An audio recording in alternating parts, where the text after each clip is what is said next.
It's finally upon us. After a grueling qualifier round, 6 elite champions of EU4 will battle it out for your entertainment for a chance to become the Season 2 Hegemon. Florryworry, Absolute Habibi, Zlewikk, the Playmaker, the Chairman, and the Student. Each with a masterful understanding of the game, each wanting that coveted crown. Last week, Zlewikk didn't just settle for being in the final, but he expanded his 11 out of 10 clean sheet. So let's find out who'll join him. Florry, with his first ever mid-season loss, dodged a bullet and came back angry, leaving him and the Student on equal points as they face each other in today's broadcast. The Playmaker, who actually played the game for once, is still in with a shot if he can take a winner for Zlewikk. And the Chairman and Habibi have not put their pride as they evict from Hegemon.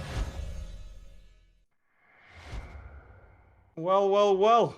Welcome back. Another week, another episode of Para Bellum, this time in full HD. I've upgraded my equipment. Hello, Hawk. How you doing today? Looking fly as ever. Hello, my colleague. Hello, dear viewers. We're back with the final episode before the grand finale. All to play for in certain matches, not so much in others, but nevertheless, we've prepared some banging challenges for you. Why don't you... Indeed. Let me go through our matches and challenges for today, but first, this is the scoreboard. This is what our players have been playing towards. 4 matches played. As of right now, Zlewikk is the only player to have not lost. Big Z. So he is automatically into the grand final. Midge, bring it back into us. If you don't mind showing off the matches for today, then we'll go and explain that. So there we go. We have first up Absolute Habibi versus the Chairmaker, also known as the Chairman, depending who you ask. That match is for glory. Well, pride, more glory. And only glory and pride, because both these players are eliminated from Para Bellum completely, but one of them has to come last. And the loser of that match will come last. Unless both of these players are so good and so bad at the same time that they can't even beat each other, and we have the first draw in Para Bellum history. I feel like if there's a match that it can happen in, it's this one. It might be this one. Yeah. Right after that, though. If you flash it back up, right after that, we have a match for a perfect record. Playmaker, unfortunately, will not be making it into the grand final next week. He will be in an elimination match against the loser of Florry versus the Student. Our final match today will define the final. One of them has to take on Zlewikk. Will it be reigning and defending supreme champ Florry, or will it be upstart Student? The loser of that will play the Playmaker, and the loser of that match, well, they go home. He's out. That means that Florry could conceivably have won last season. This season, he might go home. He might be eliminated and finish fourth. So that's what we have to play for today. Hawk, what's the first challenge? I can't wait anymore. Let's go ahead and reveal it. Ladies and gentlemen, this week we've cooked up, some of the hardest challenges we could conceive, sort of a, unofficial theme week. That's how we sort of wanted to end it. But I do think all of these will be pretty difficult and will put all of our players' skills to the test. Midge, if we're ready, let's go ahead and reveal the first challenge that Habibi and the Chairman are going to play.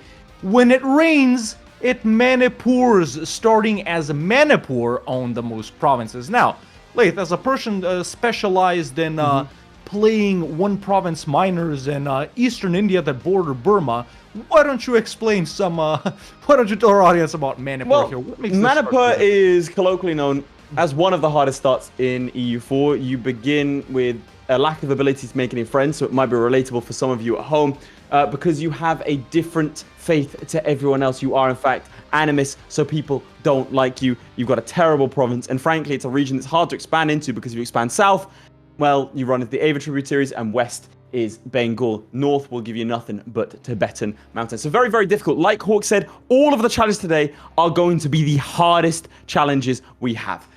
We thought, given that the first two are playing for glory, playing for records, playing for numbers, let's put all of their skills to the test and give them the hardest challenge we can. So every single challenge today, if you're a beginner at EU4, I'm sorry, you won't be able to do these ones. Yeah. Fantastic. Well, with all that said, Why don't I we... think we get cracking and meet our players. What do you think? I agree. Let's see what Habibi and the chairman were up to next week. Last week? And what they're going to do this week. Not next week. Yeah, whatever. Let's bring them in.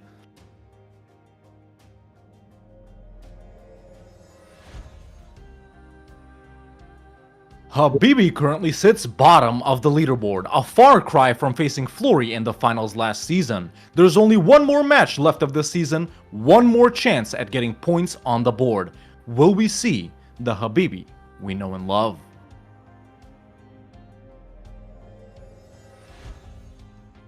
Has he been unlucky? Was he dazzled by the lights? Either way, Chairman joins Habibi as the only two competitors with 0 points. That makes today's matchup all the more interesting as they're no longer fighting for glory, but pride.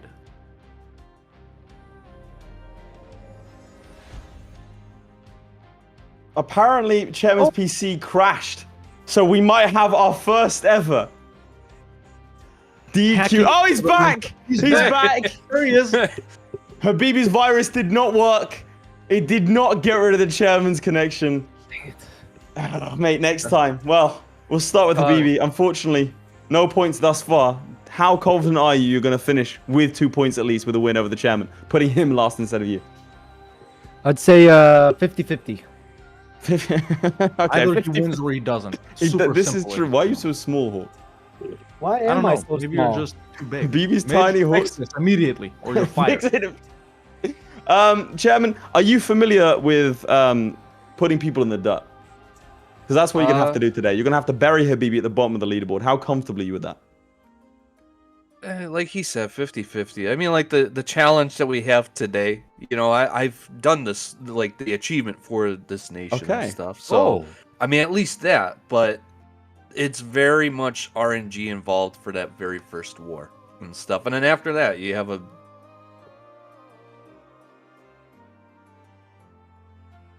Did his PC crash again?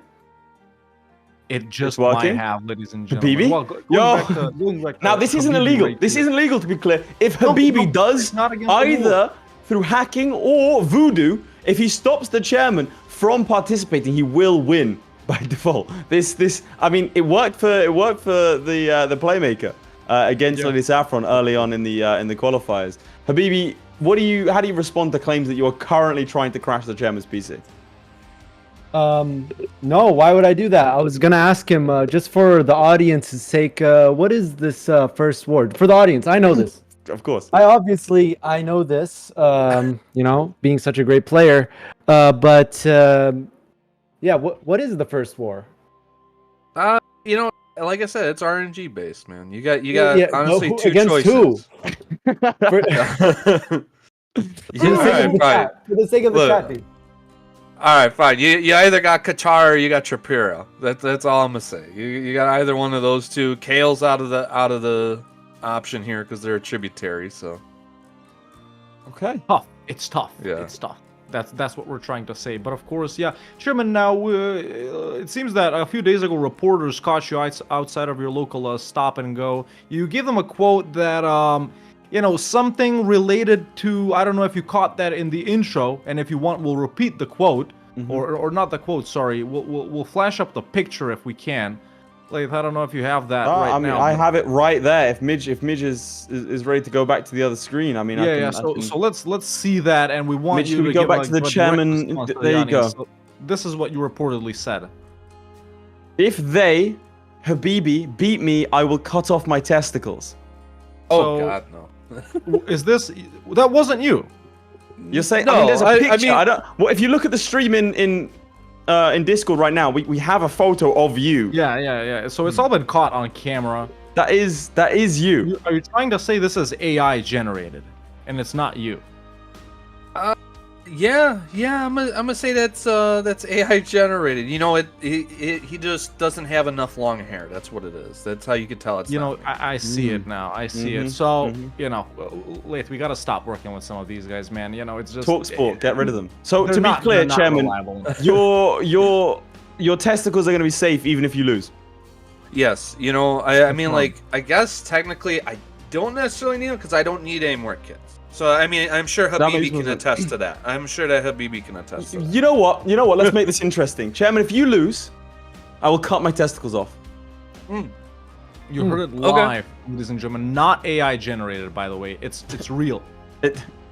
Well, only if he wins. I mean, I guess you gave me a reason to lose at that point. Okay. Well, you know what? With that having been said, we will let you get ready, hop into the game, get started, but don't. Habibi shushing the chairman right now. I thought he was mewing. No. Hop into the game, start the game, and then we'll tell you when to get going. Okay. Good luck to you both.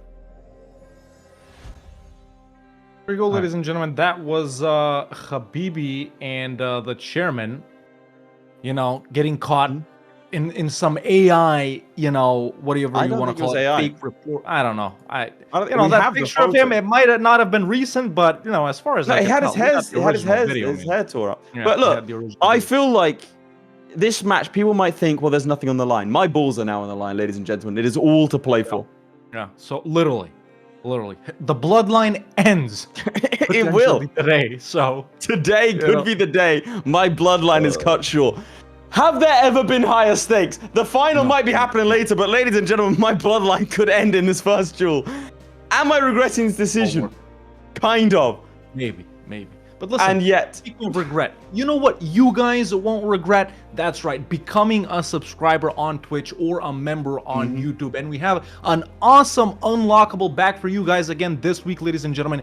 If we get 50 combined producers on YouTube and on Twitch, you will get to unlock me playing one of these challenges that we have today. Last week, you guys loved it, and we absolutely crushed that goal. Let's see if we can do it again next week. And of course, not only that, you also gain access to the awesome after party right after the stream. And let me tell you, last week, you should have been there, bro. You should have been there. But with all that said, unless you have something to add, my friend, I think we can go ahead and... I do not have anything to add. Are you ready, Hawk? Oh, wait, no, I'm not ready because Chairman's PC crashed. Again. In which case, 1 minute right here, ladies and gentlemen. Habibi's virus working overtime, indirectly infecting my PC as well. I can see little termites crawling. We gotta do some thumbnail poses because we didn't do it last time. Let's do that. The gifted sub. That'll be good. All right. Let's do some how about Jack? That'll be good. What else could we do? Hands on face. What about angry? There we go. That's good. That'll be good. It feels like a good time to mention in the Discord. There are stream memes as well. I think we just might have provided quite a bit of value. All I'm gonna say is, if you guys aren't in the Discord, and if you haven't seen the stream memes, do not join, and do not go to the stream memes because there isn't something strong enough to wash your eyes out. Oh, there is some bad stuff in there. It's some like. If you're not already there, don't join. Honestly, you might regret it. Oh, look at all these subscribers We've coming had to in. ban people. Woo! That's all I'm gonna say. Memes aren't did. banned; they're still there, but the people are gone. I'm in 3 legal cases. Are you ready, Hawk? Is it time?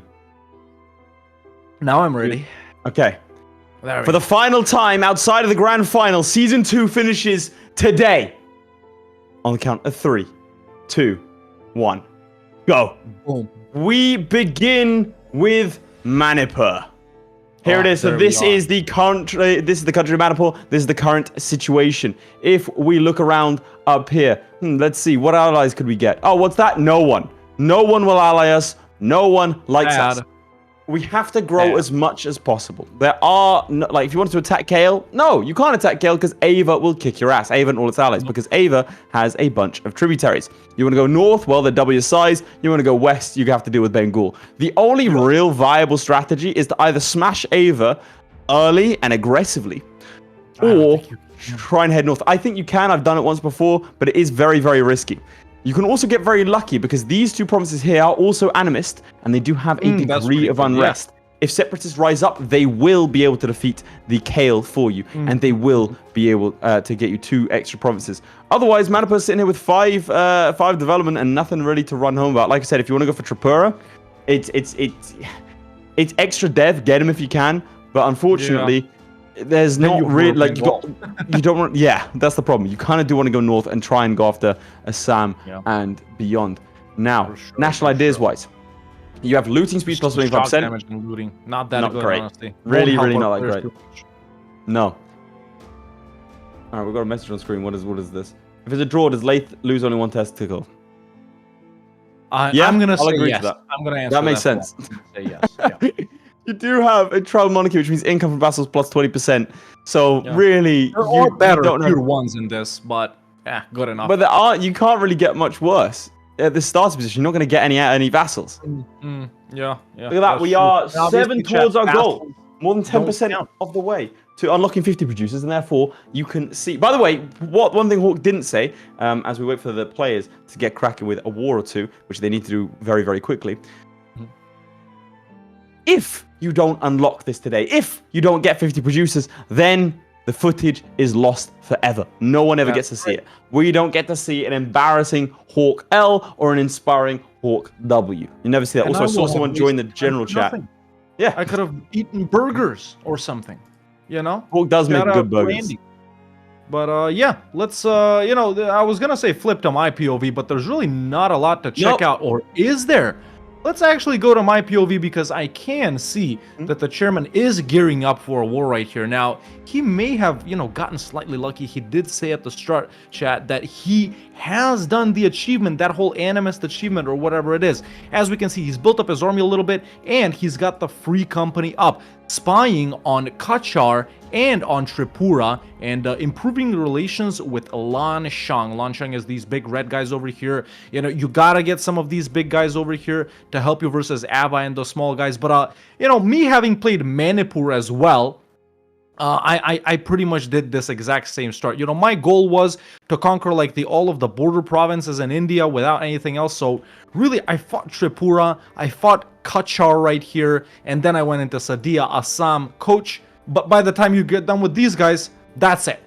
There's nowhere to go. Bengal has blocked you off over here and down here. You gotta sort of push into these guys, but you got the tributaries. So really a tough scenario. And I'm interested in seeing how much our players can take, out of all of these 5 or 6 small guys, let's say, next to you, before you get blocked off by Bengal or even an unlucky Ava alliance. And in Chairman's game, they're actually allied to Lan Shang, the very nations he was improving relations with. So it's gonna be a tough ask. It's gonna be a tough ask, ladies and gentlemen. So what's the alliance situation and the nations surrounding him?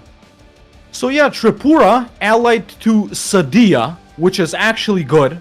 He can potentially vassalize them in the same war. He does have time to diplo-annex them. Kachar right here allied to Assam, which is actually really good. He can full annex both of these guys in a single war if he chooses to go for them, and obviously choice is limited. So I honestly like this, man. You take out Tripura and Sadia, then you go in versus Kachar and Assam with Sadia as your vassal. I think that's what I would do. If you flip to my POV, I think we have a very favorable, we did have a very favorable situation. Unfortunately, Kachar has just allied Gorkha before they didn't have any allies. Assam with a lot of allies, a little bit of a tricky one. Tripura allied to Assam, so going into Tripura after Kachar will be good. Sorry, did you say there's a war? Yeah, so let's go back to the chairman immediately here, ladies and gentlemen. I like those alliances in Habibi's game, by the way. Chairman has declared on Tripura, and Sadia is also in. Beat up the Tripuran guys, now sieging them down. Sadia only has 4k troops, so maybe, man, I would be inclined to send off this 4k stack once it reinforces off to them. Realistically, you should be able to beat these guys. Sadia starting off with attrition for enemies and caravan power. What even is caravan power? If someone knows, you could possibly win $1 trillion. So it's potential. I'm not gonna legally. I can't say that it's impossible. Yeah. So yeah, that's the war. Has Sadia been Can we hide the screen above us for a little bit, just so people can see the various things that are on the that are on like the ledger? We'll flash up that screen occasionally. And yeah, if you can flip to my POV as well when you get a second as well. I'm making many demands of Midge. Hey, look at that Tiger Tank. Just thank you very much. We have a war declared and a very, very quick stack wipe of the Tripuran forces, as that does bring them to war against Assam, which is very nice.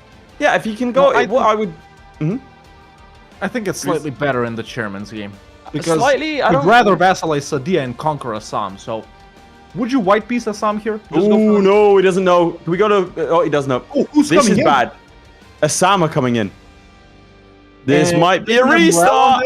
Oh, he loses. It's a restart. It has to be a He's gonna get restart. wiped. He's gonna get Here it wiped. is. Here it is. And this is why it's so hard. One mistake and it's Oh. done. One mistake and Oh. Habibi loses the time all... I mean, that's horrible. Look at that. As Florry comes in with a raid with 862 viewers. Unfortunately, 862 viewers just watched that downfall happen. of Habibi. Oh, downfall rough. of All right, Habibi. let's flip your POV. That is a restart. Let's go to me. So, Chairman's game, obviously going way better than Habibi's because he didn't get stack wiped. And as we all know, if you get stack wiped, what is this here? Did Chairman's game crash again? All right, we're gonna pause the time. Let's go to me and Lay's face, Midge. Let's go to me and Lay's face. We'll pause the time. If both of our players are unable to play. Oh. We have one player restarting for a skill issue. Another player restarting from a virus. He's been clicking on too many links. There we go. Looking So, very concerned. we're pausing the timer now as well, ladies and gentlemen. Midge, let's pause the timer. You know, I'll let them both know.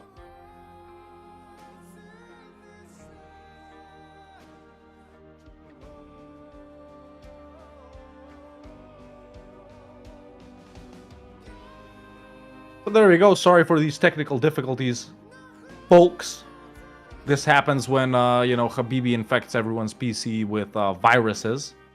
Well, you know, these things happen. Timer is paused, so no one is getting an advantage from this. Obviously, when both players crash, this is something that we do have to do. Otherwise, you know, Habibi would have wasted time restarting. But you know, it works out. So the virus is working. The virus is working. I've just let them both know. Habib was yelling at me to get in the game. I said, well, don't worry, we've paused the timer because Chairman's crashed, and he kept on screaming at me to just hop in quick. I think he now understands, but it was a good back and forth there for a little bit. As I would say something, and then he just goes, join the game. All right. Yeah, well, that's what's going on, ladies and gentlemen. Perfect time for Florry viewers to come in, by the way, just as our players are having technical difficulties. We might have to... What? Okay, Hawk. If they're unable to play, what we do is we take the remaining time and we do you and me. Sure. We might Sure. have to play it. Oh, man.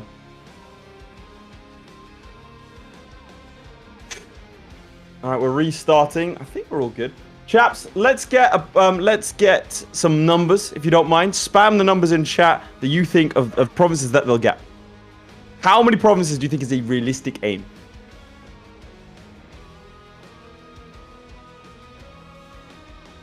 Hawk?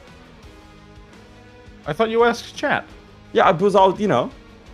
You're Well, asking open it me to you as well. Dude, I don't know, man. If they can get through those initial small guys, and then you either gotta go one way or the other. I think Ava would probably be easier.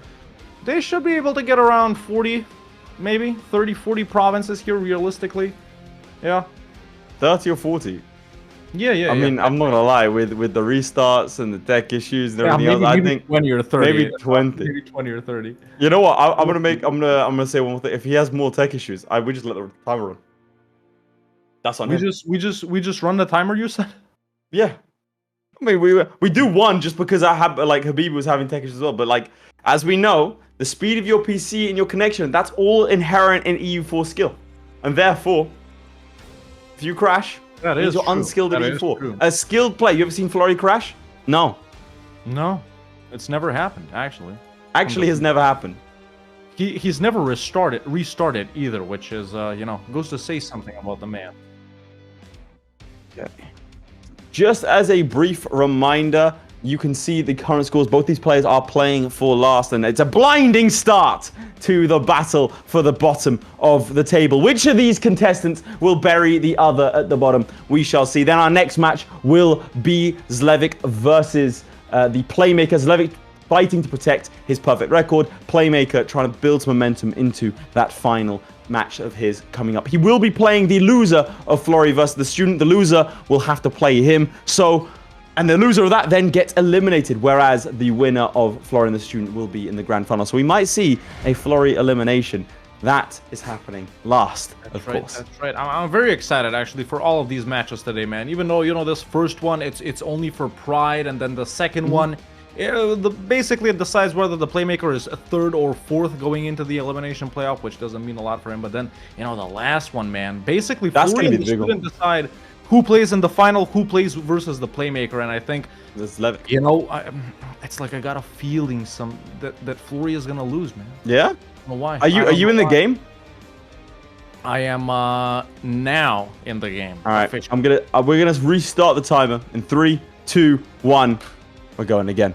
And we're off. I wonder if me and you POVs are connected. They should be, at least mine should be. But there we go. We're jumping back in as there we go. That's my POV, ladies and gentlemen, as the chairman. His war versus Tripura is chugging along. Now he does not have access to Sadia.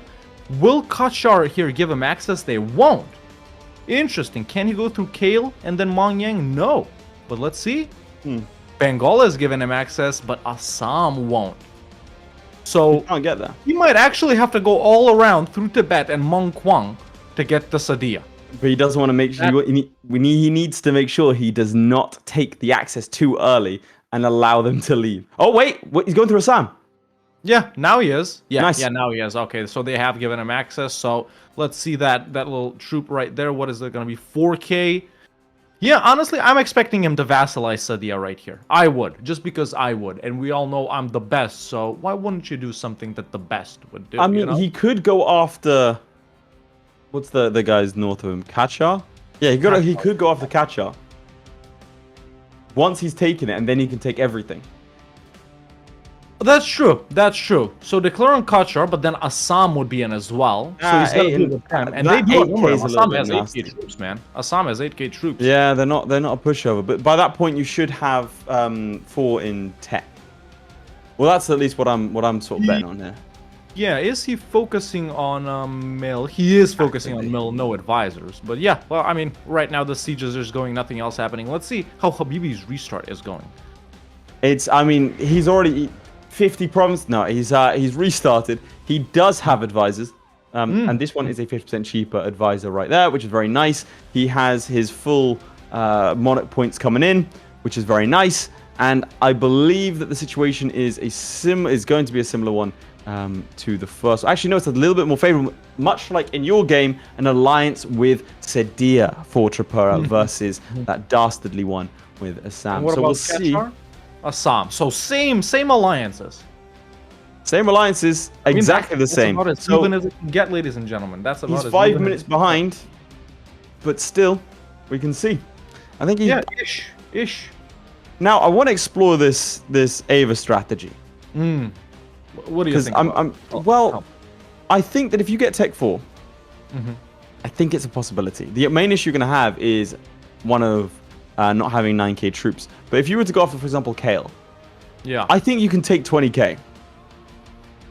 I really think you can. I honestly think you're missing. That game. In this game, though, Kale has 2 allies. He's just got 2 allies now. Oh, he's gotten 2. Oh, Lanna. You can't beat Lanna. No way. You don't like Lanna because they got Chiang Mai. They're home of the Emerald Buddha. And deceptively devved up. It's like, oh, I'm going to fight this, like, 5 province miner. Yeah. No, they got 20K troops. How? Chiang Mai is very, very developed. I've been there. Fun fact, you see this Emerald Buddha thing? I traced the Emerald Buddha's journey from Chiang Mai all around Luang Prabang, Chiang Rai, down here to Vientiane, all over the place. Right? He's back. K Schmidt's back with 5 memberships. Here we go. We've got our Wales boys. And then I went all the way down here to Bangkok, where it currently sits. So I followed the Emerald Buddha's journey because I thought it'd be fun when I was out in Southeast Asia. You know what happened? Went to Bangkok. They charged me 30 quid entry. Closed for renovations. He wasn't even there, ladies and gentlemen. The Buddha was on vacation, confirmed. I chased that. I was genuinely upset. I chased it for literal months. I tracked the journey of the Emerald Buddha, only for the doors to be closed on me. Listen. Miserable. All right, what's going on We your? were getting gifted subs, but no, that was just deving sounds. Oh, we are. We've got some gifted members. yeah. We got Joe, bro. You know Joe. Joe Papa. Right. As It's late as this Buddhism journey, ladies and gentlemen, we can go to my POV right here because the chairman is ready to end this war. Maybe let's go to him directly, Midge, if we have his POV, because I want to see why he's not piecing out. If we don't have his POV, we can stick on it. There's no way he restarted 3 times and actually has his POV up and running. There's no shot. Yeah, there's no way. Chairman, is Chairman connected up, Mitch? We're hearing now. Oh my God, he is. That's a professional. I've never seen one. He forgot his cam, but listen, we'll forgive it. We'll forgive it. Now, why isn't he piecing out here? Again, That's what I want to know. Like, he's not. Oh, there he is. Yeah. So he's not he heard us. doing something Anything. that we could say like, oh, he's waiting for this. Tech So 4. He's waiting for Tech 4, surely. Surely he's waiting for Tech 4. Let me see. He's not that close, man. Oh, another thing we didn't mention about Manipur? Yeah, they don't got feudalism. Yeah, so you have to dev That's feudalism. to get Tech 4.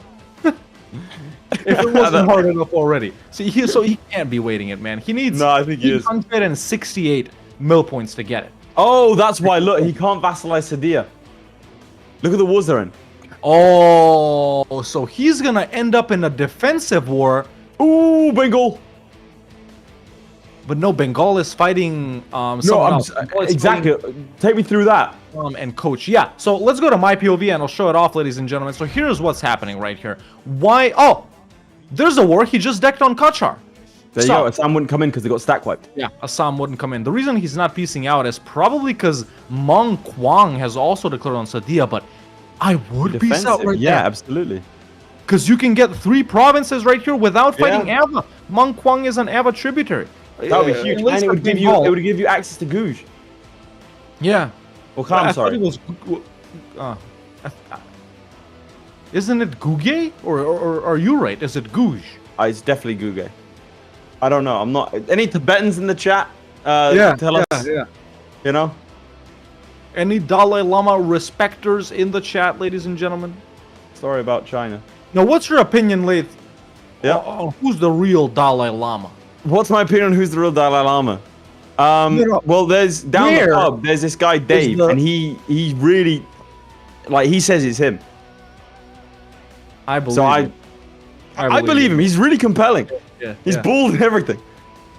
You heard it here first, ladies and gentlemen. The first British Dalai Lama. They said it couldn't be done. They said it couldn't be done, but no. But like you say, if he was yeah. He did it. He vassalized nice. Sadia, and now he's in a defensive war with Meng Quan and Kale. This is so lucky, ladies and gentlemen. No, it's not. It's Henry. That's not lucky. There's too many. It is too many. They can just walk through and wrap up Kachar quick. Then he can beat up Meng Quang and Kale. That's 5 provinces, man. 5 more provinces. Now, Senwi only bringing in 3k. Kale actually seems to be the strongest one out of these guys he's fighting. So, honestly, man, you gotta loan up right here. You gotta pull out the Wakalis, the Purbias, the Banjara Company, the Genjis, all of these guys. Because you have potential to grab a lot of provinces here. And most importantly, to knock out Ava tributaries. So, I know. Does he have defensiveness on? Tricky. He's gonna lose that siege rate. Oh, he has. He needs to run. Scorch that earth and run, because they will stack wipe him. There you go. Scorch the earth. Did he scorch earth? He did not scorch earth. What about Manipur? Did he? These guys are confused. Going in, going out. They're probably gonna go for Sadia now. If he's lucky, if he gets Naga right here on 21%, rolls into Kale right here, it's a dub. Huge. Nope, he didn't. 35%. But it could happen. Does he have defensiveness? I don't think he has defensiveness. 6.4%, 6.5. So in Manipur, did he do? There you go. He's got it. He's about to walk into Kale with 3 stacks. He hasn't attached them, so some of them will come in first. That's some unfortunate. will come later, but that's okay. There might be a stack wipe. I don't think so, because they staggered in. It is. It is. Nice. This is gonna be. Dare I say it, folks? Easy. We're gonna come back to him. Let's see what Habibi's up to. Ooh, I don't know if I agree with what he's doing, but fine. Over here, we have a war. Sadia, Tripura, much like the much like all of it. Sorry, I got confused by Florry's message. The Kacha have feudalism. Because then they can embrace and grab take 4. Kacha does indeed. Kacha does. No, they don't. Well, they do in your game? Chairman's game. Okay, well, in this game, they don't have feudalism. Anyway, so we have a similar war to what the chairman did initially, 21%. This should be it right here. It is. Look at that. I know these things. So, now he has to get through north into Sadia. Will he get access from anyone involved? He's gonna... I mean...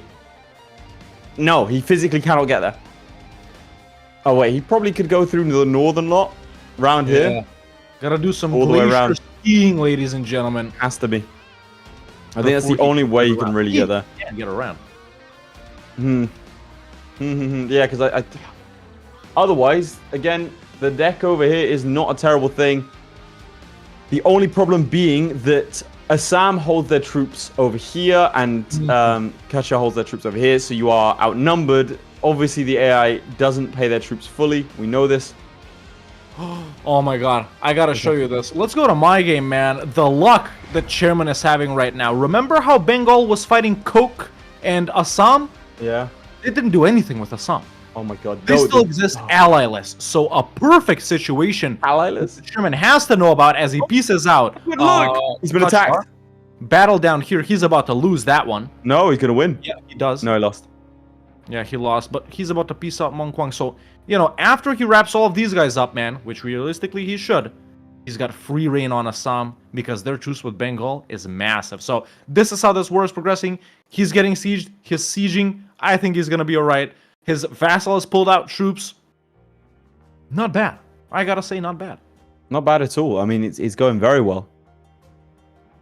Yeah, yeah. Well, how close is he to tech? On 14%. Is it worth him waiting? Would you have... he can embrace it. There you go. He should embrace that now. You know, from the stuff right there. 50 ducats and you get tech 4. That's a good trade. Yeah, he should take... It's just 2 loans. I don't think he knows, though. These are the kinds of things you got to be checking, chap. No, he didn't get it. Yeah, I thought he almost got it.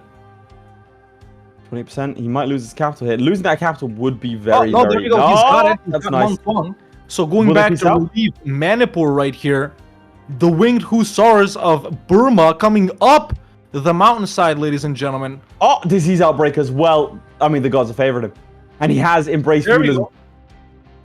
I've never played this zoomed in. I gotta be no. honest. Oh. The there gods we go. want to keep my testicles. Nice. He's got a 5 shockers. Yeah, very good. There it is. This is big. Yeah. But that's the beauty of these challenges. You have to be dynamic. It's the dynamism. I wonder if you can separate piece Mongkwang here. Nah, they're not willing to accept just yet. Oh, no, they are. Yes, they are. Yeah, yes, they are. Now they are. So he should be seeing... Oh, but no, they're the main guy. Yes. Yeah, he doesn't want to piece them out first. So he can, if he can go for them and Kale and Frick... Well, he'll be fine. He just needs to wait for the siege. This is very, very good stuff. Meanwhile, massive developments over here. Let's see. The Assamese army is moving out of Fathabad. They've been standing there for a long time, and they've moved over here into Goragat. So that's huge. That could be... No, wait, they're moving again to Nadia. This is unprecedented. Okay, let's see. No, back over here to Nazirabad. Whoa. No, these are the high-level maneuvers. Where are they going to go next? This is the first time I've caught, going from Gorabad down and then back up to Nasirabad live. I gotta say. Right. That is huge.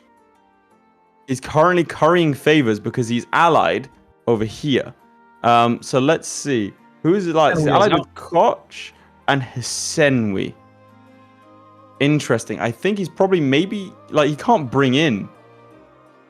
Just let me know when I gotta pull up. So what's going on? Oh, okay.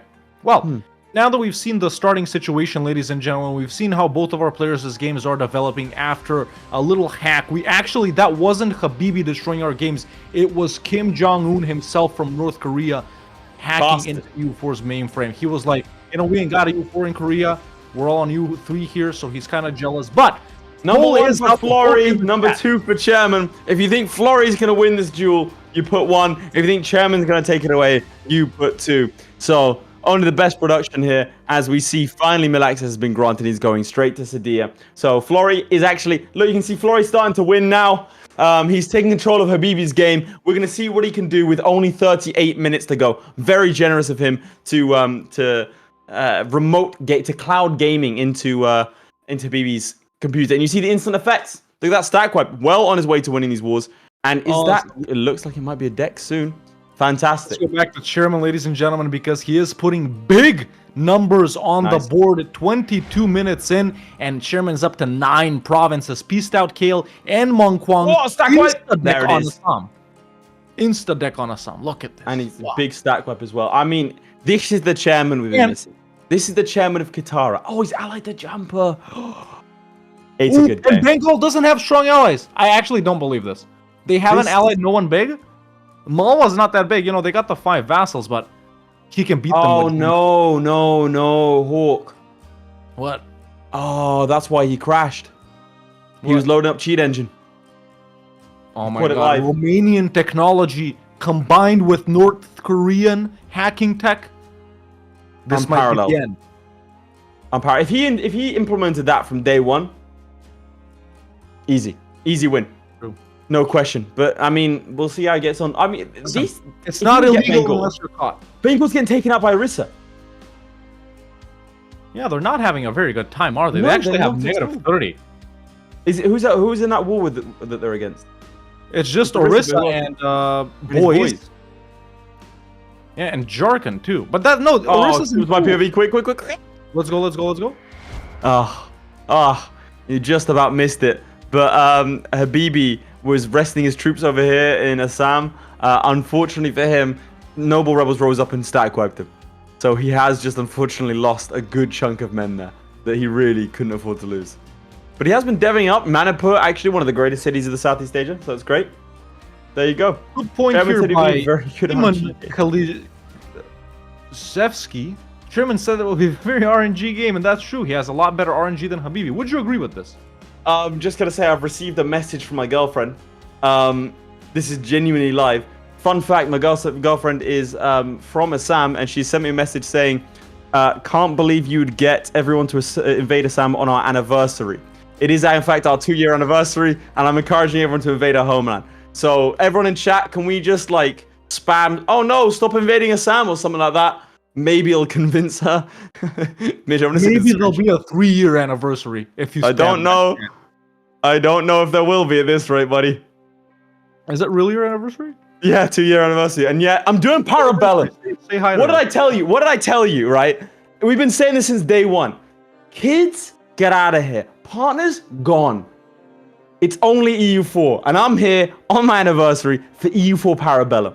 I was there on my birthday last season. Frick. And that's why we're the best. Anniversaries. Yeah, that's why we're the best. Oh, can you go to your POV? The chairman, there is a development. He pieces out Assam. Assam no longer exists in the chairman's game. So if we can get Habibi to annex it, we can get Laith not only to cut his balls off, but to end his relationship as well. My bloodline really will come to an end. Really, for real this time. Boys, this is... Okay. Too real. Talk us through his next steps. So, yeah, by the way, this is the genuine message I've received. That's my girlfriend messaging me on Discord. I thought I said Dr. Disrespect down there. But did not say my girlfriend is not Dr. Disrespect. Fortunately, consensual adults only. Yeah. Well, it is what it is. So yeah, Chairman, quieting down his game a bit. Oh, he's been warned by Bengal. Do you think you just go straight in? There's nothing I love more than the guy you're about to fight next warning. When it happens in my game, I'm like, oh, you absolute idiots. Do you know what's about to happen to you? And I think the same thing might happen in this game as well, because he was actually just spying on Bengal, and they're still in some sort of war. In fact, they lost a province to Orissa. But yeah, man, if you can drag in Jaunpur right here, and in fact, they're still pretty evenly matched with Malwa and their 58 vassals coming in, but they're out of manpower, so. And you got those the initial Bengali ideas are pretty. Yeah, really strong. That manpower and infantry combat, better than Ayutthaya though. I can't fight Ayutthaya in the early game, man. They're too. No, it's horrible. Cav combat. Ugh.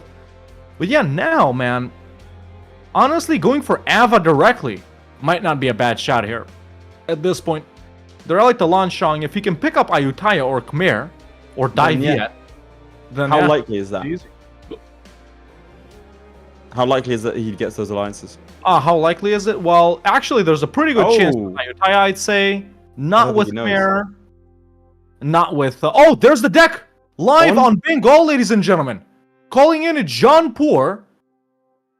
Along with, Mewat, their subject. Sadia on his side. Bengal, Malwa, Garkha, Bundelkhand, and Kalpi on the other side. I don't like that, to be honest. I think maybe that might have been a mistake. It's tight. I think he went for it because Bengal's low on manpower. Because they got tired in the Orissa War.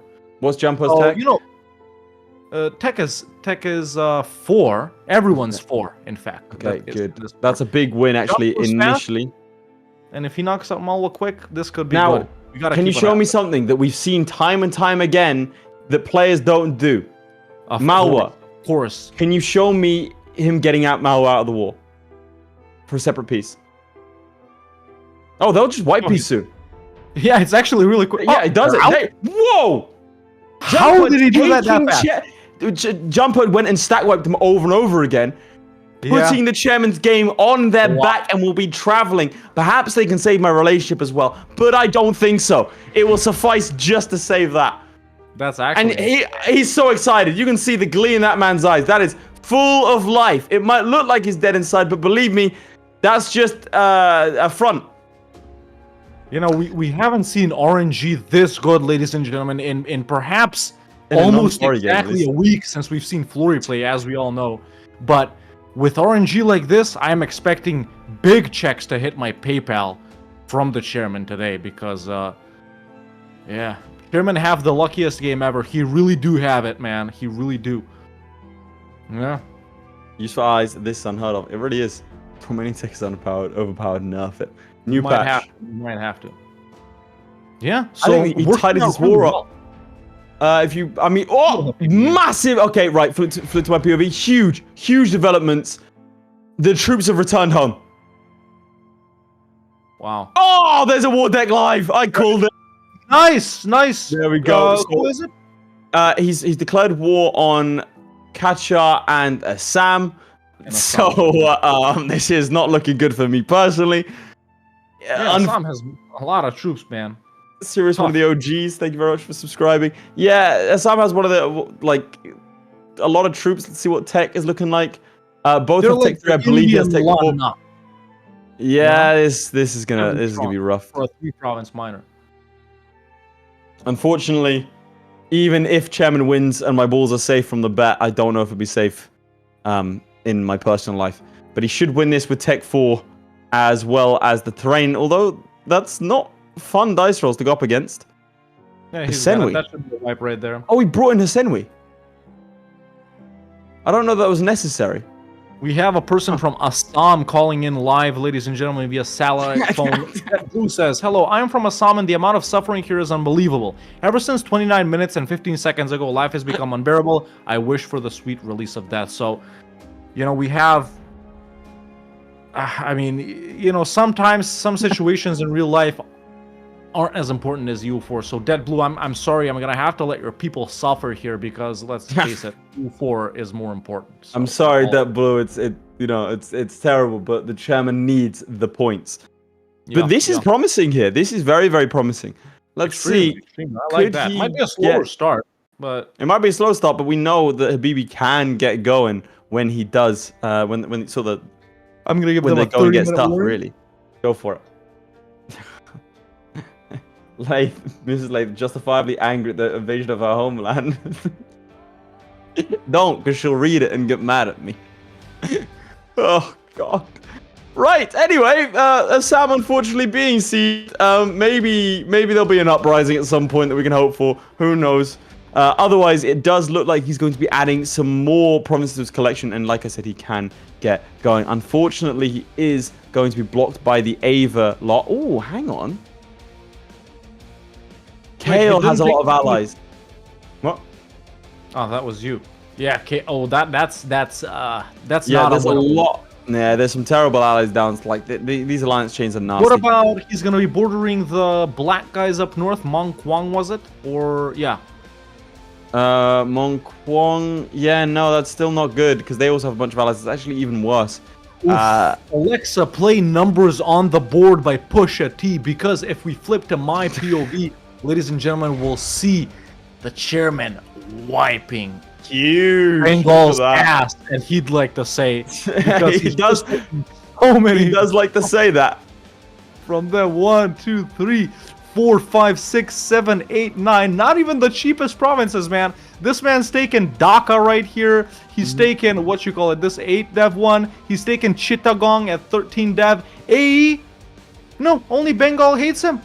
So his alliance with Jaunpur, though, at risk. Honestly, man, I would have given Jaunpur provinces here, a province or two at least. Yeah. Create favors with them at the same time to increase trust, because you do want to keep these guys around. And maybe I would have snaked past Bengal up and down here to push into Riss and all of these minor guys. So, going flat like this may not have been the best choice, but who am I to say, because he's currently at 21 provinces. Not bad at all, man. Not bad at all. Poor Lath, he'll be exiled on the couch. Thank you for the $2, okay. Leonardo. I do it for content. I do it for Para Bellum, chaps. Do it for the vine. Anniversaries are temporary. EU4 is forever. Now, flip to my POV. There'll always be another. Look, there'll always be another anniversary. Will there be another EU4? No. No, there can't be. Now, he has won both of these wars. I believe his war exhaustion, ay caramba. It's 12.17. It's not looking good. And again, he doesn't really have anywhere to go after this. These are all unfavorable options, I think, genuinely. Or an alliance with Delhi and Malwa for Bengal.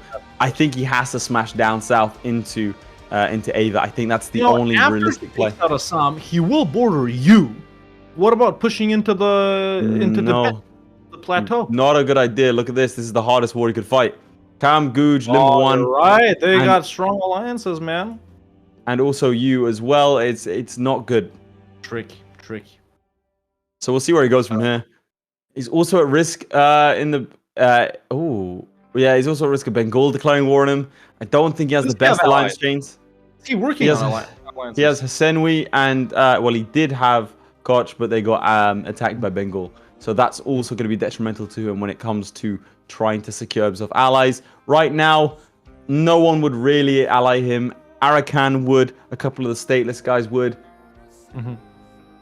Ayutthaya minus 47. It's not impossible. Actually, Mogulistan might. That's negative 54. I still haven't figured out when they changed their name. It was the last patch. No, because sometimes they're Chagatai. They get to choose. What's the difference? Like over here, Fars is purple. Bro, no one asked about Fars. Well, it's a cosmetic Why change. Is Chagatai sometimes Chagatai? Why is it sometimes Mogulistan? Because they get to pick the same way as Fars, and you go, "Oh, why is it Fars?" Okay then. Bro, flip to your POV. Take me through it before I start getting actually upset. To my POV. So, currying favors with Jaunpur. He actually got lucky right here, man. They did not break the alliance with him, so I don't know how. This dude is insane. He's cracked. Other allies? No other allies, man. Not even working to get Ayutthaya here, which is less possible than earlier. Lanshang is actually pretty close, but they're also allied to Ava. Now, Arakan, allied to Ayutthaya, I was going to say, but that's not possible. So what about the war against Ava? What would that look like? So if he declares on Ava directly, it's probably the most doable one, man, because 13k, easy. Ava has 6k, Lanshang has 7k. Why are they so weak? Deck now, immediately. Yeah, he could, deck now, that's right. He's actually positioning himself here. No rebels ready to pop. Is he gonna do it? Let's go directly to him, ladies and gentlemen. He's thinking about it. He is thinking about it. He had that window open. There are thoughts in his brain that consist of declaring war on Ava. I can guarantee you that. Here we go. That's what he was waiting for. He had to have been. Ruler Milk Command. Loans, more mercs. Company of the Ganges. Yep, he's definitely gearing up for it. The Chair Manipur is cracked. This is actually a genuinely good Manipur game. Yeah. This is the kind of performance that we were expecting from Chairman week in, week out. He had an amazing qualifying run. That Katara game was phenomenal, almost a perfect score. They keep 9 out of 10. But unfortunately, he just never really got going. I think it was maybe we didn't give him hard enough challenges. Yeah. I think he thrives. I think he thrives with limited resources. Yeah, I think so. I genuinely think he struggles against with larger nations utilizing to the full extent. But it's obviously a lot easier to utilize a small nation to its full extent. Yep. And there it As is. we see the German decking on Ava. Luckily, only one fort backs off from it. Well, he needs Is to he kill gonna that go army. and fight them? Oh, there we go. Army. There we go. Sacrifices from his allies. Oh, 2-star general. What's that looking like? Boom. That guy is a... wait, I can't see them. I think he's a 2-3. The 2 stars is from the 4 maneuver, which, I mean, it's decent if you're going to be walking around these jungles and hills and stuff, but, you know, he needs to pull a stack back here. You know, siege down this one right here. You know, make them be sad before Lanshang comes in. In fact, Lanshang has already come in, but... See, he needed to commit. He's left again. He doesn't commit. This is the something problem I with don't Chairman. like. You need to commit. Sure, it's going to be harder for you to get this level 3 fort, but don't walk around chasing these guys, man. You know, There's at no least you point. got to leave a stack here to siege. So There is no point in fighting Ava at all. At the very least, fight the Lanshang troops. yeah. In fact, You're if not already gonna have that backed tech up, advantage. I'd go for these guys first. We have, There we go. by the way, a very interesting war over on the side of things. No CB against Ladakh. It happened about a year ago. I was waiting for a lull to point it out. Yeah, he's I don't know why he's done this. They've suddenly been guaranteed by Delhi, but Delhi's not come in to help. Who does he want to fight up there? I don't know who we would fight afterwards because everyone else around this is everyone miserable. is huge. It's Like Afghanistan. if you were to fight Delhi, you're fighting 50,000 troops. If you're gonna fight Afghanistan, you're fighting 50,000 troops. If you're gonna fight Mongolistan, you're fighting 50,000 troops. So I'm really not sure what this was in aid of. I think any other no CB might have been more beneficial. The alliance chains are not fun, although look at this, Ava getting is fighting Kale right now, which means that tributary status is. Oh no, he's oh god, he's gonna go bankrupt. He's declared against Mong Pai in the land now conquest of some. That is just alliance change, but that means Kale is now free, so he could do this. Yeah, that's true. I mean, Ava also might not come in later, but instead he's making the journey, the pilgrimage, up here to Ladakh. This is chat. Like, does anyone have? Let me look at what chat's saying. Does anyone have any idea why he'd do this? I'm stumped. Sirius Astoria says, vassalize them, use them as a distraction for Delhi versus Bengal, sacrifice them for the peace out. I think that's too fantastic. It also wouldn't be enough war score to peace out Delhi. Yeah. Defensive war. No, but they're not fighting anyone. It's just a straight up war against. He just no C beat him. I don't. Is he? What? This has baffled me. This is. Can you take us through your war? I'll let you know if anything changes there. Yeah, I was just giving our next players their challenge, ladies and gentlemen, but now we can get back to this one. And trust me, the next one is an even bigger doozy than this one. But Chairman's still trapped on this Avon capital fort, man. As we all know, this one is pretty annoying to siege down, even with minus 10% war score. He's got 13k Bengali separatists, but there we go. He's just got the walls, like you pointed out. So these guys I've will also have disappeared. as well. Yeah, you're also gone, so I guess I'll see you tomorrow. But yeah, as soon as I've been killed. Well, Midge, do we know? Not a very good new camera, then, is it? Is that on my end?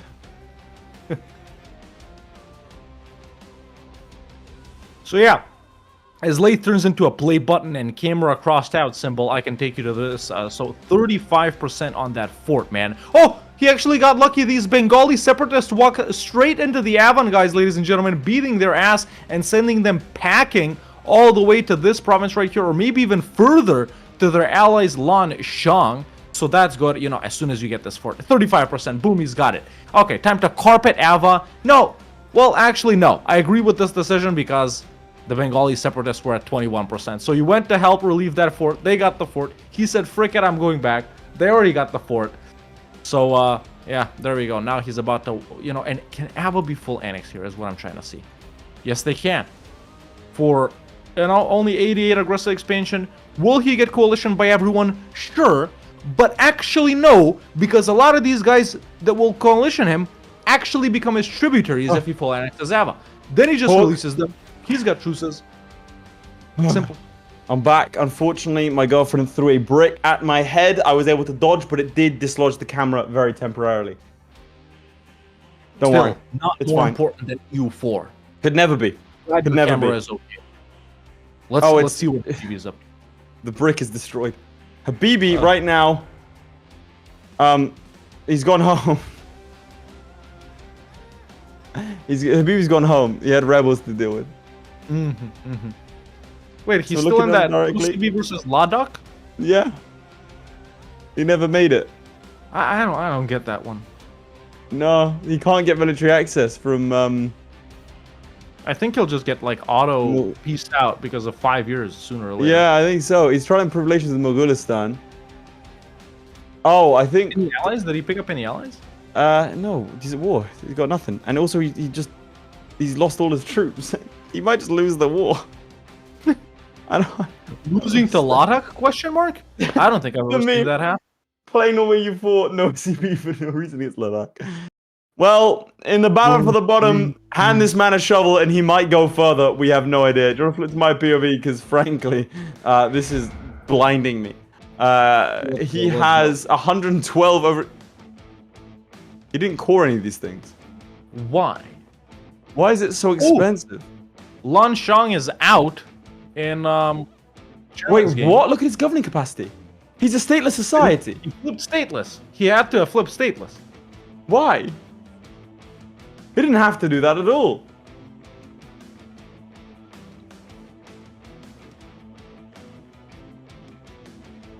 Apparently my Discord overlay is visible. Well, I don't know how to fix that. With all these tech difficulties, let me show you off actual good gameplay and broadcast, ladies and gentlemen. If you flip to my POV, I can show you Chairman.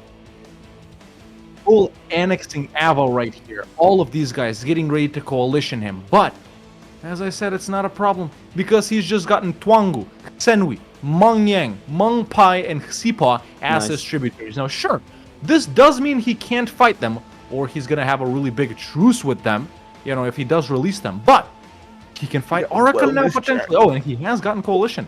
It's Arakan and Lan Na. I mean, society, can we get a wellness check? We now have asked for Habibi to be checked on. We're calling local authorities to make sure this man's okay. He could be a danger to himself and others at this point. It is true. It is true. Oh God, I don't even want to show off what's going on over here, dude. It's kind of, yeah. See, let me see. At a certain point, it's like a house fire, ladies and gentlemen, or a car crash. You can't help but look away, no matter how horrifying it is. Yeah, but the difference is, Hawk, between seeing a car crash and looking away, and then like sitting on the motorway with a pair of binoculars going, "Crash, you bastards!" But sure, let's flip to my POV, and well, let's watch this house fire car crash in action. He's just fought off some noble rebels. Again, the state of society gives him some great bonuses in terms of morale of armies and fort defense. Fort defense plus 75%, which is a ridiculous modifier. Unfortunately, it means his admin efficiency, I believe, is negative. Was it? Plus 215%. Out, ladies and gentlemen. Sorry for interrupting right here, but we have Glory, the man himself, not knowing something about EU4. Clip it and ship it, ladies and gentlemen. This fool thinks they start as a stateless society. Everyone knows that Manipur starts off as a tribal monarchy, bro. Everyone. If you don't know that, I don't know what to tell you, man. Honestly, embarrassing. Maybe we should make him auto lose today's last match. We just disqualify him. Just for that. 40k Fortunately hours. for him, it's not a trivia match. The challenge for him will be... Gonna have to wait to find out. He's the last match today. Moonlander. He is going to get auto pieced out. Maybe the plan was to grind down Ladakh to they're not. I don't see how they weren't use him as medium, given that nothing has happened to them. They have Tech 4 to his Tech. Sorry, Tech 3 to his Tech 4. Time is looking at 14:55. I don't know why he would flip to stateless society. I genuinely have no idea. The Like, morale in fort defense can't be that good. I'd rather have land than GovCap. He is also but he also can't core anything. His average efficiency is minus 218%. And also the aggressive expansion, look at that, is going to be 218%. It's kind of ridiculous. If we were to vassalize them, he's going to get a coalition, and he's done nothing. This is curious. Let's do a province check here. 13 minutes left, and I'm going to go and warn our players soon. What's Habibi at? 8. 8. Some would say, Aristotle, those math guys, whatever, that 27, which is what Chairman has, is more than 8. We'll see if that's true at the end of the game. I don't know, man. Obviously. You know what numbers? Yeah, you know what numbers. You never know. It's always different with this math stuff. All right. But yeah, let's go back to Chairman. I'll give him a 10-minute warning when it comes time to do it. Yeah, so there we are, ladies and gentlemen. Like I said earlier, ended his war with Ava, actually keeping the tributaries, by the way. He's been stuck on this fort for so long, and I really don't know why he's full stacking on it. It's only a level 2 fort. Like, 2 of these guys will be enough, or maybe 1 in a 1k. Now, he keeps getting the doo-doo-doo-doom sound. What is that? Is that someone rejecting something? Yeah, yes. I can't figure out what he's sending for something that someone keeps rejecting. Let's go to his POV. I want to see what he's looking at while he's sieging down these forts. So there we go. I want to know how many days that siege was. Yeah, that was a pretty long siege. Let me check province history. That was 3 years. There you have it. Look at that. Where does he go next? What does he do? Who does he talk to? Where does he go? You know, with this coalition being active with the Southeast Asian guys, man, you gotta go for you here. They're allied to Kam and Guge, sure, but at this point, he's strong enough to beat them, man. Now, the only thing about this will be that he can't actually do anything to these other guys, or can he? Yes, he can. He does border Kam. Now, Kam has a lot of your POV, and we'll show it off. And look, this is what I was showing. So he can fight you, but he can't take Guge and Kam. Then I said, yes, he can. And he can even potentially co-belligerent Kam because they're not a Ming tributary. In fact, no one is. But they haven't blown up. Why? I've never seen that before in my life. I have never seen that. Literally never. Why does he have no tributaries? I'm trying to open the console. I can't. I wonder if he can. That he might have done. Do you think he goes goes into AI off? They've allied Coco. They've allied the stateless society. And the state society gets bigger. I've never seen that before either. Can I just say, he's got 10 minutes. He could go after Kam, take 2 provinces, border Ming, and then just go after Ming. Yeah, at this point, you fight Ming, bro. Yeah. At this point, actually, no CB Ming. He does have enough range to take stuff around here, I think. Let me check. No, he can't. No. But, That's what I mean. Go after Kam. Take that. Is it 1 province or 2 provinces? 2. Or no, it's just 1 province. You just need 1 province. No, but you can take that one. This one. Yeah, you're right. You can just take that 1 province off of Kam and then go straight Mandate of Heaven, dive into Ming. What? It looks like they fought Oira and lost. Can you just go check in Ming, like tab into? Yeah. I want to take a wellness check on Ming. Taller, man. Oh. Now we see it. Oh, this is what happened. They got lobotomized. Yeah. Straight into the back of Ming's skull there, ladies and gentlemen. He got Trotsky'd. Oh my god, that is horrifying. But big news over here in this game. Let's see. He's declared war on you. On me? Shut up. Which puts him at war with a couple of different uppity up-and-comers. He is still in this war against Ladakh. He never quite managed to get over there, but he can now. Maybe that was the plan all along. He has also allied Arakan. Nice. Unfortunately, Ara can't win this war in time before it auto pieces, in my opinion. I think that's going to be a bit of a problem. Sang having a good game, otherwise, and he could probably deck on them immediately afterwards. But again, the challenge is not to have the highest overextension. If it was, he'd be in the lead. This is not ideal. I'm so desperate to ask him why. Well, for so many decisions. So right after this match. Oh my god! Right, can you flip to your POV? Yeah, let's go to my POV. Chairman continuing his pretty excellent game, I gotta say, man, by declaring on you. Guge and Calm are also in this. No, not you. These guys right here. You know what I'm talking about. Come on. Come on. Oh, let's see that. We got the Free Company being converged on. Oh no. By the Tibetans, Dalai Lama himself, not the British one just yet, ladies and gentlemen, coming in to wipe the chairman's ass. As he puts it. Main focus, as he puts it. His focus is on Calm, because the main goal of this war might not be to just blow up and act like he don't know nobody, but to take this province from Calm. Ming, still in a very weak position now. You know, with 13k troops here, Ming 13k as well. He's still got to get through all of the Ming forts, man. And that might be annoying, but if he can 100% these guys, if he's got time, and frankly with 8 minutes left, I don't know. I mean, how many loans has he taken? So he's currently on, let's see right here, he is at 8 loans out of 10. Wow, so actually, that's 10 loans? Very good. His autonomy is probably stupid. Yeah, he hasn't stated anything, and blah, blah, blah. And being sieged, -1 stab, corruption up. Why didn't he state anything? Well, full stated, I mean, full stated. You know? What's his admin tech? Did he take admin tech?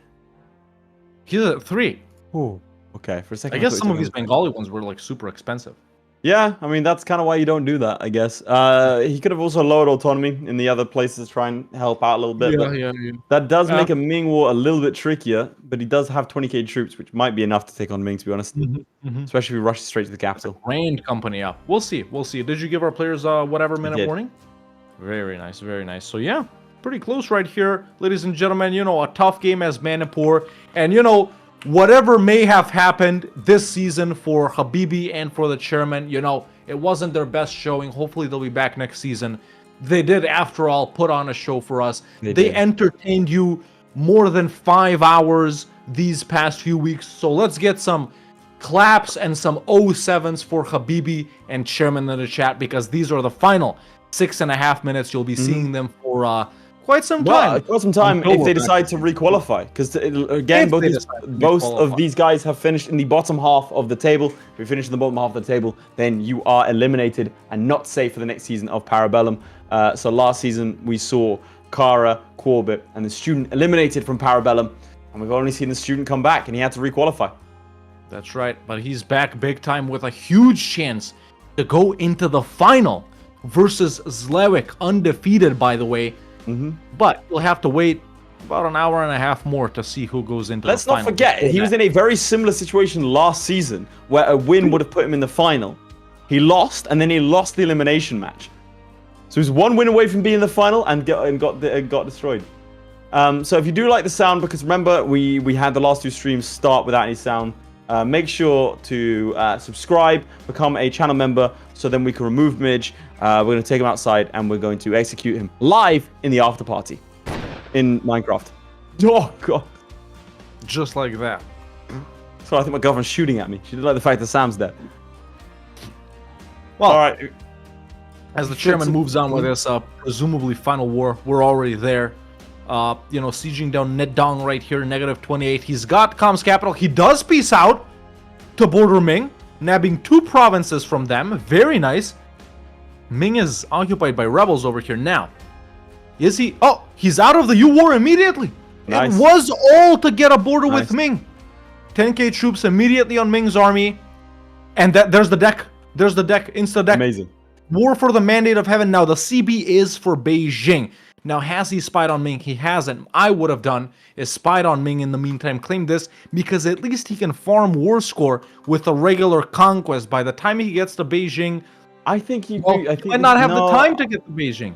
Well, yeah, exactly. If he's able to get to Beijing playing on speed 5, does Cade Shift gives another 5 memberships. Real ones, remember Cade from last time. We still got to sort him out in a special role. If it's my POV, I don't want to take over and share what's going on here.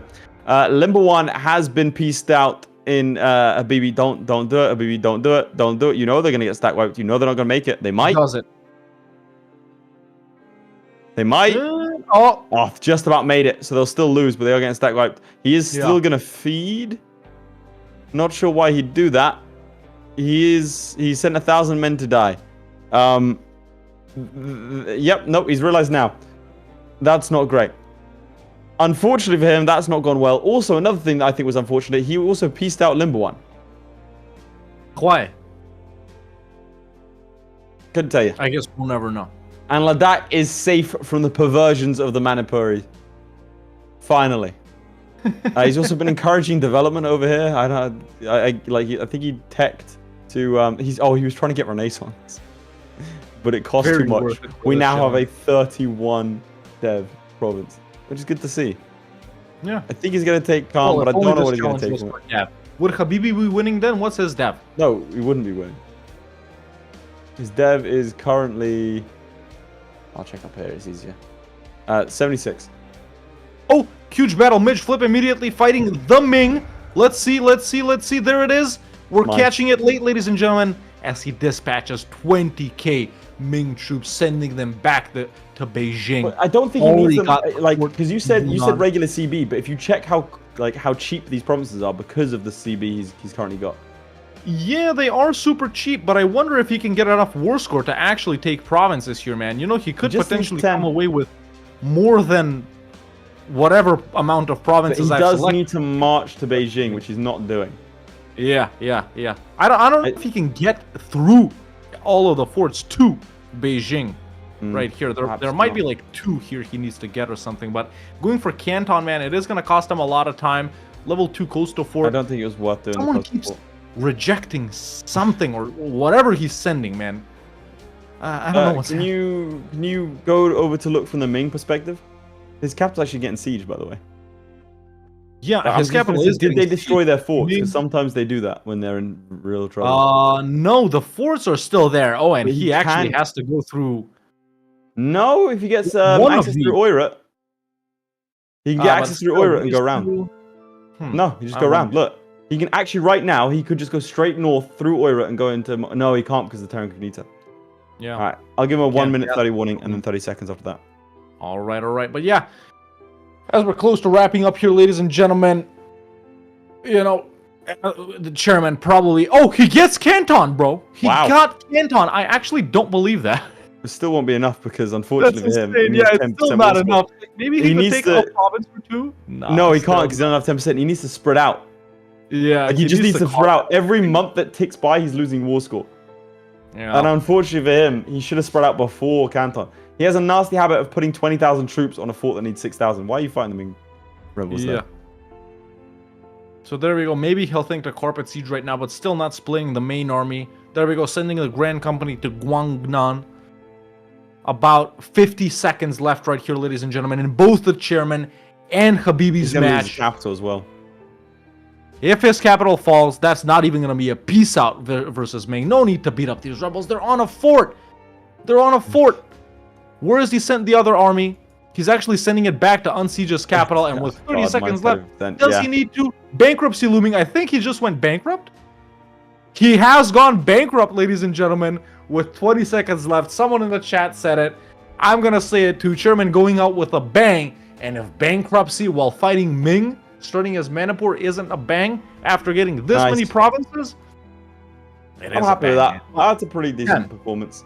9, 8, 7, 6, 5, 4, 3, 2, 1, and we're done. Boom. Here we go.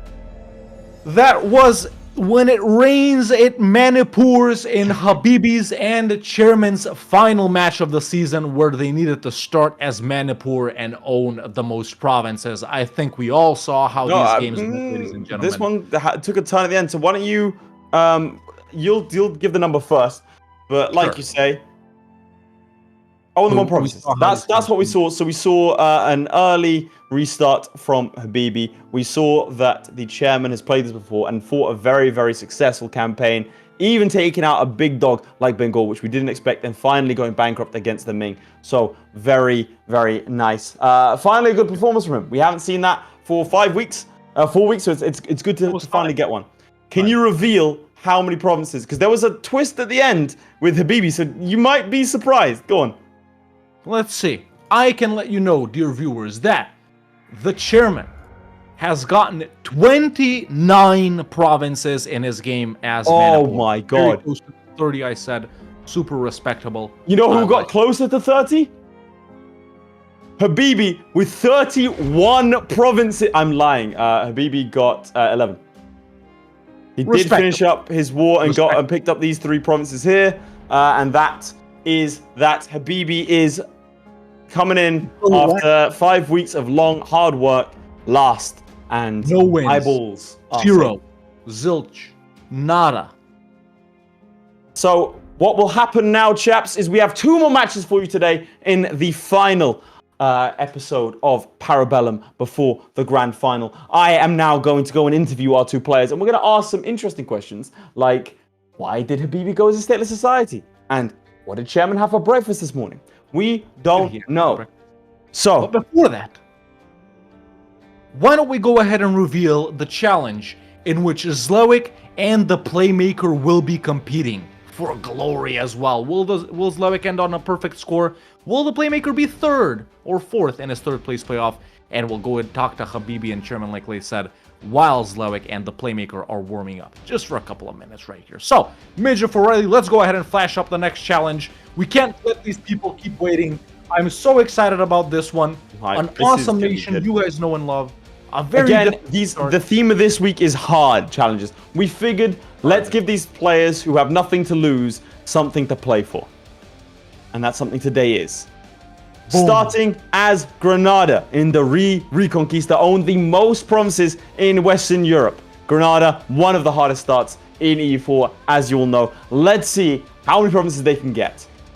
In Western Europe, you go and conquer Tlemcen? No point, loser. 0, Fight idiot. Castile, Fight Castile. I can't believe it. I don't know. Why would you not do that? Now.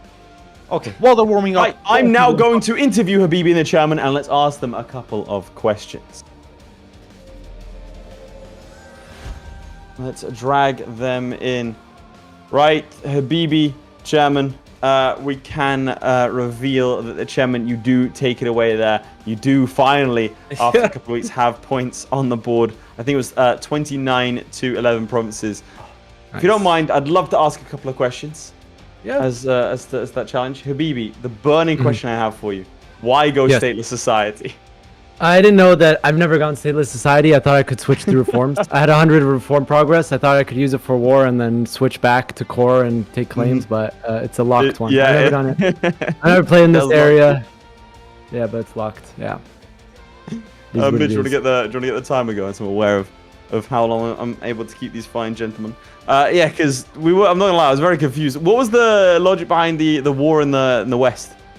The Ladakh war? Ladakh, I was just going to use his cores. I mean, use him to do another no CB if Timurids kept land, but he didn't keep any land. Like, I was going to vassalize him and then eat up land in Persia. Right, gotcha. Okay, and then go west. Yeah. Sure. Yes. I'm not going to lie, I think from the point where you did stateless society, at that point, it was pretty much... it was pretty much that. I don't think you could have come back from that, frankly. Now, the reason I love you, I love the fact that... The reason I love you. The reason I love the fact you did that is because we were debating what would be a really hard challenge for both of you. One of the other ones we did, and we actually changed it yesterday, was we were going to have you to play as the stateless societies in Southeast Asia and have the most provinces. And we thought actually that's kind of a miserable thing because everyone around you is a Ming tributary. So I'm glad that you went stateless society to show to us why it was a good idea that we didn't do that. So that was good. Chairman, there are some accusations in the chat, and by the way, chat, you can ask these fine gentlemen questions yourself, and I will relay that to them. How do you react to allegations that you hacked into the game? Did I hack? Because your RNG, the jumper took out malware like so quick. Bengal having low everything. Ming getting rid of all of its tributaries. Where do you think the accusations lie? Is there any truth to them? Jeez. You know, I think it's about damn time I had good RNG because I'll tell you what, man.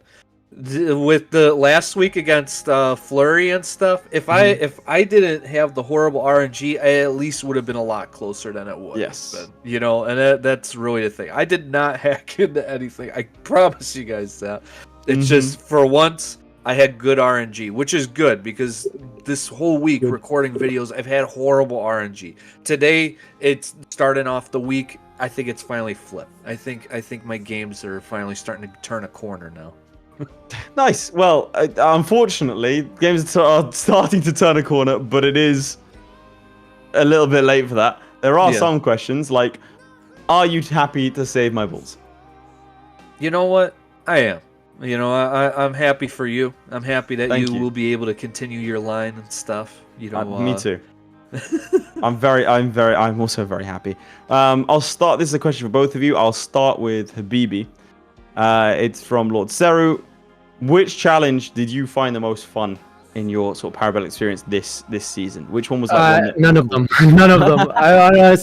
I was talking to my chat about that, you know, like unless you're Florryworry and you play everywhere on the map, it's like you were hoping for specific regions. Yeah. And I got 0 of them this season, and I couldn't do anything. Like every single challenge is like, well, I haven't really played this. Well, let's go. What would be your try ideal it. challenge? We'll follow that up. Aside from Portugal, don't say Portugal, please. No, Portugal would stink too because my lobby is slow. I don't know, man. Probably something with Ottomans. I don't know. Mm-hmm. Yeah, the Ottomans game last season with Florryworry, that one was a really sick match. Yeah.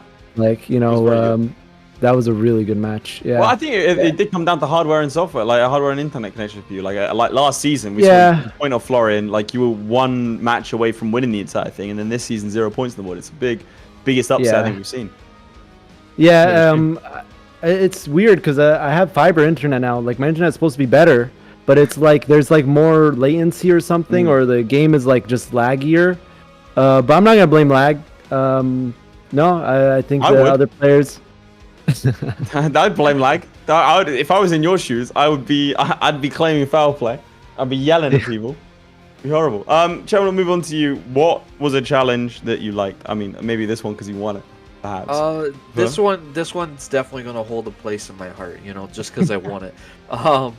I actually like the first one I did against Playmaker. You know, it's just a simple, like, you know, if most people know my channel, I love Chinese history. I like specifically like Qing history, and that one was to conquer as much of China as Jiangzhou as possible. And then, like that, it's like my bread and butter. It's just that one I just didn't play as fast as I normally know that I can. Yeah, maybe it's a case of in your head you're like, I know how to play this, and then you start taking it.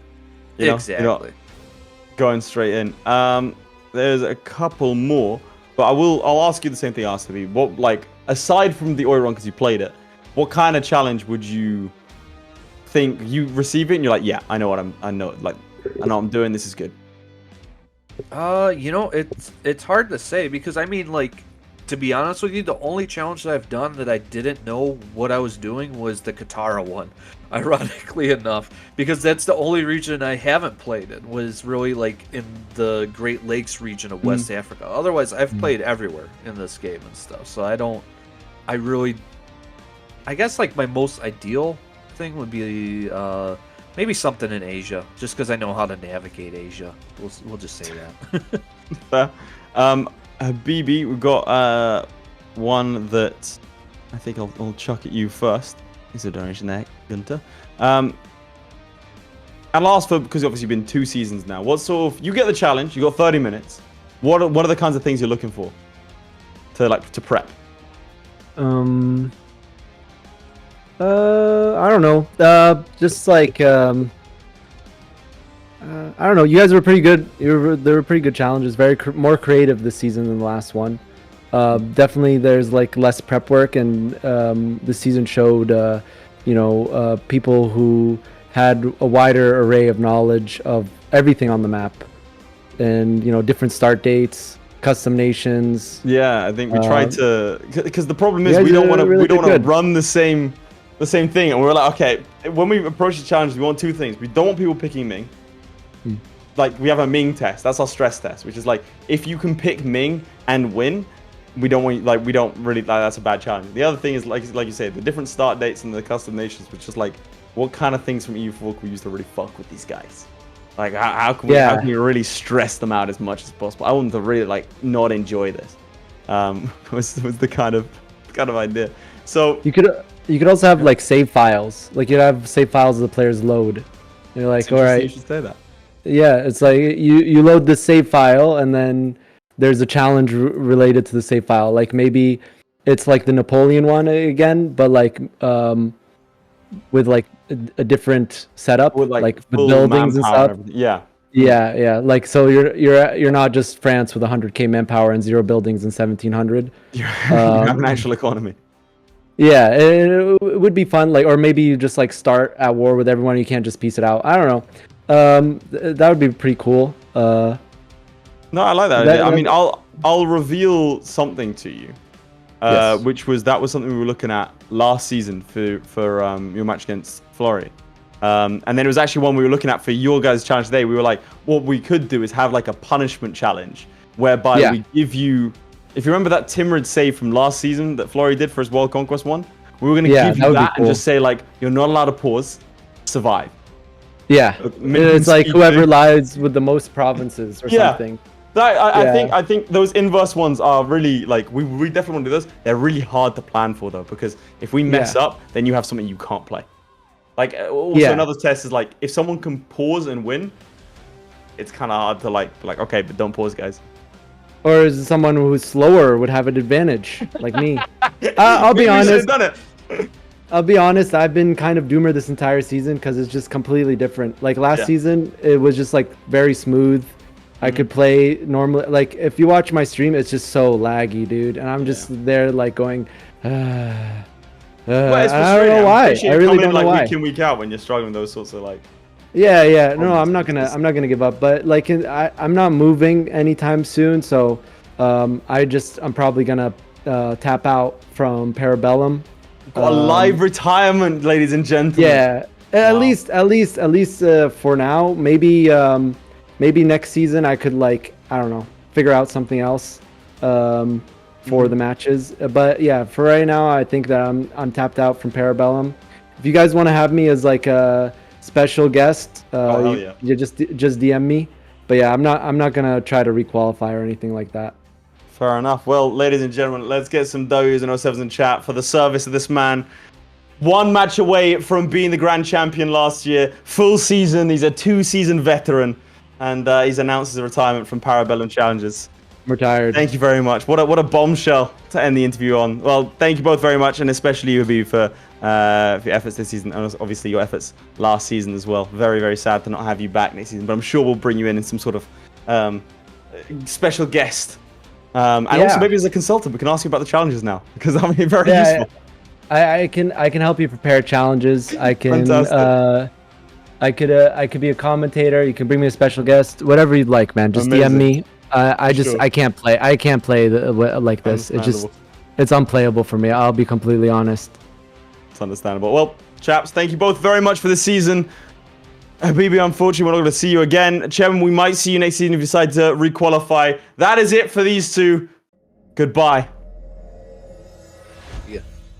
What a bombshell, ladies and gentlemen. Habibi announcing his retirement, or at least sabbatical, might come back, just like Mika Hakkinen. Maybe. But yeah, you know, it's the same thing combat sports. You know, when people get, old dogs, they start to get injuries that wear up, they got to know when to hang up the gloves. And some might say this is even more intense. You know, it's more intense on the body, on the mind, and on the soul.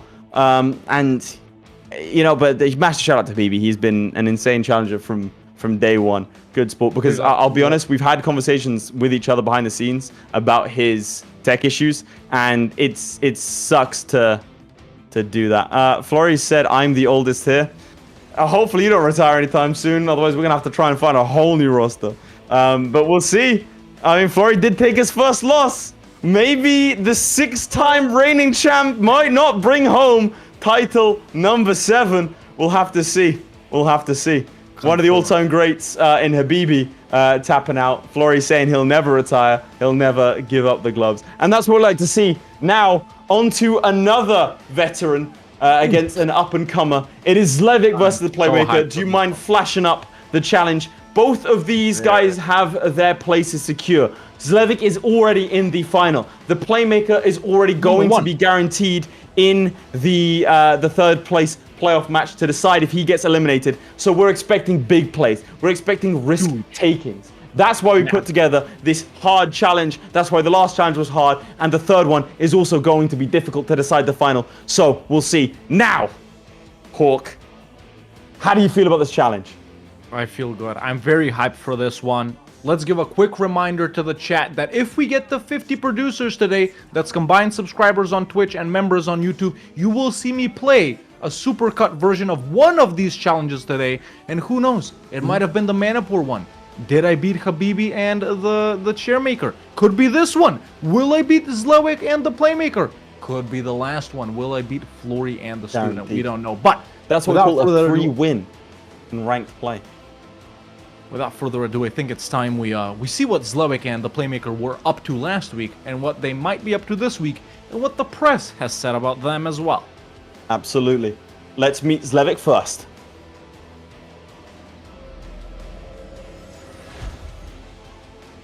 This is the best version of Zlewikk we've ever seen.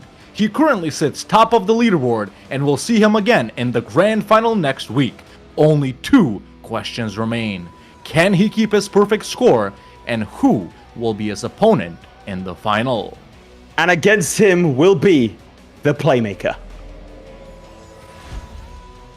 The Playmaker has earned himself a chance at staying in the competition. A win today could give him the momentum he needs to survive next week's elimination match and secure himself a spot next season. However, he's up against his hardest challenge yet, so let's see just how badly he wants it. Chairman, once again, sorry, Welcome. the Playmaker coming in once again with no camera. Oh, It's yes, all yes. mind tricks. I've heard it's to hide his identity because he does plan bodily harm against Zlewikk. Zlewikk, how do you respond to this? No comment. No comment. This man Ice in is his clearly veins packing. As always, ladies and gentlemen. Ice in his veins as always. Now, You know, Zlewikk, what you see behind me is a green screen. I, in fact, don't have that map in my home room. I'm just in a hidden place outside of Poland. I want that He's map. in a bunker. Well, if you want it, you're going to have to go and take it off him, but we don't know where he lives. That's right, that's right. Now, Zlewikk, we've heard some reports from certain French magazines, we're not going to name them, that the fame has gone to your head, that after 4 straight wins, some were saying you might flop today. In fact, you were seen in the pub at 2 a.m. drinking alcohol and eating meat right before the match. So not keeping up with your regime for food or whatever you want to call it. Is that true, or are you still as on it as always? Oh, those are absolute lies. If you know any Poles, you know they never drink alcohol. So that couldn't course. be me. Yeah, of course. Disciplined. As a nation, they all run 10 kilometers every morning. If you're seen drinking Together. alcohol, shot on sight. It's a very strict way of living, but it does produce champions like Zlewikk aims to be. Zlewikk, Never ask Florryworry what kle kle kle means. I won't because I can't pronounce it. Zlewikk, you're already guaranteed entrance into the grand final. Does that mean you're going to go super flashy with the plays today? Take more risks? I mean, you gave us a challenge that it's risky anyway, so I'm just gonna play it as I should. I have some ideas, and I've played Grand on the Grandest LAN last year, so I did some test runs for it actually. Nice. But there are some bits with RNG, like with any other run, when you start in a challenging position. And how much do you think the fact that you don't need to expand to the Maghreb for this challenge influences you? Will you still be going with the classic fight Tlemcen first strategy, or is that not something you're thinking about at all? Why would I go for a piece of desert? There you go. Confirmed. Zlewikk reportedly calling all North Africans desert dwellers. Especially Tunisia, Leif. Okay, right, we're getting really personal here. First my girlfriend leaves me, and now Zlewikk ends our friendship live, and Habibi has retired. This might be my last ever show. Playmaker, try and cheer me up. How are you feeling about today? Well, I have no idea what I'm doing, and that's why I thrive, right? Yes, that is true, actually. When you have no idea what's going on, you tend to do better. Should we do Yeah, bet so how I- much corruption we're gonna get? Yeah, how Yeah. what are you gonna... I mean, if Have you're you not played Granada, Granada you're even before? trying. So, yeah, I tried Granada out recently, and I failed to get a single province in Europe. So, I'm not going to go with whatever I did in that. I'm not going to do that. Okay. Okay. So you know what not to do. Okay, that's a start. That's a start. So how many provinces can we expect from you today? At least 4, maybe less if I lose to Castile, but that, 4. Okay, I would recommend restarting if that happens, then you'll have 4. That's a pro-veteran move from me. One final question for you. You will be facing either Florry or the student next week in an eliminator to see if you stay in the competition. The big question, who would you rather face? Well, that's an interesting question because I think, I want to be the one that eliminates Florry, right? The glory. But I think that the chance of me staying in is better if it's the student. But the glory. Glory versus sense. Well, either way, I've disappeared in shock again. That brick. I'm back! I'm gone. All right, Midge, are you doing that? Okay, I've heard from Midge that he is playing a practical joke on me by pretending I have tech issues. Very funny. Well, now, I think it's time we get cracking. I agree. Let's get this party started, ladies and gentlemen. I want to see some Granada gameplay. Zlewikk, Playmaker, jump in the game. Don't click anything. We'll tell you when to get started as I'm left all alone right here. I can put my arm out all the way as far as it goes and not be in the way. But yeah, well, you boys can go back to your rooms right there. So there we go, ladies and gentlemen. That was the Playmaker and Zlewikk. Bless you. I sneezed myself into existence. Woo! We're back. I was allergic to not being on screen. I was allergic to your solo commentary. Both of these players are in the game. Are you in the game? Are you ready? I am in the game. I am ready. Obviously, both players starting off as Granada. Does that mean that because Habibi and Chairman played the same nation, Zlewikk and Playmaker are playing the same nation, that we'll see Florian the student play the same nation too? Perhaps. We don't know. You never know nothing in Para Bellum, ladies and gentlemen. But if our players are ready, I think we can go ahead and get started with our second challenge of the day, the Reconquista, or whatever we name it, as Granada own the most provinces in Western Europe. We're gonna see them fighting big guys, Catholic guys, same culture guys. What's your prediction on provinces, Laith? Are you ready to go? Yeah. My prediction is we're going to start in 3, in 2, 1. I think personally that we are going to see at least 10. At least 10. All right. Well, I think at least 10 is possible. This is my POV, ladies and gentlemen. And as we all know, Granada, super difficult start, man. You got Portugal, Castile, and Aragon angry to you to the north. Luckily, you got truces with those guys, so you're safe for 5 years. You got the disaster looming here, the Granada War Succession, which tip from EU4 Pro right here. Listen when I speak. Let it happen and let them win. Let the Granada War of Succession happen. Let them enforce demands. You want to get rid of Mohammed IX here immediately because he's horrible. In a normal game, you'd spy on Tlemcen, ally Morocco and Tunis, fight Tlemcen, eat the small guys, break one of these alliances, eat them, break the other guy, eat them. In the meantime, you've allied the Ottomans, then you can fight the Mamluks and Castile. That's not what you're doing in this game. No. In this game, these are the provinces we're interested in only.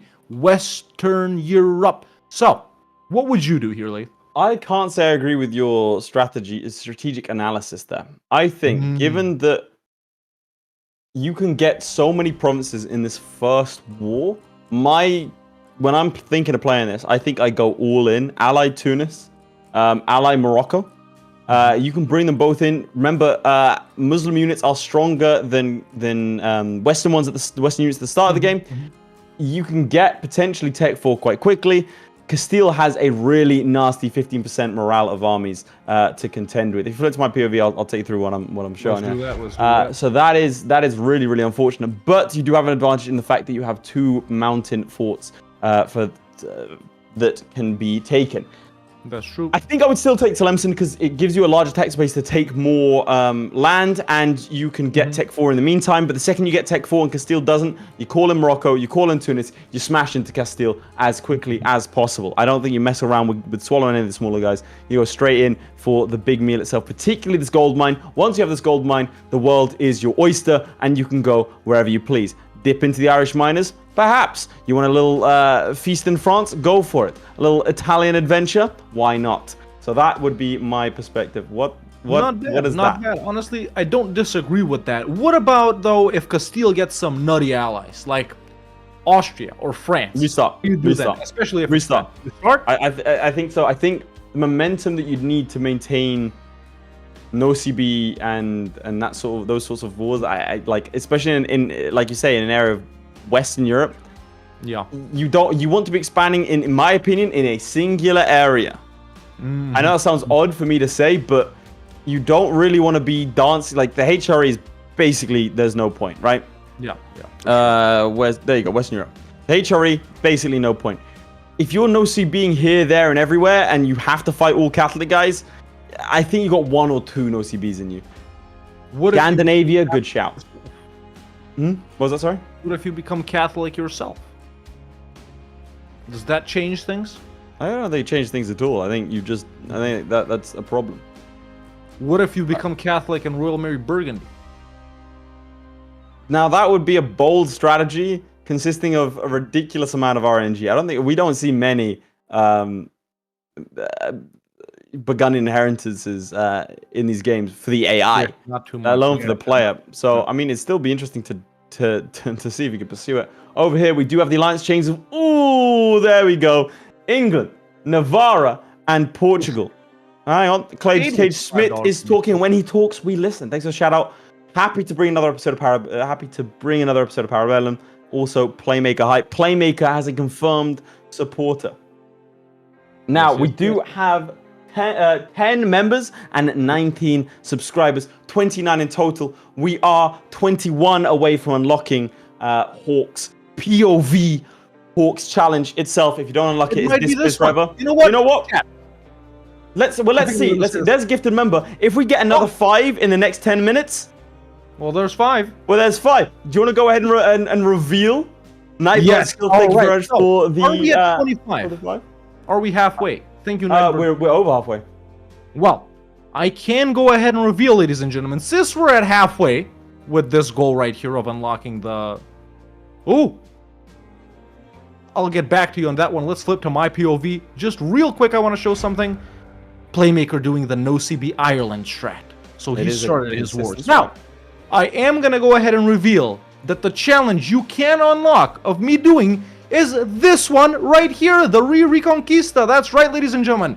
This is what I did. So, do you want to see, was I better than Zlewikk? Was I better than the Playmaker? Did I suck and actually lose and get full annexed? I guess you'll have to see if we hit a combined goal of 50 producers right here. Very fun. Is he allied the Ottomans? He's allied the Ottomans, Tunis, and Morocco. Pretty classic opening right there. That's the alliances you want to get. How do you ally the Ottomans? Oh, you just Royal Marry them, bro. And then you ally them. Yeah, he's not going for that over here. He actually allied them first. Yeah, that's what I'm saying. I don't know how he did that. Can you check the improved relations modifier? Like, what did he do to improve relations? So improve relations, Scorpion Soul, enemy. And then they just accept it. That's weird. Yeah. Oh, they're rival to Aragon. They are. Maybe he's threatened towards Aragon as well. He is. He is. Very nice. He set himself to threaten. That'll do it.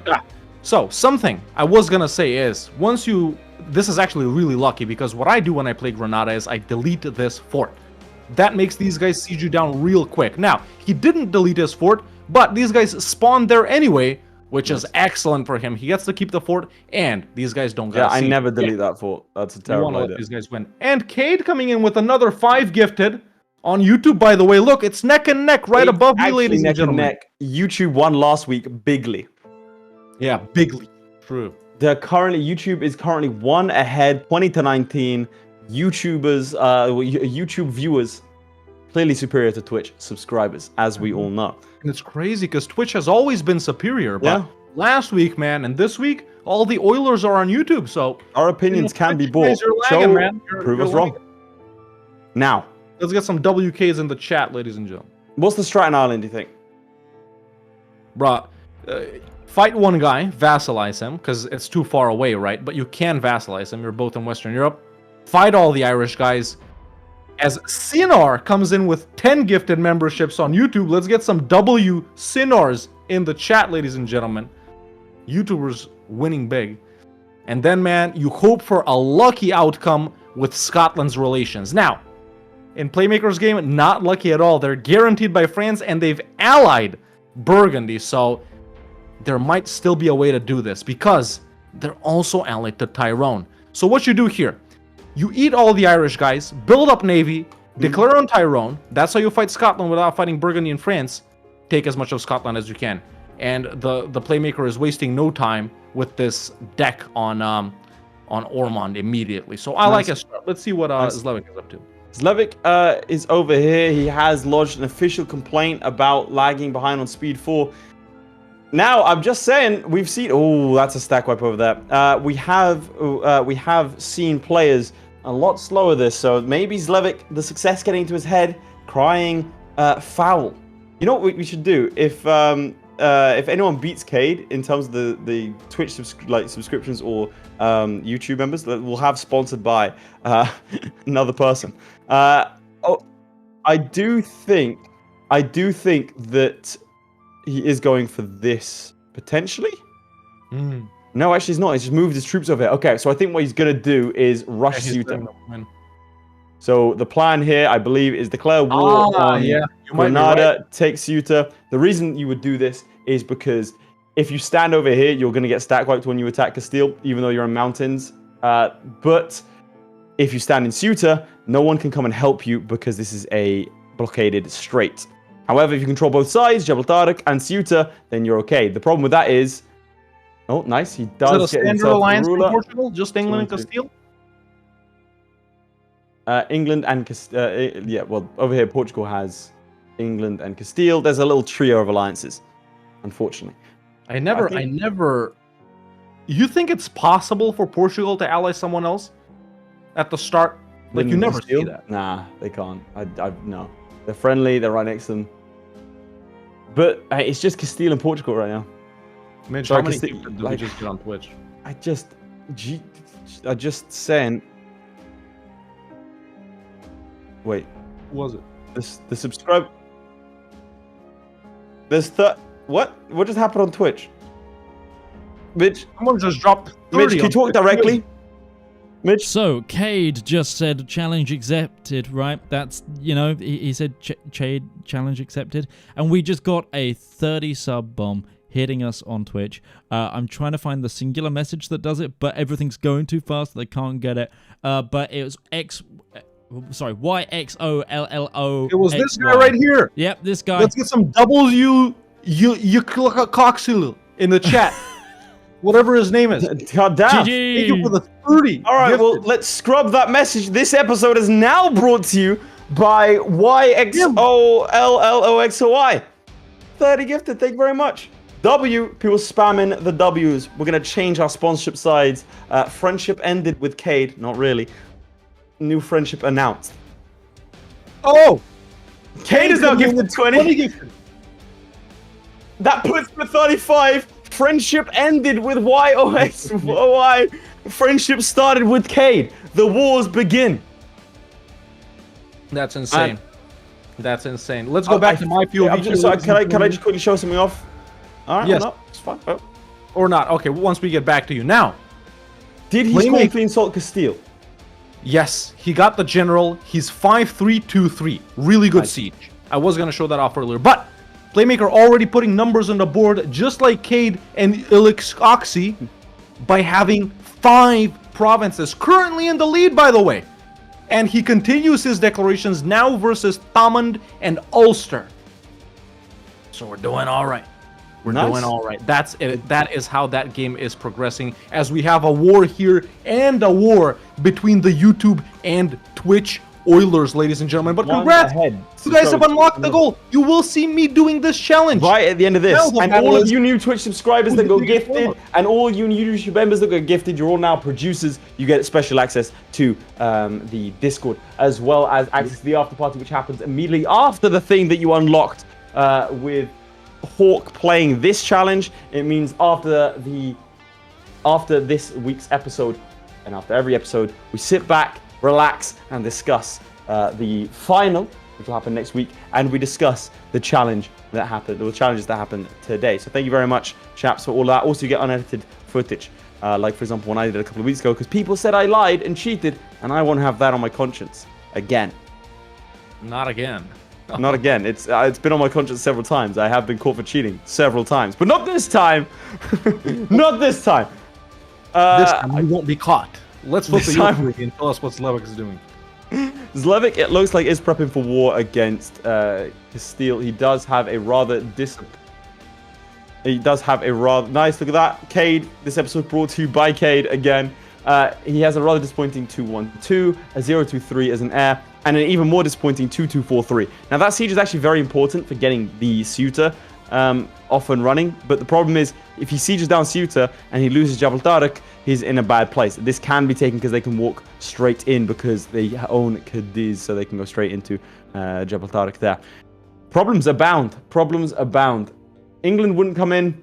Unfortunately, Tunis wouldn't come in. Morocco wouldn't come in because Tunis is struggling, unfortunately, against Tourcourt and Fezzan.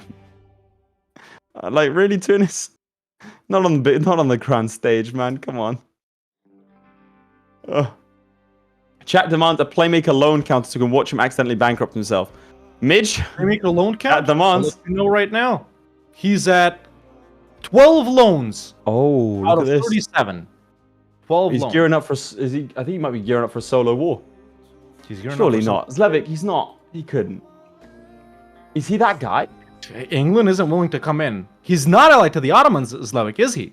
No, he's not. He didn't go for the Ottoman alliance at all. He's just building a spy network. Zlewikk, it's minus 11 a month. That's very expensive. He has taken out 5 loans, can take out a total of 72, so he can take out a load of loans. I don't know where he's going with this. Zlewick's conquered nothing. He has conquered my heart, though. The Playmaker in the lead currently at 7. He has done it. He's called in Morocco, and he's Just going Morocco? straight in. Is he Tech 4? Just Is he Morocco. Tech 4? He's not Tech 4. He's not. He's Oh, not, but he but he still gets doesn't a job in care. Seville. Massive stack wipe. Massive stack wipe. I think he's rushing. What's his for general? Portugal. Tell me his general.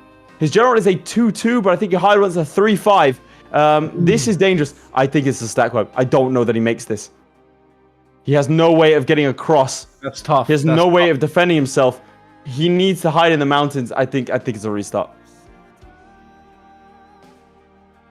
Not, yeah, that's not good. He might be able to scorch the earth and dance around. Yeah, I just think there's a bit premature. He doesn't have Tech 4. He does not have Tech 4. And Castile does have plus 15% morale of armies. Now, it's not over yet, as it looks like Morocco might rush down to confront. Stack, you've got to scorch the earth and run. He does scorch the earth and run. Morocco cannot cross, and will they be defended? Will they be defended?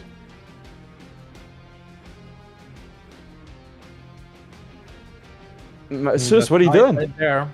Why does Morocco have so few troops? They're leaving. Are they disloyal? They are just they're about all disloyal. disloyal. No. Two are loyal. Marrakesh loyal, just not helping out. Just dumbasses. Yep. Now they are. Tough. 3rd of September, I think, but it looks like maybe they might come and save the day. It's 2 days out. It's 2 days out. They do. They save the day. Shout out Morocco, man. And he is just attempting to buy them as much time as possible. No, he went and stack away the Portuguese troops. That's what he did. He brought out the navy to stack away the Portuguese troops. It's huge. It's high-level plays. And that has bought him another second, another moment, maybe to make a play. It looks like he will. It looks like he's going to potentially run down to Ceuta. There's a chance. No, they run straight back up. But his troops are still alive. Not quite thriving, but they are surviving. Portugal, no troops left. We'll have to see what Morocco does next. Morocco needs to do something, not just stand in Fez. But they're scared. They don't want to do anything too drastic. I think here what he needs to do is just attack this lot. Like, no, did they breach the walls instantly? They did.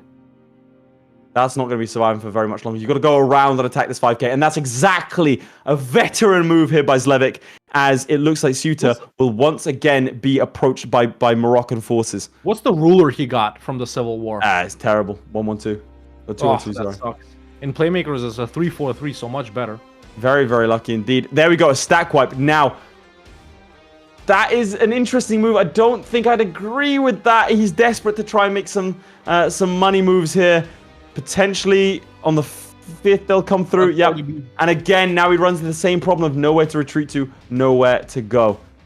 And he does retreat to Jabal Tariq. And I think he might...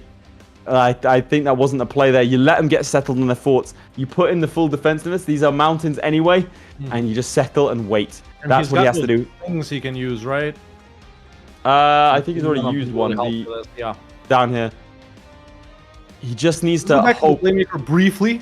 Go for it. Just to let you know what's been going on in his game right here. So he has conquered 2 more provinces in Ireland since last time, and just declared another war on Clanricarde and Munster. Already sieged down Clanricarde. Munster, as we all know, level 3 fort. It's not going to be a problem with his vassal and an easy stack wipe, and he is Mil Tech 4. But in the meantime, Scotland has been gobbled up by England quite a lot in something or other.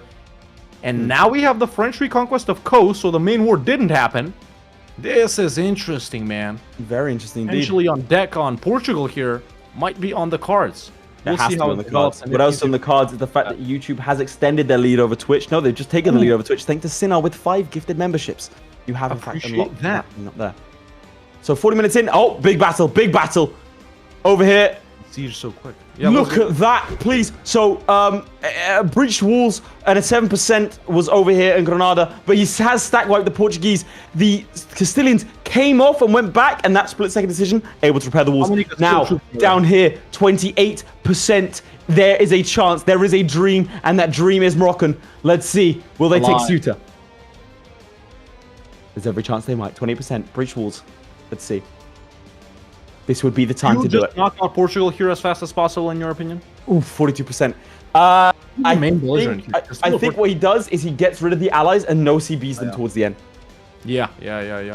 They usually. This is a very good position, given how low he sunk. Pure skill and tenacity, and there you go. Ceuta is taken. Reinforcements flooding across. Look at that. The Castilians immediately running. The Moroccans are coming in. That is phenomenal. That is phenomenal. How did he do it? How did he survive? I said the words that I thought he was going to get stack wiped. Now the Castilians attack the Moroccans. I believe he has taken Tech 4. He does. Look at that. And now you see start to see damage poured in on the Castilian front. The Portuguese have nothing. And now the Castilians are on median. The war goes to take John, which he's going to do now. You're going to see an uptick in war score straight up to 13%. This is a winning position right now for Zlewikk. Clutched this from the jaws of defeat. That was a phenomenal play to stick with that. Like I said, I would have restarted after that initial loss. Now he does have to be careful that Morocco doesn't take land here because he didn't set provinces of interest, so they will look to take land here, and we'll have to keep an eye out. But I think that he can take Zlewikk's game, but also in the Playmaker's game, ladies and gentlemen. If you flip over, I have some huge news for you guys. So he has just pieced out these two guys, putting more numbers on the board. Currently very far in the lead at 9 versus Zlewikk's 4, but of course Zlewikk can take a lot. However, you might be noticing that he's improving with Burgundy and France. Interesting. And in fact, he's allied France. Wow. And in fact, he's close to maybe even royal marrying Burgundy. Why? Can't. Because he's Catholic. No way. Impossible. Because you're lying to me. He has flipped Catholic, ladies and gentlemen. Very strong. Flipped out of Ikta, obviously. He's nothing now, apparently. He doesn't have a state, but he isn't a stateless society. So, is he still allied to the Ottomans? Progresses, man. He's still allied to the Ottomans. That is a ridiculous alliance chain. Something the France alliance can do is, well, they're currently at war with England, but if they weren't, and if he has time, maybe there's someone to help. And maybe there's a chance for this yet. So that's what's been going on in the Playmaker game. Let's go back to that war because he's still at peace. If something happens, I'll tell you. So over here, we do have the ability for him to peace out the Portuguese, but he's refusing to. He wants to make them suffer, and he did stack wipe them a couple of times here. Now he can't take Ceuta. Maybe it'd be a good idea for him to give Ceuta to his ally Morocco.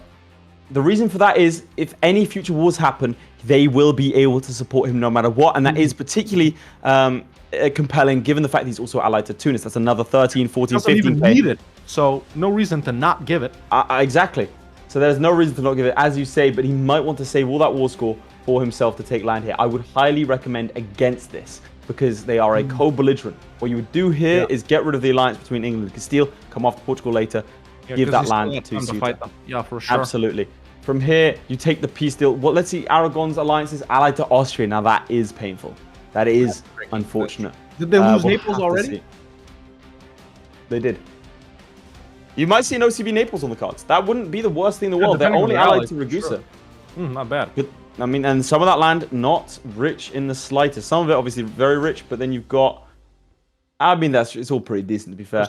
5 provinces here, but that's not huge deck by the Playmaker here. Well, huge for his size. He has just declared on Kildare, co-belligerent Sligo. That makes Tyrconnell and Scotland and the Isles come in. So, fighting a big war here, he can potentially get 1, 2, 3, 4, 5, 6, 7 provinces from this. And most importantly, be on the island of Great Britain. Have a direct border with England to invade them later on. England, extremely weak. Down to just 3k troops, ladies and gentlemen. Allied to Brittany, who won't come in, and Portugal. If he decks on Britain, Morocco comes in. The boys. Morocco is stronger than Portugal. They can take them on by themselves, definitely. It all depends on how fast he is Scotland with this. He could also vassalize Scotland. That's true. Depending on how quick he is with this and how long France and England stay in this war, there might be a chance for something like here. Very good RNG for the Playmaker here. I got very good. I would say a lot of it. God, he'll Playmaker special up there, changing his GDP as well as his debt percentage of GDP. It's ridiculous. Over here, if you flip to my POV, we do have Midge. You can keep talking to me. Don't worry, I'm a professional. We do have Portugal in a position to be pieced out. I think it is 100%, and he does. He didn't give away Ceuta. Vassals never count unless we say so, chat. What did he do? Did he take money? Did he humiliate? What did he do? How long was the truce? How long is this truce? He did get rid of their alliances. Let's see, the truce is for a long time, 10 years. 10 years. I think not giving Ceuta to Morocco was a mistake, personally. I think that would have made your future was a lot easier, but look at this. That's a stack wipe if ever I've seen one.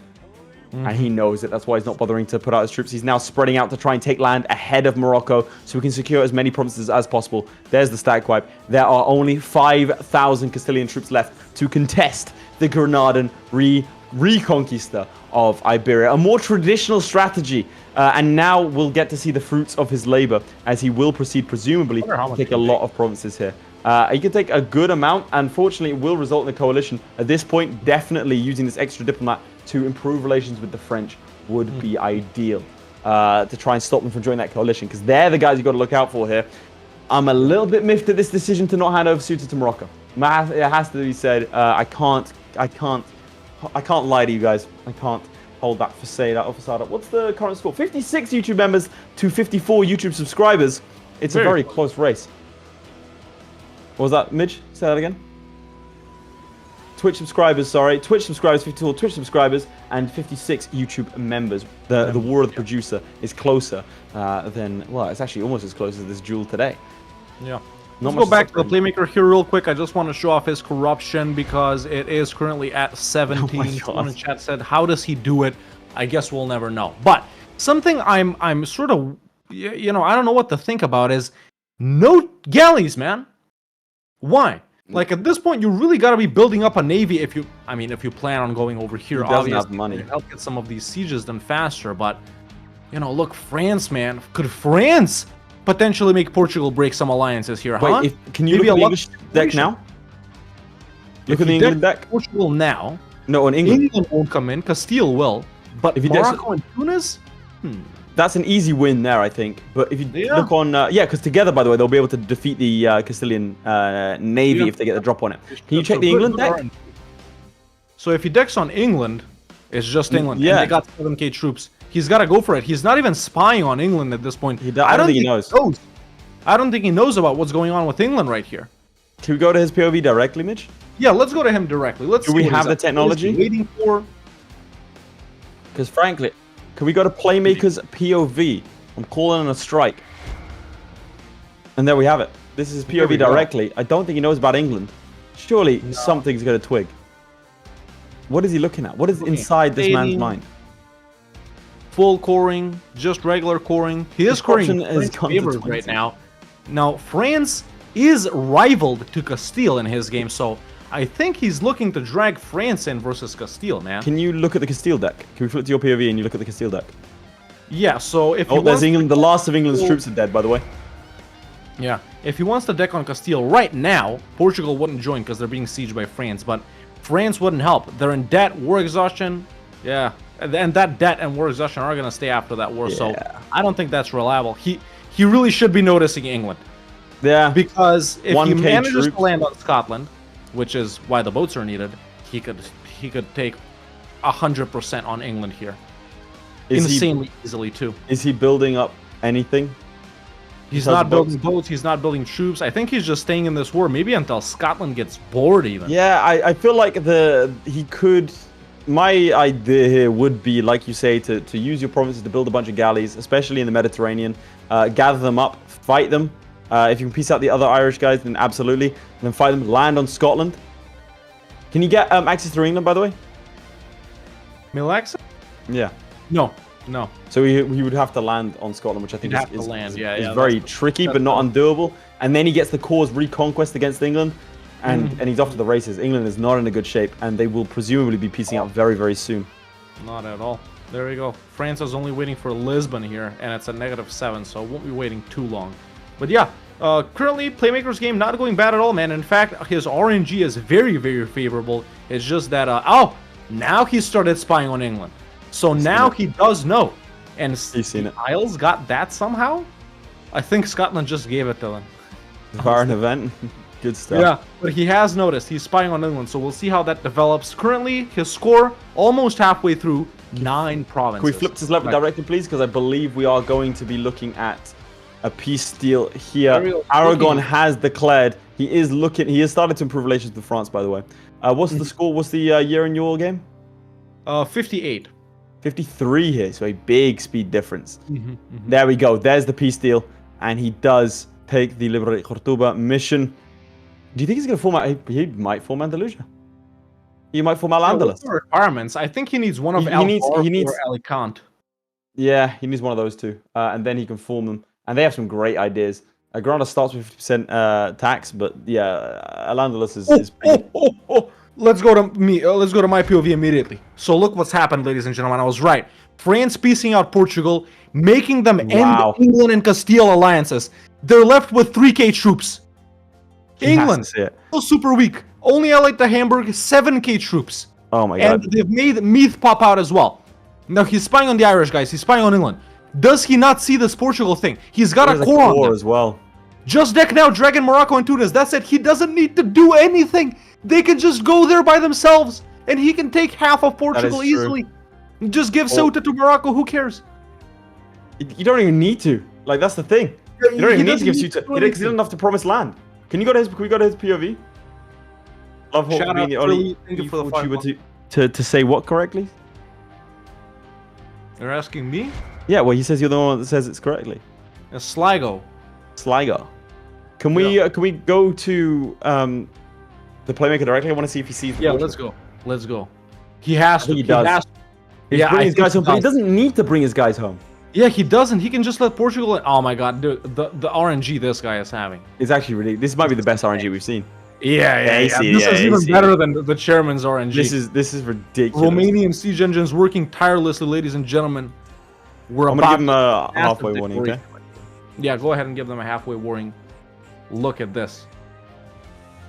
Look at this. Wow, he can just take so much, man. Portugal's war score is, by the way, 165. So they have some really tough provinces. They got Madeira and the Azores, obviously. He doesn't need Ceuta. He doesn't need Lisbon. He doesn't need, Aveiro, Coimbra, Porto right here. All of these high def provinces. He can just take these inland ones. He is setting provinces of interest. He's definitely setting up. But I'm just like you say. I'm baffled as to why he would. I'm baffled as to why he would even be here. There it is. Because he can go. There it is. There's after Ireland. There's the deck.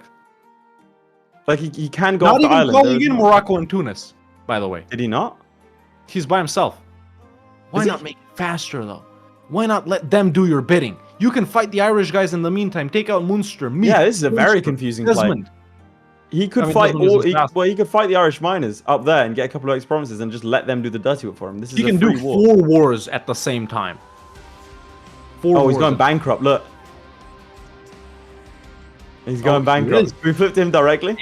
Yeah, let's go. Oh, he's got 7 days to not go bankrupt. already at 20 corruption. There it is. Even Let's more. go. 30 corruption. 28 corruption. Greece gameplay, ladies and gentlemen. Oh my god, this is good stuff. Now, as he's sorting out that, can we flip to my PV? Because I want to show something that I've just noticed. Yeah. What's this about? Why is he taking that? For coring don't range know. to Ireland, possibly. Probably, yeah. I think that's the plan, but I mean, we'll have to see where he goes with it. But Shant Yaqub is a place to be right now. And also, where is a place to be is Castile. They're getting decked on over here by Aragon. Probably making it very easy for him to take out Portugal later on. And that does end in another 7 years. So we'll flip to your POV, and I'll keep you in mind if anything happens there. Oh,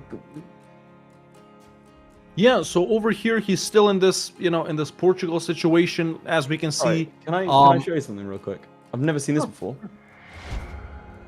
Calais has been occupied by Ulster. That's definitely something we don't see. What? Why? That's remarkable behavior. What? It's Ulster and Brittany. I think so. Brittany's marched across, but yeah. All right, congratulations. Well done, you guys. You now own that province. Nice, oh, he's building a carrack. Building 2 carracks, it looks like. And a bunch of cogs. This looks like an island strat to me. And I think Ireland is definitely the place to go once you've solidified yourself here. Mainly because you either have to know CB someone at this point in order to keep ticking over. He's got plenty of money, plenty of manpower. It would be a big shame to see that go to waste. So declaring war on Naples, it's either that with high value land, or you go into a much easier target of Ireland further away from everyone else. So yeah, Ireland is the play here. Sure. Take us through what you're doing. Oh no. Yeah, over here, man, this war progressing nicely. He has been able to move over to Portugal. However, once again, the boats being very useful, but he doesn't have them. So there we go. His navy just got beaten up. His troops got pushed back, and he still doesn't have access to the field. He's gonna get wiped. He just landed here. Tech 5 versus 4. So he's not gonna get wiped, but not a favorable position to be in, man. Why? He did call in Portugal now. Tunis, he can't call them in even if he wants to because they don't want to come in right now. I just don't get it. Why? There's no reason at all not to call in Morocco or Tunis in this war. And there we go. There's a battle which he loses. If Portugal pursues. What did I say earlier? What did I say? Yeah, you're what right. Did I say? Even with the tech advantage. Even with the tech advantage. That Portuguese leader is really rough to fight. Yeah, the starting guy. Really, really nasty. Hey. Oh, he survives. Now he is. There we go. There you go.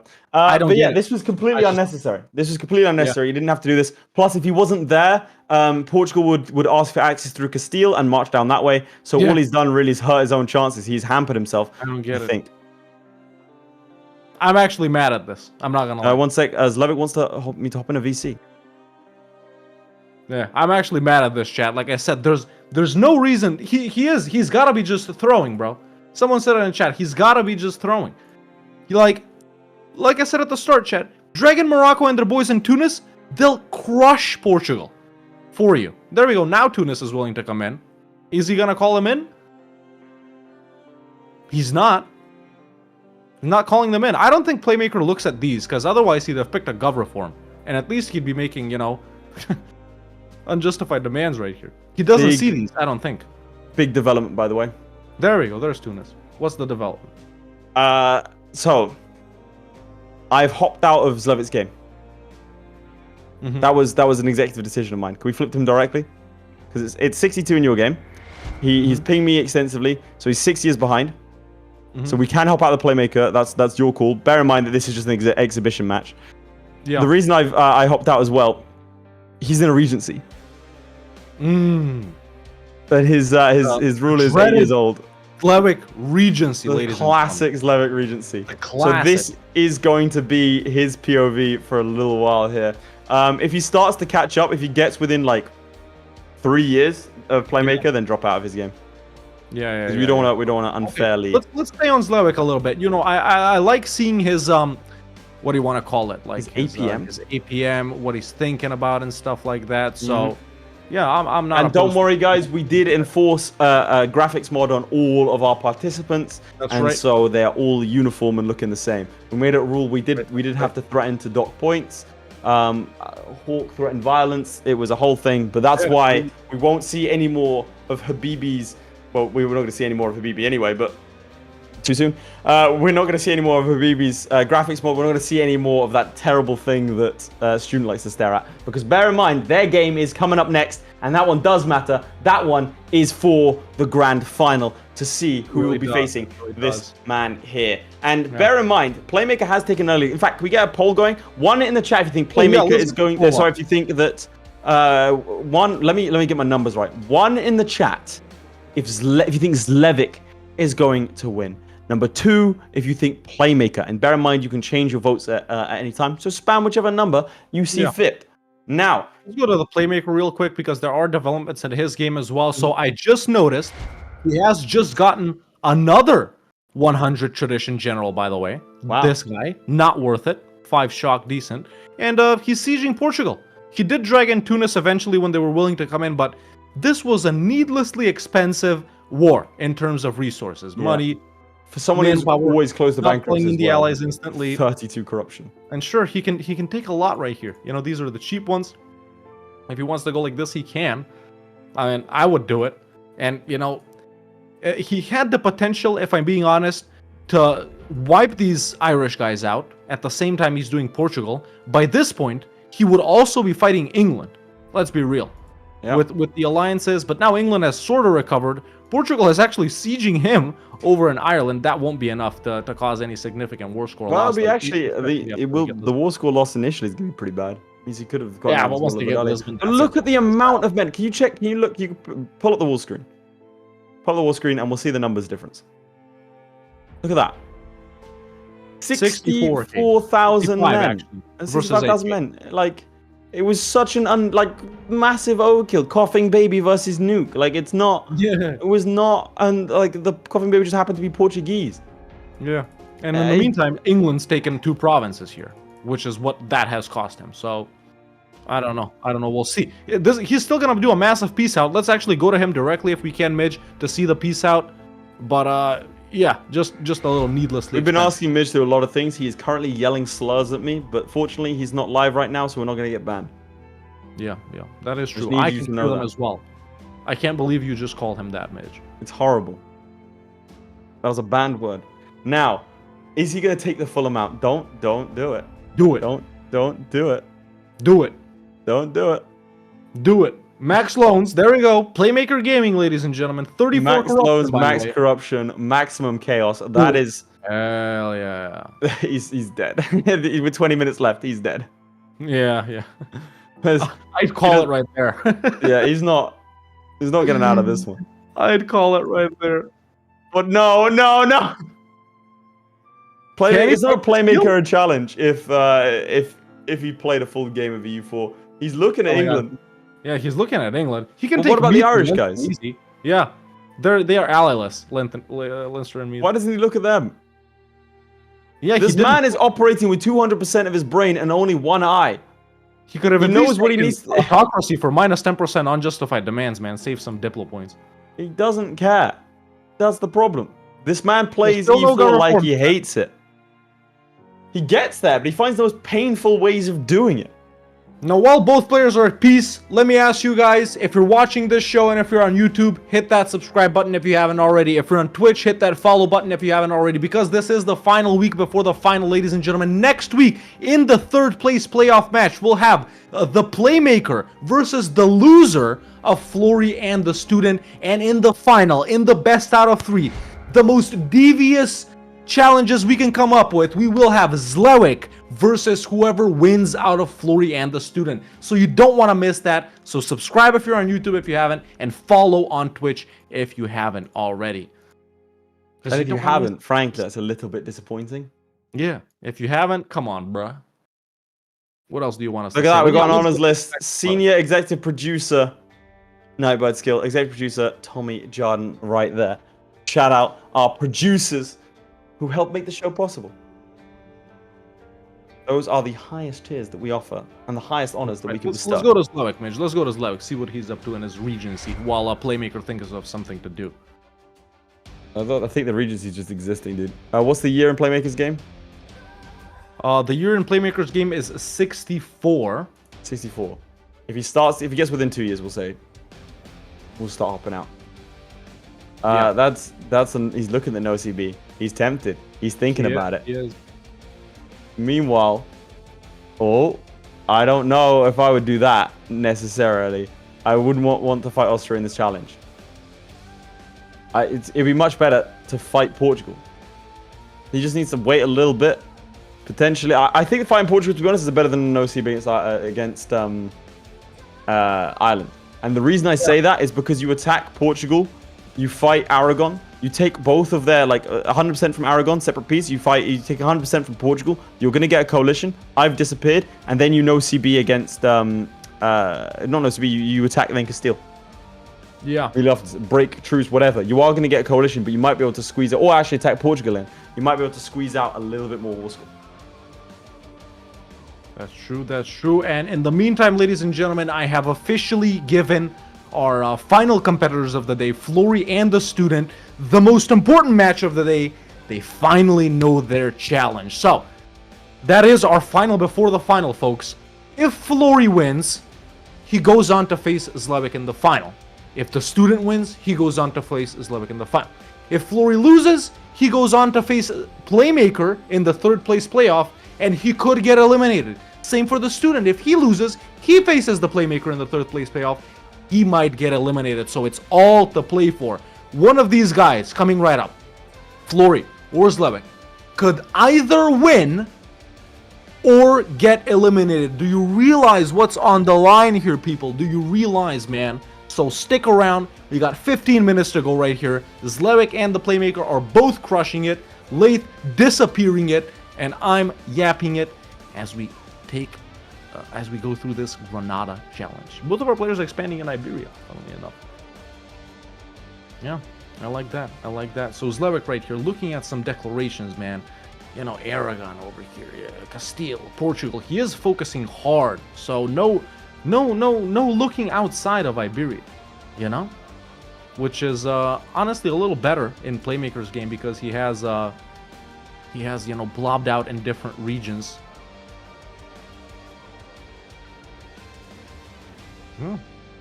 I wonder where Midge and Lathe went. Midge, are you here? I'm here. I'm always here, except for the times that I'm not. Chat can hear me, by the way. just thought. Very nice, very nice. Listen, what replace this guy? Like so unprofessional. Oh, leaves in the middle of the show. I'm getting promoted.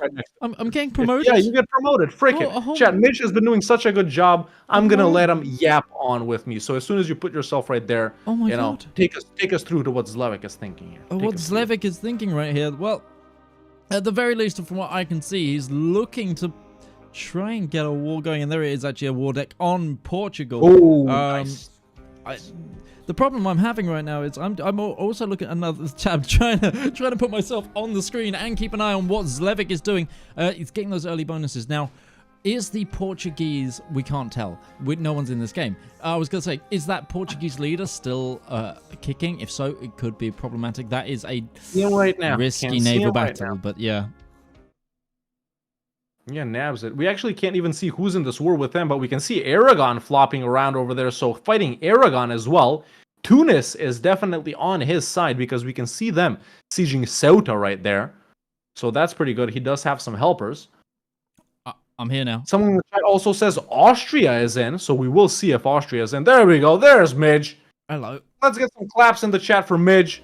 Someone actually competent doing this job for once. I am trying. Ah! Oh no! I've been put in jail.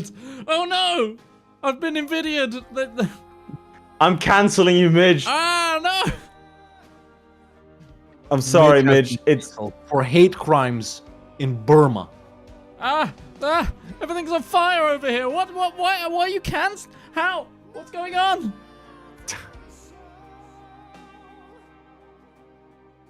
Midge has died, ladies and gentlemen. Let's flip to my POE right here. See what the Playmaker is up real quick before we go back to Zlewikk, because let's be real, his war is fun. Now, the Playmaker has been warned by Castile. Me! I returned. Bankruptcy still looming. My colleague has returned. He had to go and, well, you know what he had to do. But, yeah. Well, I had to sort out his camera because he keeps overheating, Midge. We gotta fix that, please. So yeah, nothing too hot. Oh, there's a deck. He has declared on Castile, even though they were warning him. Castile not in that good of a position. He's dragged in France. Castile's allies are Brittany and Savoy. Now, France should get rid of those guys easily. Let's see what's going to happen right here, because the Castilians are walking towards him. They got a 23k stack. He's got 15k. Same Miltech, by the way, so he's not going to be winning that, even with his 2 100 tradition generals. More Castilian troops coming in, chasing him. Meanwhile, France is doing French things. There we go. They're going to catch him. And this is going to be a huge battle. Oh, they're not. There you go. Yeah, he's just running what's away. what's the time? Can we flip to Zlewikk? I just want to see what the time is. Oh, there's the battle. There's the battle. Don't He's about flip. to lose it in Braganza. 6k Castilians has coming lost. in to reinforce. And that's going to be an L. He's paused. There we go. Retreats. Let's go to Zlewikk now. This is 66. This one's 64. That's also a big war. He looks like he did do the war that I was thinking he would do. I think this is a smart play. I think as we enter into the last 10 minutes, you don't have that too long of an idea. No, wait. He co-belligerent with them. He's fighting the Austrians as well. I don't agree with that. I don't know that I would have done that. He can call someone in that he's not calling in. Who did what do you think he notices? Maybe it's Morocco. Yeah, why would he not think bring he them in? can, because it's only 2 years. And in fact, it's about to be a year and a half here. Why would he not call them in? I don't know. This is a question I'm going to have to ask him in the interviews that we conduct, because I don't know why he would not do that. Frankly. Yes. Well, I don't know who it is. He didn't call in Morocco. Yeah, he didn't call in Morocco. That's what it looks like. But yeah, chat, let's get some final votes up as we get 10 minutes left. We both know what our players have been doing so far. Big wars by both of them. Conquest 2. One is in the chat. If you think Zlewikk has gotten the let's crackling for anyone else. that. Midge, we're losing Hawk. Oh god, am I gonna have to replace a different one? We're losing Hawk. Yep. Hello, Hawk. He's trying to get votes in, but the robots are trying to stop him. They came for my camera, and you said nothing, and now they come for your sound. That's how it works. You're good. You're back. Now let's. All right. You are. Let's in the see. chat, if you think Playmaker's gonna win. That's a big battle if he takes it. That's a big battle. He has to take it. He's gonna win. He's gonna win. Nice. Zlewikk might be the largest man on Earth. Huge battle. Flip to me, Midge. Flip to me. Immediately. Massive battle in Portugal's provinces right here. As we have the Castilians walking in to beat his ass once again. To quote the Chairmaker, what would he say, Leith, in this scenario? Or the Chairmaker say? Yeah. What are Castile gonna do with him? They're gonna wipe his ass. They're gonna wipe his ass, ladies and gentlemen. Look at all the ass wiping going on. Baby wipes, bidets, everything out in the open. I hate that he said that, dude. Granada.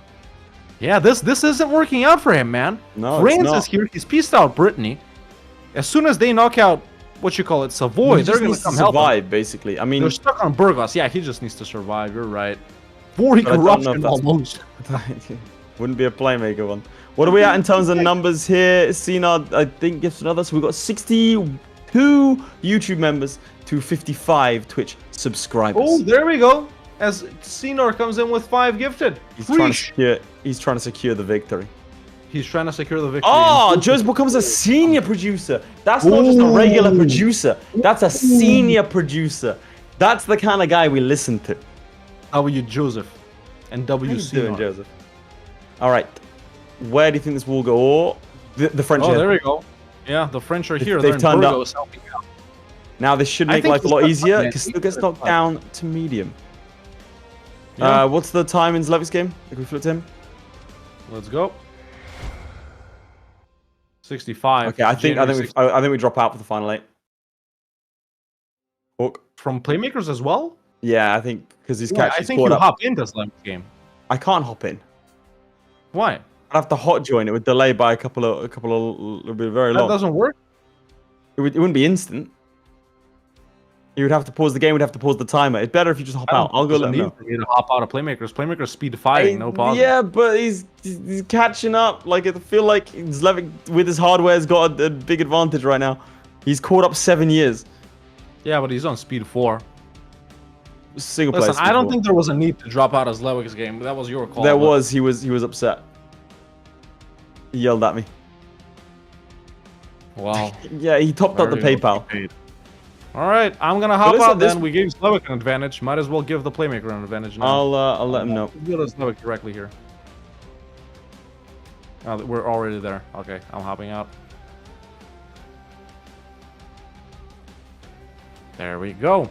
So now we're gonna be viewing our players directly from their POVs. Let's see. Let's keep it balanced as we have 7 minutes. Go. There we go. There's final 5. Nice. We can see the Playmaker's score, which of course, as we all know, is 1 important. to Zlewick's 0. He is currently winning. He's winning. It's pretty huge. Yeah. Now, because we're not in either of our players' game, we're going to have to make sure. I'll let them both know now. When I give them the 5-minute warning, they'll have to pause for us, and we'll have to keep an eye out for any sort of shenanigans. This is where watching, like chat, we need you to do the same. We're gonna have to figure this one out together.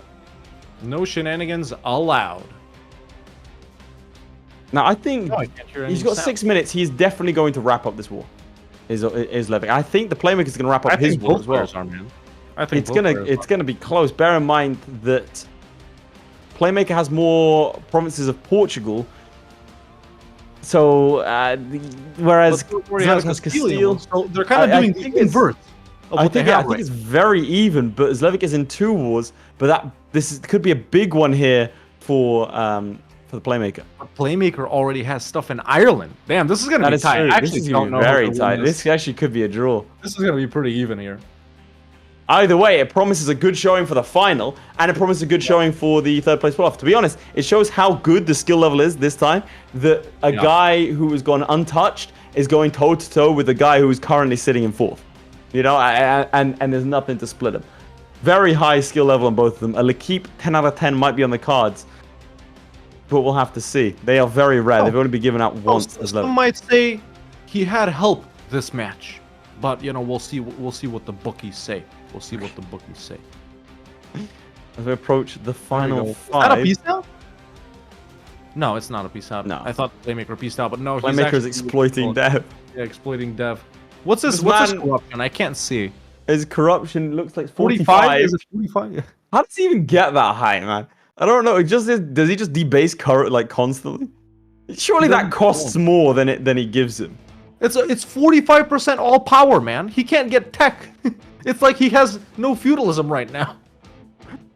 Like corruption's actually really bad, chat. It's horrible. Okay, I'm gonna give him a 5-minute. Oh, as Cade comes in with another 5. Big Oiler. Now we can't pop up his name while we're on this screen, but you see all the gifted memberships, and I'm telling you that Cade came in with another 5. Yeah, I'm clicking on his message. It's not popping up. Ah, there it is. Right on my face. Hello. There it is, right there. Perfect, perfect, perfect. We can't check the corruption in the economy tab. Simon, we're not in his game. I'd love to.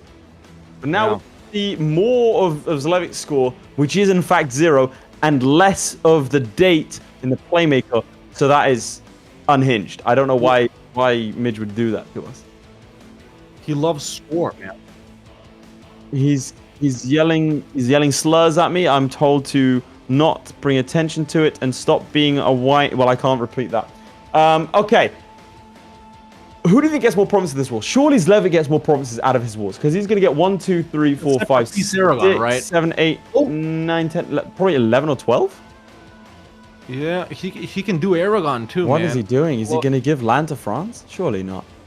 Oh, he's going from the lowest war score cost. Yeah, he's sorting by lowest Playmaker currently. Which is the Gran Canaria. Gran Canaria, that's in Western Europe, isn't it?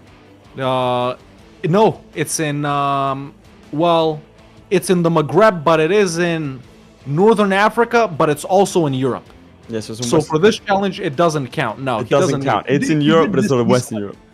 Yeah. This looks like a pretty good there piece. There you go. That's, I guess, the max that he can do.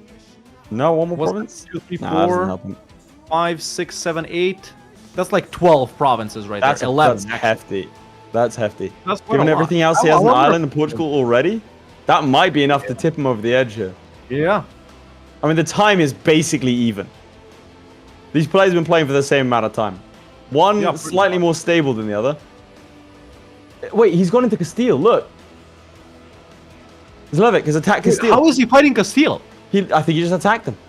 Yeah, he just decked. We can't see it from Daniel Senik's name right here, but we can confirm Zlewikk is in a separate war with Castile, and in the other one, it's Portugal and Aragon. Well, that's now, what I did say that you should do. Look at that. What's That's up with speedy Austria war. at this point? I think Did he already piece him out? I mean, France's troops are. Wait, sorry, I'm confusing myself. I think he has to have pieced them out. If they're not here, he has to piece them out. I'm gonna go ahead and give our players a 2-minute warning real quick. Sure, and I'm going to make sure that they pause when we tell them to. Yeah. All right, it looks like he is going to There we be go. piecing out Playmaker has very pieced out. soon. I think Playmaker's done, right? Yeah, he's probably done. I mean, with 2 minutes left, there's realistically no time to do anything. He could go for Leinster or Meath real quick. They're allyless. He's counting. 7. Count with him. 8, 9, 10, 11, 12, 13, 14, 15, 16, 17, 18, 19, 20, 21, 22, 23, 24, 25, 26, 27, 28, 29, 30. You think Looks he's like at 30? 30. I can 29. You count at 29? Well, we'll have to ask him. Wait, all right. why is he in He's in Naples. Zlevik's in Naples. Okay, What's he here we go. doing in Naples? I couldn't tell you. All right, he's taking a bunch of land. All right, I'm gonna give them a warning. Go for it. It looks like he, again, going for the strategy. The cheapest does get the war off. He just decked on Naples. That's ridiculous. That's actually so good. He decked on Castile, who are allied to Naples. Ah. Wait, And he's going to can take land off him. Naples? Yeah, that's ridiculous. I think Naples were at war with Aragon as well. Zlewikk really has to peace out here, ladies and gentlemen. There's only 1 more minute left. He's got to be starting his peace outs already. There you go. Playmaker should be done right here. He is staying paused. He has zoomed out. There we go. There's the peace out on Portugal. He knocked out Aragon already. He just needs a diplomat back. I'm going to ask them both for their save games, even though I'm not going to be bothered to check it, just to scare them in case they lied. Yeah. Go ahead and do that on 30 seconds here. Oh, it's going to be a close one. I think he has... That's very impressive. There we go. And that should be his final piece 20 out. seconds left. Done. That is phenomenal Both stuff. I mean, Zlewikk both done. playing incredibly well here. Let's see. There we go. He's 20 seconds raising- left. He can embrace the Renaissance. Neither of them forward Andalusia. I think both of our players are done. There's They no are need to- done. 10, 9, 8, 7, 6, 5, 4, 3, 2, 1, and we're done.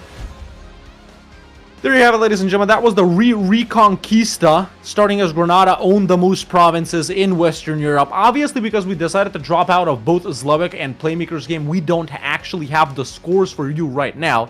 So Lath currently is in the chats. Did you ask both of them their score? I've got both of them. Both of I've them? collected both of them. Okay. There we go. Zlewikk has both scores, ladies and gentlemen. Tough start, tough match, no restarts, luckily. Both players... Call me Zlewikk. What? Call me Zlewikk.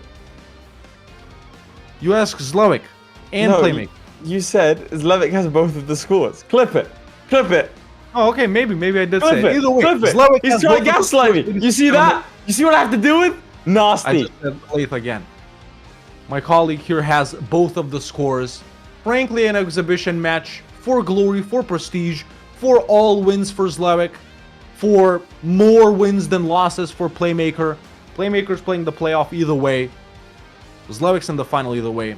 Zlewikk, why don't you tell us the Go. final I'm scores? I'm gonna hurt you so badly, and it's gonna be like emotional, not physical pain. Right.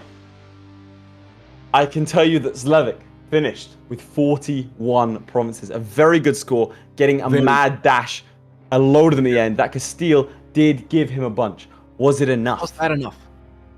I can tell you that the Playmaker, maybe you've guessed it because I'm saying his score second, has in fact managed to get 31 provinces, which means Zlewikk has a perfect score. Congratulations to Zlewikk, an absolutely insane score. And right at the end, managed to nab himself an extra like 15 provinces. If he didn't declare war on Castile, he would not have beaten Playmaker. So that is phenomenal. But now we move on to the final game of today. Two titans are going to duke it out. It's going to be the student versus Florry, the reigning defending champion versus the guy that got eliminated last time in an amazing challenge. The winner goes to the grand final. The loser could get eliminated. Florry could go home this time next week. But for now, we see him duke out in a challenge called Basilius. It's a Byzantine one. Starting as Byzantium, conquer as much of the Roman Empire as possible. Hawk, what does that mean? Oof, what does that mean, ladies and gentlemen? We haven't done a Biz challenge all season. We waited till the end. They have to conquer as much of the Roman Empire. What is the Roman Empire? It's super simple. All of the provinces that are highlighted when you hover form Roman Empire, that decision that comes up once you take Rome. So we have an image right here. Midge has it. We'll flash it up on screen from time to time so you guys know exactly what provinces these guys need to conquer. This continues our insanely difficult start, theme of this week. We got Manipur, we got Granada, and now we finally have a Byzantium run. So to recap, we've said it many times already, just so you guys know what's on the line.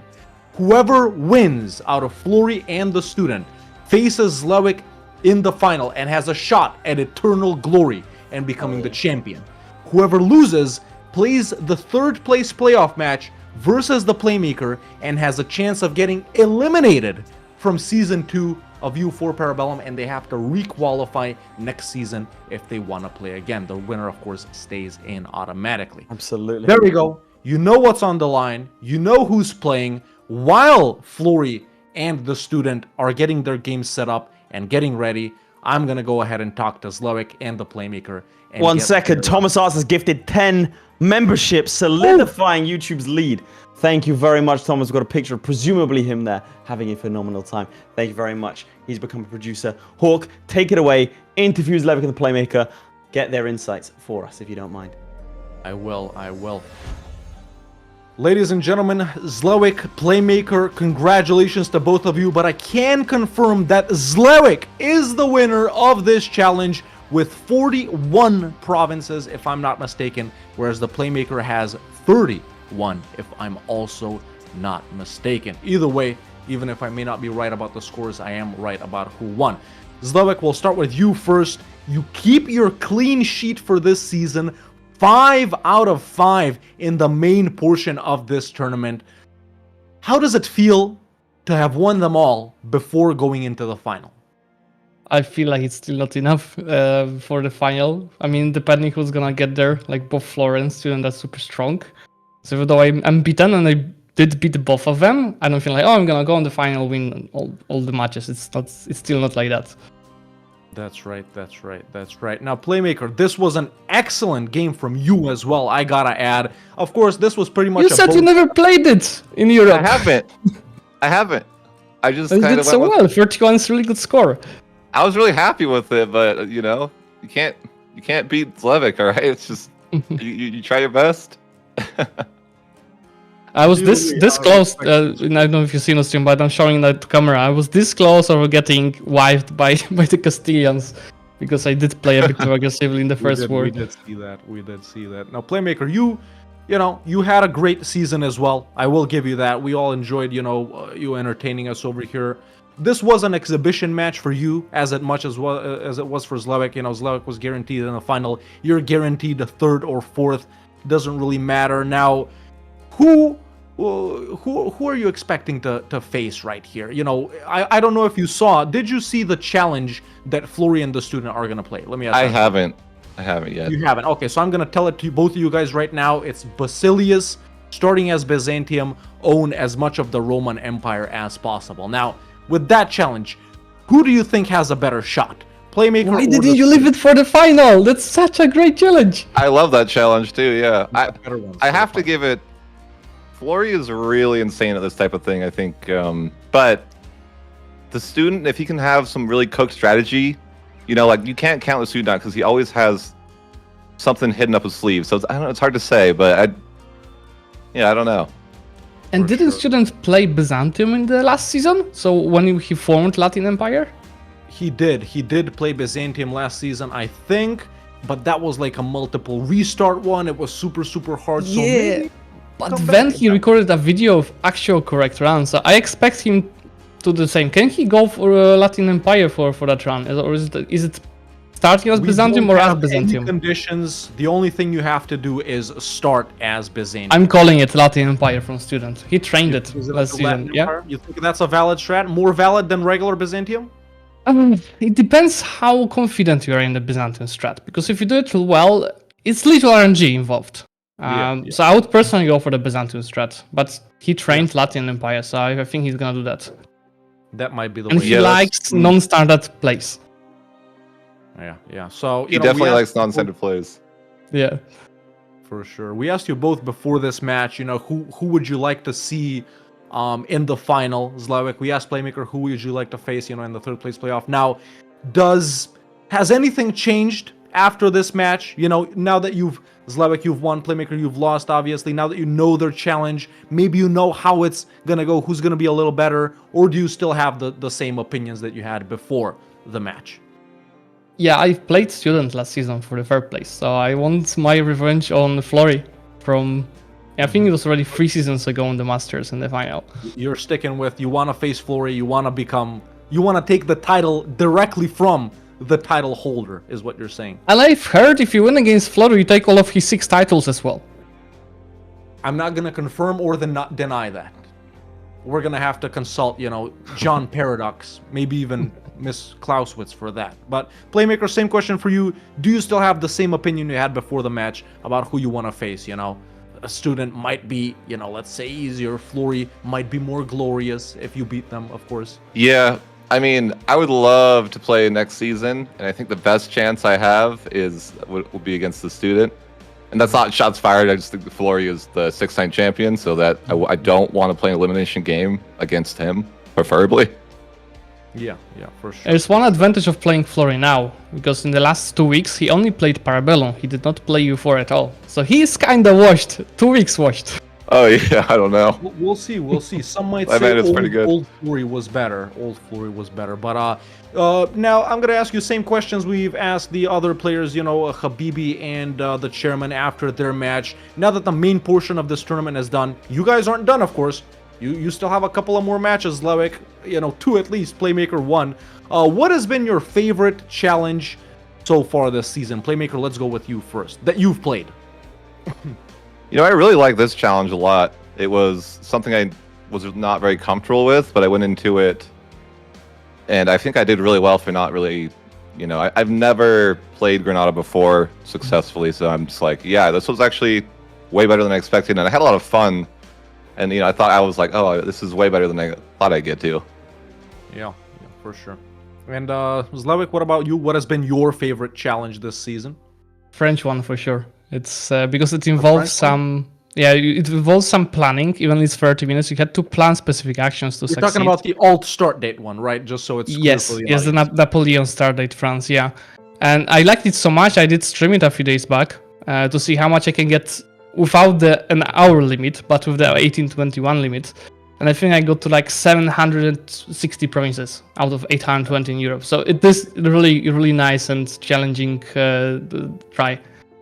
Very nice. Now, what do you guys think now, Zlewikk? You having played last season, and Playmaker, you having played alongside all of the challenges that we did last season. How do you think the challenges in this season compared to last season? Habibi said it was a lot more dynamic. It truly put everyone to the test, not only with all of the different regions that we've had, which is something we always want to test, right? Everyone playing everywhere, but also with the theme weeks that we had, with the custom nations and with the alt start dates. Do you think it was, how does it compare to season 1? Zlewikk, let's go with you first.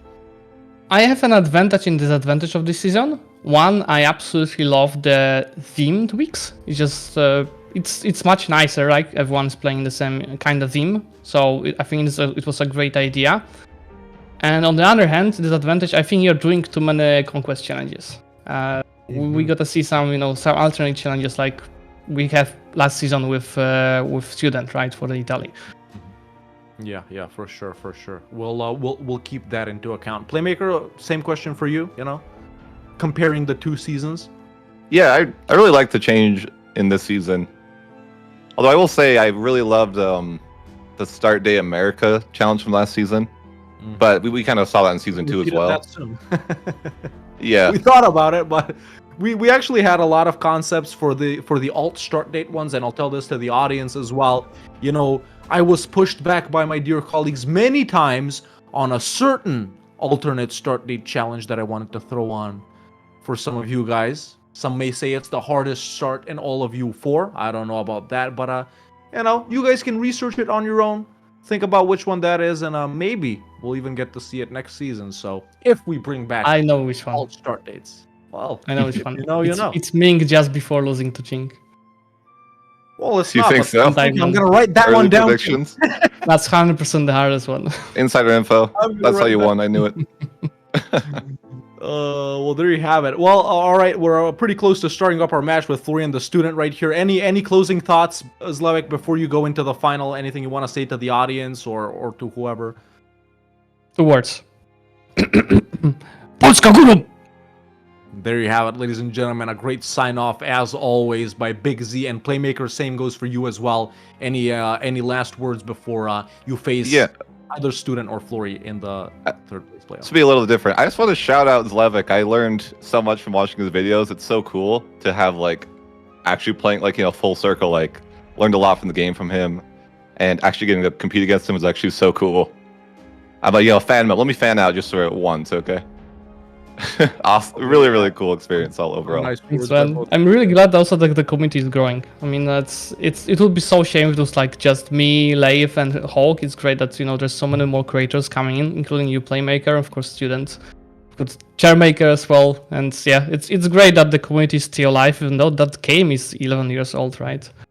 Yep, EU5. Oh, maybe it's EU5. Hopefully that'll bring things. It's season 5. It'll be huge.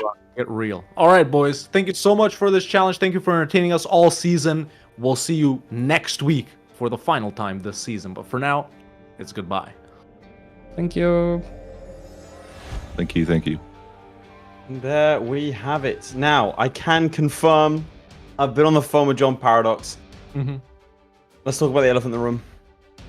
Project Let's- Caesar. It's actually Imperator 2, ladies and gentlemen. We can unveil it now. Woo! Let's go. Imperator Days worked. So we're going to be doing Imperator 2 streams constantly, week in, week out. No one's allowed to not watch. There it is. For legal reasons, this is a joke. For legal reasons, this is a joke. For legal reasons, it's not a joke. This is an official announcement. We can be sued. We are legally liable for this message. I can confirm something even better. It's not only Imperator Rome 2. They're working on something else. EU4 Rome 2, bro. Let's go. 2 Roman games at the same time. It's huge. One guy will be playing People one. said, other guy will be playing the other. won't these games compete with each other? And then they said, No. get out of here, idiot. You're fired. Loser, you don't know nothing about business and games. Also, microtransactions. It costs 10 real life dollars Right in there. to recruit a regiment. There you have Absolutely. it. That's how you make And money. another announcement. Crusader Kings Rome Edition coming out now. Woo! It's also announced. Oh my god. All right, we're done with the announcements. Apart from the Hearts of Iron Rome, ladies and gentlemen, it's going on. Right now, that's what Midge's way of telling us to get on with the show. Starting as Byzantium, conquer as much of the Roman Empire as possible. You know it. You love it. It's Byzantium. It's the student who, by the way, historically has had more Byzantium challenges than anyone else. Fun fact. Right, that's genuinely true. And he's facing off That's against not on Florry. The winner goes to the grand final. The loser is at liberty all of on elimination. And like I said line. last time, this did happen to the student. He was within one match of getting to the final, and he ended up losing All set here. everything and then losing it. We So- are waiting on Flory currently. No, we're waiting on the students game. There we No, go. we're waiting on Flory to join the Discord. Oh, I've got his camera. So while we're waiting on him, why don't you what strategy would you go with here? Because as we can see right here, we need Flory to is start literally in everything. chat. He's realized he's meant to be in the Discord. I didn't get to everything set up in my. What strat would I go for? I mean, I don't want to talk about it too much. I want to see what they come up with. I think there are conventional strategies here. I think that it's been played a lot to the point where there are several conventional strategies, and we'll go through them all one by one when we're in the game. Flory is here. Yep. I think it's time that we meet our players. What do you think? I almost forgot. Let's go ahead and do that. Why not? All right, so starting with Zlewikk. Not Zlewikk, sorry. Starting with Florry. After his defeat to Zlewikk, Florry dispatched Chairman in a cruel and unusual way. Whilst he's on the list for trial at the Hog right now, he's been giving special leave to play in Para Bellum, and it's a good thing too, as a win today will earn him that rematch against Zlewikk. To do that though, he has to take on the student, and a loss could mean an unthinkable elimination. And his opponent today, for the final time, the student. True to his name, the student has learned from his mistakes and has gone on a tear recently. Now he sits poised to dive into the grand final, but first he'll have to shake off Florry, holding him back. Will we see a transcendent student, or will he miss out on the finals for a second time? There we go, chaps. Welcome, welcome. Welcome. Zlewikk and the Playmaker, apparently. Welcome, Well, Florry. thanks, Welcome, but- student. Now, I have to ask this question first. Student, you've been in this position before. Last season, you were on the cusp of getting into the final. You ended up losing that match to Zlewikk, and then losing that elimination match to Zlewikk and being eliminated from the tournament, having to requalify. What's going through your head right now? How are you going to make sure this doesn't happen again? I just hope the Ottomans don't attack me, honestly, right now. That's A bold literally all strategy. I'm thinking. Not very confident. No, so as the Byzantines, you're hoping the Ottomans won't attack you. Yeah. Why Okay, don't you just attack them though? interesting. Why don't you do that? Florry, do you have a similar reservation regarding the Ottomans attacking you? I'm in doubt because there's two ways to go about doing this. Either Ottomans deck you and you go for Latin Empire, but I really don't want to do that because it feels like a cop-out. But if he does that, and I don't, and I get, attacked really early, then I lose. So, Well, this that's is the kind of first thing. time you've been in a position where, usually at this point, we're saying, congratulations, Florry, you're in the final. Because of how everything's lined up and you're against the one guy that can knock you out of the tournament, you could potentially be eliminated from Para Bellum. How does that feel? Yeah, I mean, it could happen. It is what it is, but we'll see how things go, right? It's impossible. He will not lose 2 in a row. He refuses. And how do you feel about the challenge? Byzantine. Sorry, Hawk, you go. What we'll get insight to can you that. offer? Are you feeling the pressure? Question to both of you right now. It's so simple. If you win, you play in the final. If you lose, you play in the playoff. Are you feeling the pressure? Florry? Obviously, for every game. Yeah. Student? Yeah, sadly, yes. I mean, I thought to myself that actually I have not that much to lose today, only a lot to win, But yeah, I'm still very nervous. I can't deny that. I'm glad I'm putting on even more pressure on you. I'm glad. God, imagine getting You were gonna ask humiliated in about- front of thousands of people. That'd be awful, right, Hawk? God.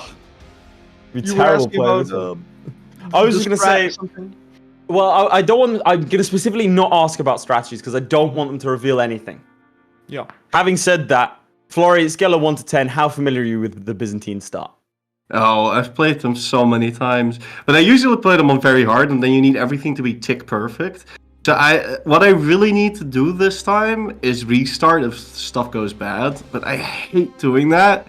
But with Biz, if you just get downed before like 1449 or something, you just lose. Like you if they down you first, you just lose. Unless you go for Latin Empire. So I'm like, I don't know. Throwing things out there. Student, how familiar? Scale of 1 to 10. You are our most experienced competitor with Byzantine challenges. But how does that factor in here? How confident are you? Yeah, as far as I remember, I played the Ottomans in the last challenge You where did. it was about Byzantines, so I don't think that's a lot helping a lot. But yeah, of course, I played them several times. I did several strategies, fighting the Ottomans, not fighting the Ottomans. Yeah, I think it really comes down to a lot of RNG right now because, also the alliances of other nations matter a lot because you're so small in the beginning. Well, chaps, I think we get cracking. I'd love to ask you a million more questions, but frankly, Yeah. I want to see you play. So if you both don't mind clicking into the game, getting ready, and then not touching anything for the final time in the regular season, Hop into your chats. Best of luck. We will have a winner for the grand final in only 1 short hour. That was Florry and the student, ladies and gentlemen, both feeling the pressure. The student more so, I would say. Byzantium, probably the most beloved nation in EU4. It's just the Roman Empire. Why does it have that name? Bro, it has that name, all right? Let's not get into it. All right, the challenge is very simple, ladies and gentlemen. Midge, I'm sure you have that. Let me just flash that up if you have it. Not this, that Roman Empire image I sent in our chats earlier, just so the audience knows what provinces specifically count for this challenge. Like I said earlier, the provinces that count are those that are highlighted in the Form Roman Empire decision, which only shows up after you form Rome. Now, our guys don't have to actually conquer Rome. There we go. So, the orange provinces you see on screen right now are the only provinces that count for this challenge. Wallachia, Moldavia, Transylvania, you know, pushing into the Caucasus, into the Pontic Steppe, none of that counts. Only this counts right here. So we're going to have to see some specific conquests. That's all I wanted to say. And if my colleague that happens to look like the Roman Empire is ready, we can go ahead and get started. Right, we're ready. I just don't like that. I just don't like that. Right. I'm just not a fan. We're getting ready on the count of 3. 3, 2, 1. The final. Boom. Before the final. The final episode Here of today. we are. The final My episode game, of the ladies final and episode of this, and we find out the business. Now, the reason I didn't want them to discuss their strategies is because I want to see what chat comes up with. I want to see what we can come up with before anything else. Right. Now, So, Paradox has here tried is to the- patch this several times, but do you mind showing off the Gelabolu fort? yeah, We've tried to make it's it right harder. there. It's there. Now, what's so special 22% about that fort fort? defense. Well, I don't know. Well, if you What assault is? it, then you can blockade it. That's Right. right. Put to my POV, I'll show it off then. Right. If you basically conventional wisdom, you have a couple of different options, right? Generally speaking, one way of doing this is to build up a bunch of galleys for a couple of years, have the Ottomans attack someone over here, and then you go with all of your troops plus mercenaries, sprint over to Gelabolu and assault it. Yep. Paradox try to fix this, or not fix this, but like prevent this by you have a bunch of terrible things here. Is it in this one? It is. There you go. Assault fort ability minus 75%. Yeah, They it's give you a horrible. bunch of horrible modifiers. Morale of armies minus 15%. Terrible, terrible modifiers. But that's not enough to stop you from taking Gelabolu if you are so lucky. And then you can fight the Ottomans at sea to take all of the Balkans. Standard stuff. Another one is that you let yourself be attacked by the Ottomans. You do the pre-setup with the events such that you have an option to become the Latin Empire. The Latin Empire means that all of these guys will join in. Joseph Borg knows what he's talking about. Gifting 5 memberships. There's also one gifted 10 earlier. Mitch, if you don't mind trying to find that, because we didn't shout him out probably because it was an interview. But those are the two sort of main strategies. There are other ones. Also, you want to presumably attack Epirus, who you have a core on, to try and get their fleet to help out because you can vassalize them. You can also ally Skanderbeg. Those are your general strategies. Attacking the Ottomans head on or trying to fight defensively with a bunch of mercenaries. Like I said, we didn't really stop them. We just said starting as Byzantium. We're not stopping them from turning to the Latin Empire. Yeah. In hindsight, probably should have told them to not do that. But this is the decision. Can we flip to Florida directly? Yeah, let's go to Awesome. him. What it shows. Oh, Let's he's see. thinking. This is it. He's thinking. Okay, so this is the decision. Stand He by our wants to decision. stop one. Yep. There we go. He's not going Latin. He's not going Latin. No, he said we stand by our decisions. So that means he can get Latin Empire. Oh, that's right. Oh, first war already on the student side, ladies and gentlemen. December 11th, decking on Epirus. Nice. Now, as Leith explained, the Latin Empire strat, where we basically let the Ottomans declare on you and you get the help of the Catholic guys. Let me explain the, classic biz strat, which is precisely this. You fight Epirus first. You take Arta and you vassalize them in Cephalonia. You do not want to beat up their navy. So you have them as their vassal and you have their boats. After that, you wait for Aragon to let go of Naples. You push into Naples, and basically that expansion lets you take some of these missions up here to get rid of some of the bad things, along with deving and stuff like that. So you do Epirus, you do Naples, and in the meantime, you ally the Knights, which let's see if the student is working on. He's not, because he's at war, and Albania. the Knights for their boats, Albania for Skanderbeg. At that point, once you've done Epirus and Naples and a couple of missions, Allied Albania and the Knights, you're good to fight the Ottomans. What are you waiting for? You're waiting for the Ottomans to fight someone here. Florry is making what I believe to be a mistake. No, okay, cool. Whoa. He has done a similar war, but it looked like he was, because this lot have just been defeated navally, it looked like he was going to attack them again. Now, this is another bit of strategy here. If you have a high opinion, like I usually ally the Serbs, if you have high opinion, you can get 250 ducats by clicking that button if you're allied, and he is allied to them. So that's very good, and he does get an influx right there. Now, I just want to point out this Nightbird Skill, who is a senior executive producer. Let's not forget, this is the man of all men, or the woman of all women, or person of all people. The producer of producers. Could you as I addressed it, you dropped the message, but 4044 best year of my life up until EU5. Wow. That's right. That's right. It's the most recognizable for sure. What was it? 1337. Yeah. 13. Fun fact about that. I told Hawk about this the day it happened. The day after it happened. When the first dev diary dropped, we had maps. I hired a historian. Oh god. I hired a historian to basically tell me what the date was, to try and ascertain what it was, and then I was gonna make a video called I hired a historian to find out the start date of EU5. I paid him the money, he did his research, we had a number, and then the next dev diary. By the way, the start date is 1337. Yeah, that was sad. She's so mad about that. But over here, it looks like Florry taking the land, not vassalizing. Interesting. So I think that means Latin Empire. He's pieced out Epirus as well. You flipped your POV? What was I gonna say? Identical starts by both players, but the student doing it, in my opinion, which we all know is right and better than Florry's, is wrong. This is the right way. You vassalize Epirus. He's got 2 galleys, 4 transports right here. No alliances. Interesting. Ooh. It's improving with Hungary and Muscovy, which... You flipped my POV, sorry. Let's flip. For his subjects, fair, but look, Naples. Oh, he's free, and he can hit him. He can. He can do this. I don't know that he has the naval power to be able to... No, he does have the naval power. It's close. He can ally the Pope. Can... He should be able to. He is allied to the Pope already. He is. Okay. Again, he's going Latin Empire. So he could right now dive in over here. This could happen. Maybe he doesn't know. But it does look like he's going to Latin Empire. I'm not gonna lie. I feel like we should have made the challenge staying as Byzantium. I didn't want to see Latin Empire. I think it's a coward's way out. Always fun. Let's see. Yeah, let's go back to the student right here. So, as Florry gets a good game over there, the student is also getting one, but not going for the initial alliances you need, man. Like I mentioned, Albania, the Knights, which you need for Ottomans. Just them, by the way. You can do it with just them. Yes. Getting like Serbia, Hungary, Muscovy, Poland, anyone else, that's just a bonus. You don't need any one of those guys. Of course, any help is welcome.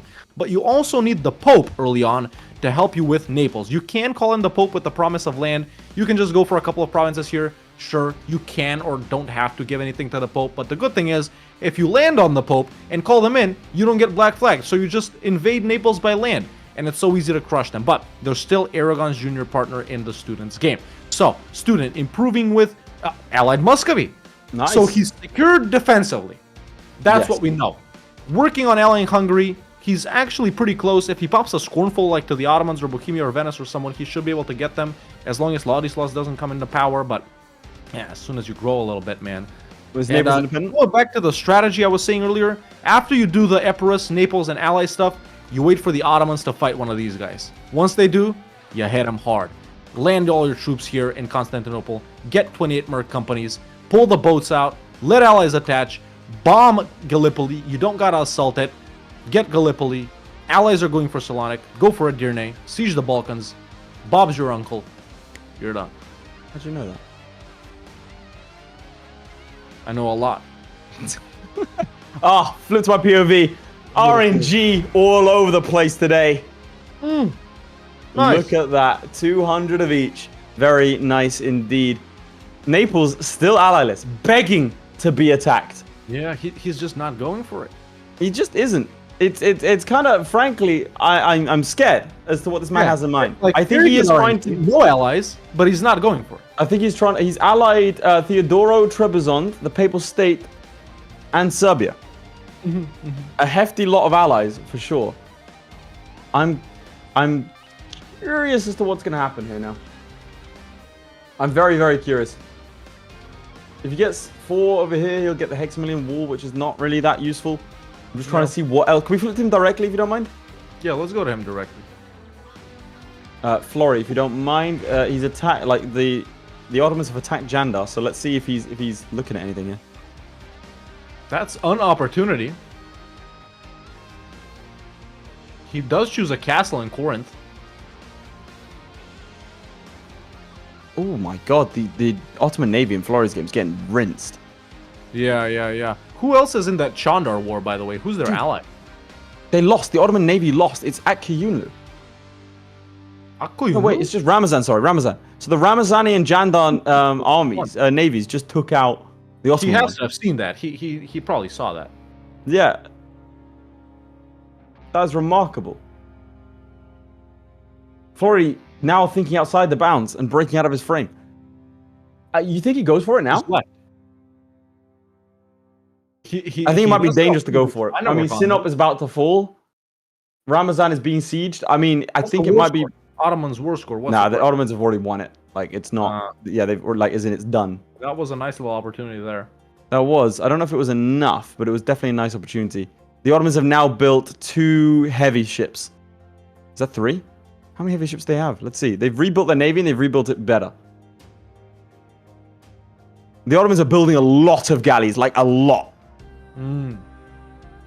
Frankly, a frightening amount of galleys, as they will take the next tech as well. They got 36,000 troops. They have 2 heavies, 5 galleys, 5 are on the way, so they can have 2 heavies and 10 galleys. That is almost insurmountable at this point. Yeah. Very strong. Not if you have a lot of galleys, but you should have been building the entire time if that was the plan. Yeah. You Can we see what students doing? Galleys since the start. Yeah, going over to the student, he seems to be chilling right now, so no spy network. Oh, actually, you do get automatic claims on Naples. I don't know if he's looking to do that. Naples still Aragonian at this point. Alliance situation better. He's allied Hungary, so now he's definitely safe defensively. Hungary, as we all know, would help versus the Ottomans usually once their truce is up. Ottomans only allied the Akkuyunlu in this game, so that's pretty good right there. RNG, man, in both of our players' games, I gotta say it's good. Right now, there's no reason for anyone. There it is. There's the deck on Naples, all alone, catching them immediately. Now, he has not done the Pope Alliance.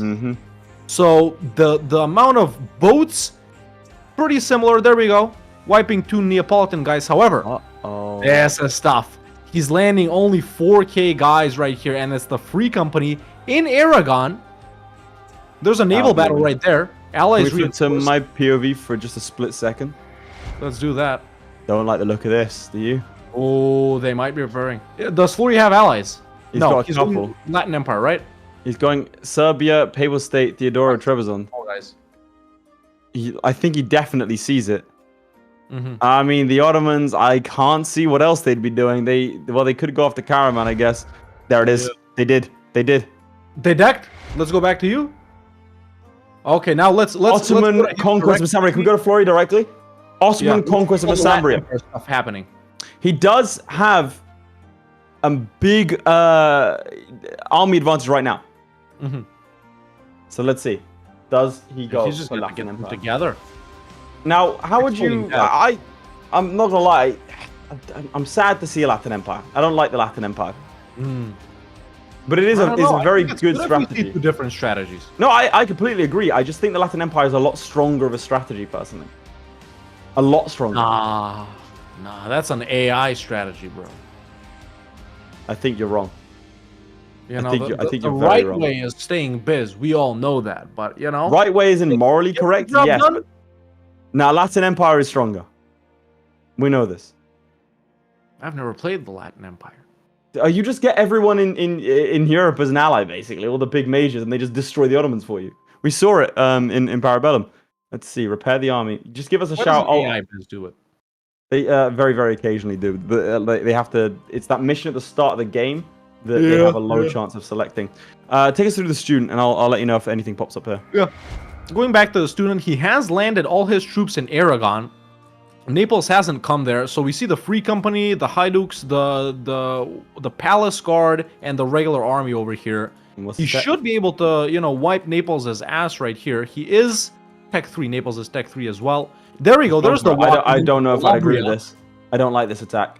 It is a crossing 3-2 versus... He'll win, but I just... He's got a 6 fire guy. 3-4 as well in the Palace Guard. Yeah, really, man, the easiest way to do it is to just ally the Pope. And it's so easy. POV. That's a battle right there. We're both on waiting battles. Midge, let's go side by side. Midge, we got side by side? Let's do side by side. Look at that. There we go. We're about to see a battle here. No, he retreats. He flees back to the relative safety of Arta, which is good. So is the student... Let's go.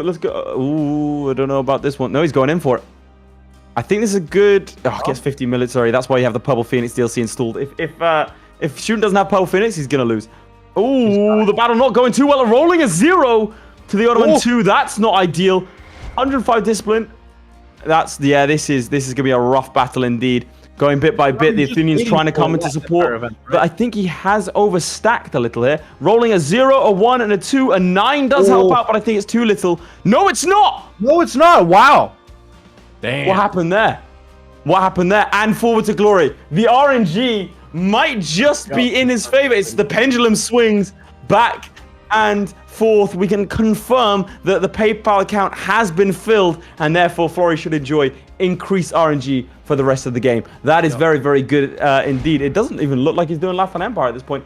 Oh, a standoff. Didn't he have 19,000 troops? What happened to them? Yeah, he had 19k. These guys are on the boats right here, trying to land, maybe get access through the Pope right here to go around, maybe bait this army.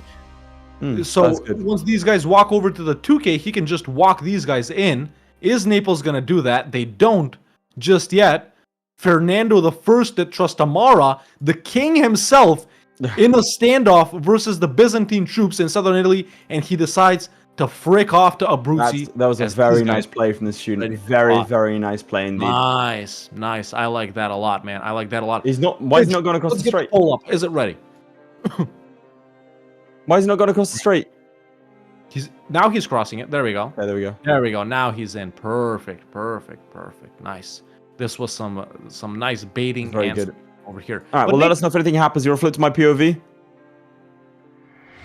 We have Giovanni Giustellani, which gives a little bit of manpower desperately needed by the Byzantines as they have run out. Now we are in a siege race, 7% to a minus 21%. Breached walls.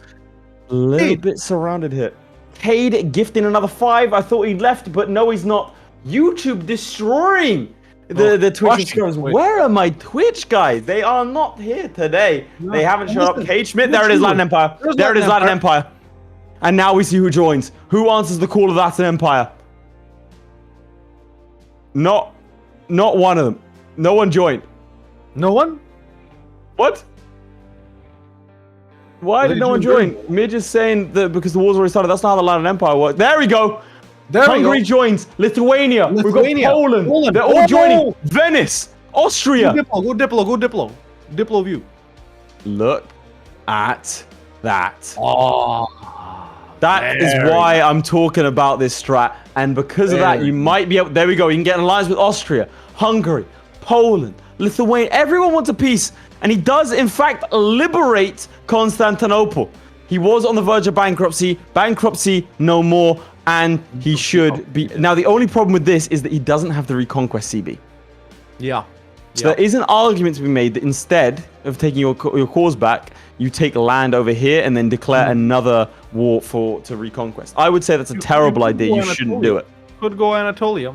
I wouldn't personally, but you can. I've heard that's a viable option. I mean, don't you just take the cheapest provinces? He does lose here. I don't know that necessarily the Ottomans have.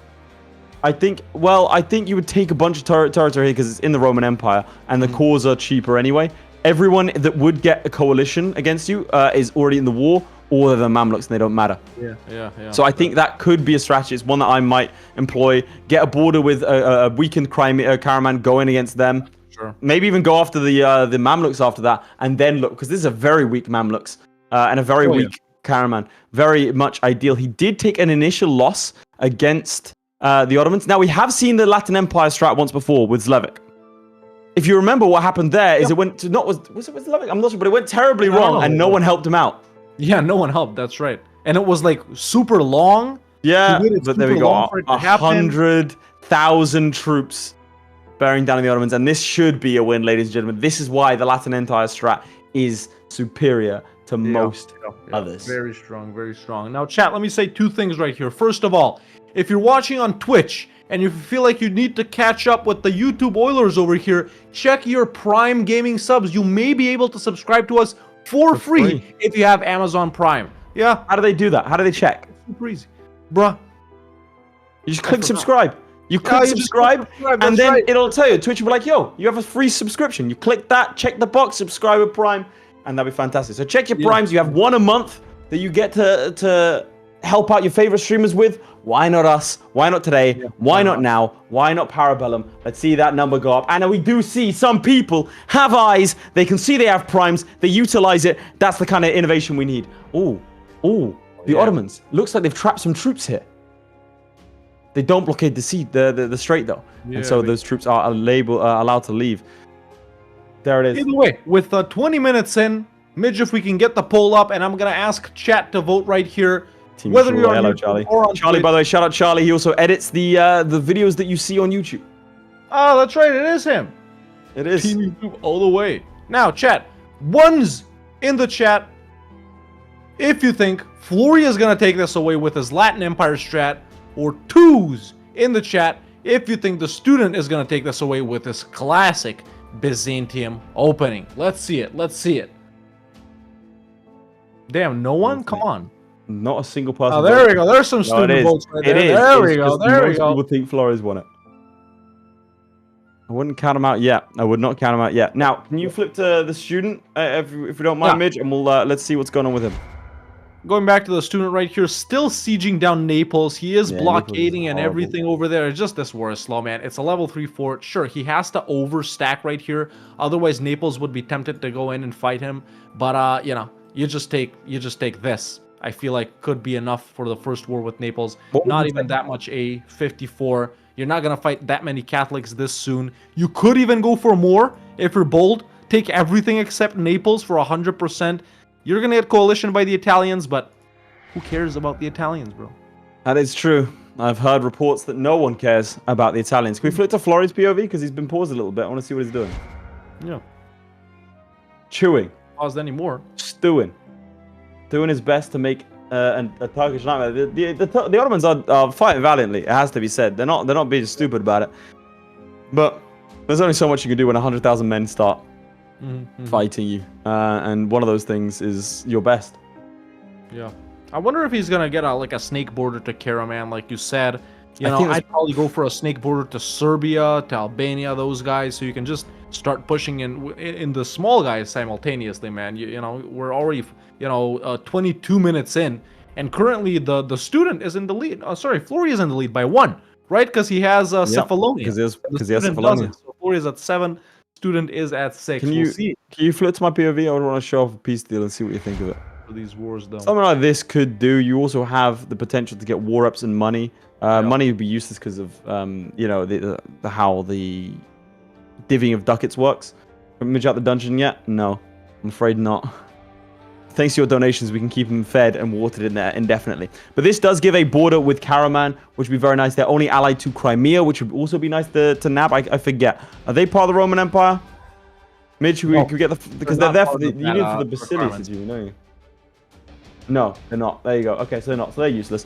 But with Karaman, you can go after Cyprus. You can go after Syria. Go after the Mamluks. And the Mamluks, again, are very, very weak. They've attacked Akiyunlu. So that'll actually give you a nice border with them. Yeah, that's not bad at all. Yeah, and the Mamluks, again, not looking too hot right now. But neither are Florry's finances. Now, Florry historically has never gone bankrupt in one of these games. He has 24 loans. He can take out 54. He has an ability to summon money out of literally nowhere. Rumor has it he has a card machine on the top of his PC, and he just swipes when he needs more cash. John Parrots gets loaded up, and he has a good time.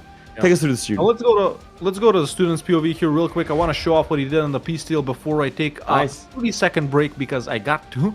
And he's pieced out Naples, and he has taken quite a lot. Italians are super angry, so taking everything except these 2 provinces, but I like that. All of his provinces are currently valid, so he has 14 points on the board as opposed to Florry's 7. But as we all know, Florry is real quick to piecing out as well, and we'll see what he does as KLNA Voda becomes a producer. Let's go back to Florry, and I'll be back in 20 seconds. My POV. Yo, apparently, I don't know if Mitch said at the stream, but this individual here, Clan Voda, actually gifted several memberships before taking one for himself. So, welcome very much. Your generosity is appreciated. That's what kind of traits we like to see in our producers. As Florry begins to wrap up this. As we begin to see what he'll do next, I think he's separate pieced out Akiyunu. I believe that has taken place. As Evernex subscribes, probably a Prime subscription. Like I said, check your Primes. Now, I think, like I said, I think I'd do this. Get that with Caraman. This is for a little bit of extra tax space. I shouldn't have unclicked that. A little bit of extra tax space, and then you're good to go. I think declaring war on the Ottomans later for reconquest, maybe actually even taking one of these provinces instead of this to then release Bulgaria. You will unfortunately release Massambria, so perhaps sort of little. Oh, there it is, and the peace deal is in fact to touch Wallachia, to go after Serbia, to go after Crimea. These are now his future targets. A definitive war and a definitive victory, as we now see the favorable odds shift into Florry's court. He did initially come out on top. He was 1 province ahead, and then the student takes several provinces of Naples, and now we are back to a Latin Empire dominant run. He still has left a lot of his cores alone. Let's see here. He's left 3 of his cores. Interesting. Hello. So he's left 3 of his cores. Interesting as to why you do that. Let's see if he is coring this. He is coring. I was wondering if he'd release the Bulgarians. Release the Bulgarians, then declare a reconquest. That probably would have been my strat from if I was going to... vassals don't count. I guess there's no time to annex Bulgaria. You just declare war on Bulgaria and take his stuff. I guess that could be. But yeah, I like that piece out, man. Now, he has made a border to Wallachia, interestingly enough. He might think he needs Wallachia here. He doesn't. Ooh, let's see.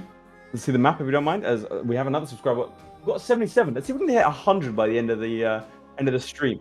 30 minutes left. We need 23 more subscribers on Twitch. Let's see how close we can get.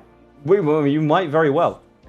All right, and when the second Midge has the map up and running, we'll go over why Wallachia unnecessary. Just give me a shout, Midge, when it's ready. And okay, let's see. Pop it up, so you can see that Wallachia. Oh, it's not above us anymore. Not necessary. Yeah, all around here. So and then over here, so it goes here around the river and all the way down here. That's right. So it's interesting. Right. About half of Hungary right there, all of the Balkans. Let's just, consider the regions that they have to conquer all of, or they could conquer all of. We don't gotta flash it up again. So he can get all of Anatolia. Let's to your POV and then take it through. Yeah, he's declared war on Serbia. I'll keep you updated as to what happens there. Nice. So just going over the regions real quick, chat. Some regions are fully covered, others aren't. He can go for all of Anatolia. He can go for the entire Balkans, all of Italy, all of Iberia, all of France. But that's the only regions he can freely take all stuff in. He only needs a little bit of Carpathia right here. For example, only the Trans-Danubia state. Over in the Mashriq, it's like these couple of states. It's almost all of Egypt. It's only the Maghrebi coastline. So, it's really important to not take unnecessary provinces here, in my opinion. And I think that's going to be a bit of a stumbling block for him. I will say that Charlie is now subscribed on Twitch. He's already subscribed. He's already a member on YouTube, which brings our total up to 78 out of 100. So 22 left. What are we at on YouTube? What out of 104? Let's raise that bar, Midge. Let's raise that bar. Make it 1 million. Can we flip to my POV, if you don't mind, and I'll take you through. This is a very good war. He's also co-belligerent Bosnia. Nice. So in this one war, I can go through this screen here. He can take a bunch of territory here. Almost all of it. Let's see. I think without one province. Maybe he might be able to take all of it. Let's see. No, he can take all of it. He can take both Bosnia and Serbia and one more. What's Bosnia? 35, you said? 35%. It's 63 here, so just Oh, about nice. all of it. Perfect. Yeah. And I think that That's is good. probably going to be what he's going to do. He he's did got it. ally Austria, and he has allied Hungary. So presumably not going to go after those two. To be clear, okay, we're now, the goal is now 1 million YouTube members. So let's see if we can hit that goal today. That'd be really useful. We'd become the most subscribed streamers in history, right? In YouTube history, most probably. I don't know what the stats are on that. Now the Ottomans are having a rough time. We do see Bulgarian separatists, which is actually probably why he took Nova. That could be now, lucky. some people like to term it the Bulgaria strat. Some people like to call it the Lathe strat. I'm just saying, did I invent it? Yes. Strat of all time. It's the best strat of all time. Basically, what you do is you encircle. Let me explain my strat. You encircle the Ottomans here. Then what you would do is pop out your Bulgarian separatists, let them run into land here, and then you release Bulgaria. Now, I don't know that's what he's doing here, but you release Bulgaria, and then all that land flips to Bulgaria. In this case, what will be useful about it is that these troops here, he cannot get to these lands. And so these will flip to Bulgaria, and therefore they will be an easy target for him. I don't think there was that's unfortunate for him. I don't think there was necessarily why strategy. the strategy sucks. Please. They always get access somehow, and they always come and unsiege it. I've never had the strategy worked in all of the 1 times that I've tried it, man. It's horrible. That unfortunately does appear to be a skill issue on Hawk's behalf. It's going to be very interesting to see how he manages the Granada campaign for the challenge today. That is the goal that you did unlock. So, congratulations to you all. We'll see how he gets on there. I think he is going to full annex them. I don't think there's any reason why you wouldn't. He's got him. He's getting a spy network in Ragusa, potentially to try and drop the Ottoman truce down to only 5 years if he's able to just take out their capital, which would be very useful because then he can go and attack them. Weird deck by the student, but I love it. Let's go to his POV, ladies and gentlemen. Decking on Tunis in the regular conquest of Annaba right here. He has cores on all of this. I mean, claims on all of this. And, solo versus Tunis, Morocco, and their boys. Tough, but doable, I gotta say. Already landing on Sus, as we can see. Can you tab into the Ottomans? Sorry, the Tunisians. Yeah, look, 9k. Yep, there they are. There He can't do it with 4k, man. He hasn't been building transports as the thing. He does have 9, but he still moved with the Palace Guard first. It's so simple. Just link them. Get 6k and 3k and link them. Land in like Fezzan, land over here in Tubakht or whatever, And this is gonna be a problem. I think he's this is why he did it. Yeah. Castile is also fighting them. Okay, it was good. It's very opportunistic. It's very good. We're 107 members now. Closing on that. Oh, actually, now the goal is 120. Nice. Diego coming in with 5 gifted. Oh, hell yeah. Preach. Absolutely. Now, I think this is actually a very, very good strategy because if Midge, I'm gonna ask you again for the flag. Not the flag, the map. Yeah, the country. Yeah, there it is. Because look at the coast of Tunis, right? Pretty much you have all of those and then bits of Morocco. So those are going to be low dev provinces of a different faith that he can conquer. I don't think he's going to be going for the Ottomans today, but an interesting declaration over here against. If you flip to my POV. Very, very interesting declaration. Pretty much needs all of Tunis except for Hodna, that province that is just bordering to go. And tell me what you see wrong with this. He's at war with Herzegovina, but who is he declared on? Wallachia. He has. I think he thinks it's needed. I think he thinks that it's necessary, which is unfortunate. Had to make it 1 million to 100 to even out YouTube versus Twitch. This is true. Thanks for the 5 Canadian. He had to even it out. Had to make it even. No, the flag. Drop the flag. No context. So I'm actually yelling to my neighbor. He's blocking my view of my lawn. He thinks he needs Wallachia. Yes. I'm sure of it. Oh, we've got up to 90 Twitch subscribers. Nice. We're 10 away. Wait, is someone gifting or subbing? We're missing those. Midge, do you mind finding out? Someone dropped gifted on Twitch, Midge. Because we're up to 90. Nice. Nice. Right. Thank you for the primes and what was the whoever name, Midge? Because you I'll say it out gotta loud. find it. It's Right. Ellie's username. Ellie's username. Ellie's username _ Find it. There you go. Ellie's username _ There it is. Thank you so much. Fantastic. Look at that. Thank you so much for subscribing. 1 month subscriber. Recently found the show already. One of our big supporters. Thank you very much. This is a mistake of a war, and I think it gives the student the opportunity to come back here. Low manpower, definitely in a worse state than the student. Does have a higher tax base to draw from, but this is a painfully costly war. You have to go through 2 forts that you don't really want to go through. They're annoying for being farmland fort, bros. Yeah, they're very annoying. Uncharacteristically annoying. Let's do a little comparison. Over halfway in, the Ottomans, for whatever reason, were standing there giving him more attrition. They weren't helping the situation. They're evil, bruh. They're evil. Wait, They're not even a war. Yeah, They were just there. yeah. All right, let's flip to the student. Take us through. Yeah, going back to the student, and you can tell me in the meantime the amount of provinces Florry is on once we flip to my POV. We're currently on 29. 29, 15 in the students It's game. close. So Florry almost double as we just walked in as the That's first one guy war, dude. died. That's one war. Yeah, that's one war. I mean, if you do Tunis, let's just do, the cheapest provinces, all of the ones he needs right here. I don't think it's Kef. It's not Kef. It's just the coast. Yeah, it's not Kef, yeah.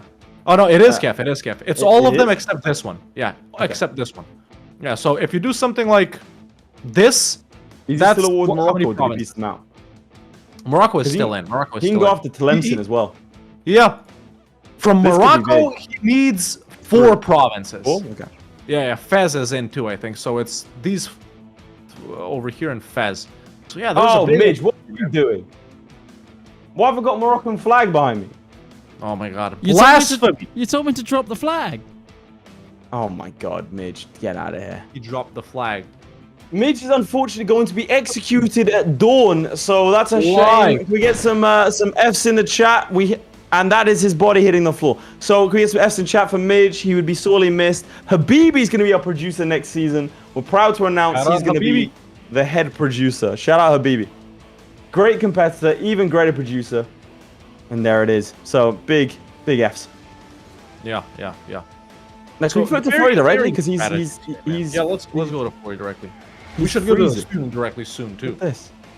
Oh, I think he's realized. That he doesn't need Wallachia? No, he's just separate pieced, which means is he gonna stay in this war? Yeah, I think he did realize. There you go. That he's not taking anything. He's just gonna take war reps and cash. Probably just did it for the deck on Herzegovina, but they weren't allied to anyone else. And it looks like he is gonna be going after Karaman. There we go. Characteristic Florry wars, ladies and gentlemen, diving in left, right, and center. I wonder why he's encouraging development in Morea. Is it for a Renaissance? It's for a mission. It's for a mission. Okay. Yep. There we go. He has embraced the Renaissance as well, and his tech is currently standing at 335, ladies and gentlemen. So he's doing very well indeed. There you go, Peloponnese and Renaissance. The man knows his mission trees. Yeah. Which is a big part of these. If you play, for example, he's a France. great power. He is. Nice. It's huge. Let's see what. Like, I don't think the situation has changed. Yep, still, he's on 31 provinces now. My apologies. So let's flip to the student. Karaman will provide another 5. Yeah, there's the student directly here accepting rebel demands. It was just Orthodox guys. Now, sure, they can't do too much, but they give a little bit of autonomy and stuff like that. No big deal, really. Continuing his war versus Tunis right here, blockading the capital province, siege down Kef, one of the most annoying forces in the game. Who's occupied Jeddah? It's Epirus. I think he's just doing it to save money, which I guess he could do for Kef as well. Now, is he any close to piecing up Morocco? At least white piecing them. Yes, actually. But, like Late pointed out earlier, he could keep pushing for them to go for these 4 provinces that he needs. We flip to Hawk's POV? So, I wonder. Oh, yeah, I'm not showing that off. Yeah, if we go to my POV. I So, don't think it's worth it. I think piecing them out now would be good because you don't have to deal with them. and there you go. He'll already accept. I wonder if he knows. Castile will probably either take those territories or it'll be a slog to take just 3. I think taking them from Tlemcen might be worth it, but yeah. They're out. They're out. Midge is the meme god, rebel against the evil talking head. Okay. All right, Nightbird. All right, you're a senior executive producer, so legally I'm not allowed to take a contrary position to you, so you are correct, but I'm not happy about it. This is a formal protest. Where do you think he goes after this, though? Because unlike Florry, he doesn't have the Ottomans to fight. He doesn't have the tax. He can go for this one Fezzani province. Not worth it. He can go for 3 Tlemcen provinces. That is worth it, I think. If Morocco is still here, he can go for 4 of their provinces if they still have it. Aggressive expansion in Italy at this point has chilled. So, I don't know. He could look... Aragon, not possible. 2 difficult alliances. Venice, maybe? Honestly, he can go for the Pope, man. They don't have strong allies. I didn't get Ragusa out that war as well. Albania, Venice, maybe. But I don't know if Venice is easier than the Ottomans. He's got Hungary and Austria, dude. Look. Yeah, that's a war. That's a big war. 95k versus well. 48k. If he declares a reconquest war right now, I think he's in a better position than Florry. Yeah, you're right. I think he's in a much better position. Let's go to him. He's getting ready to peace out Tunis. Let's see what he takes.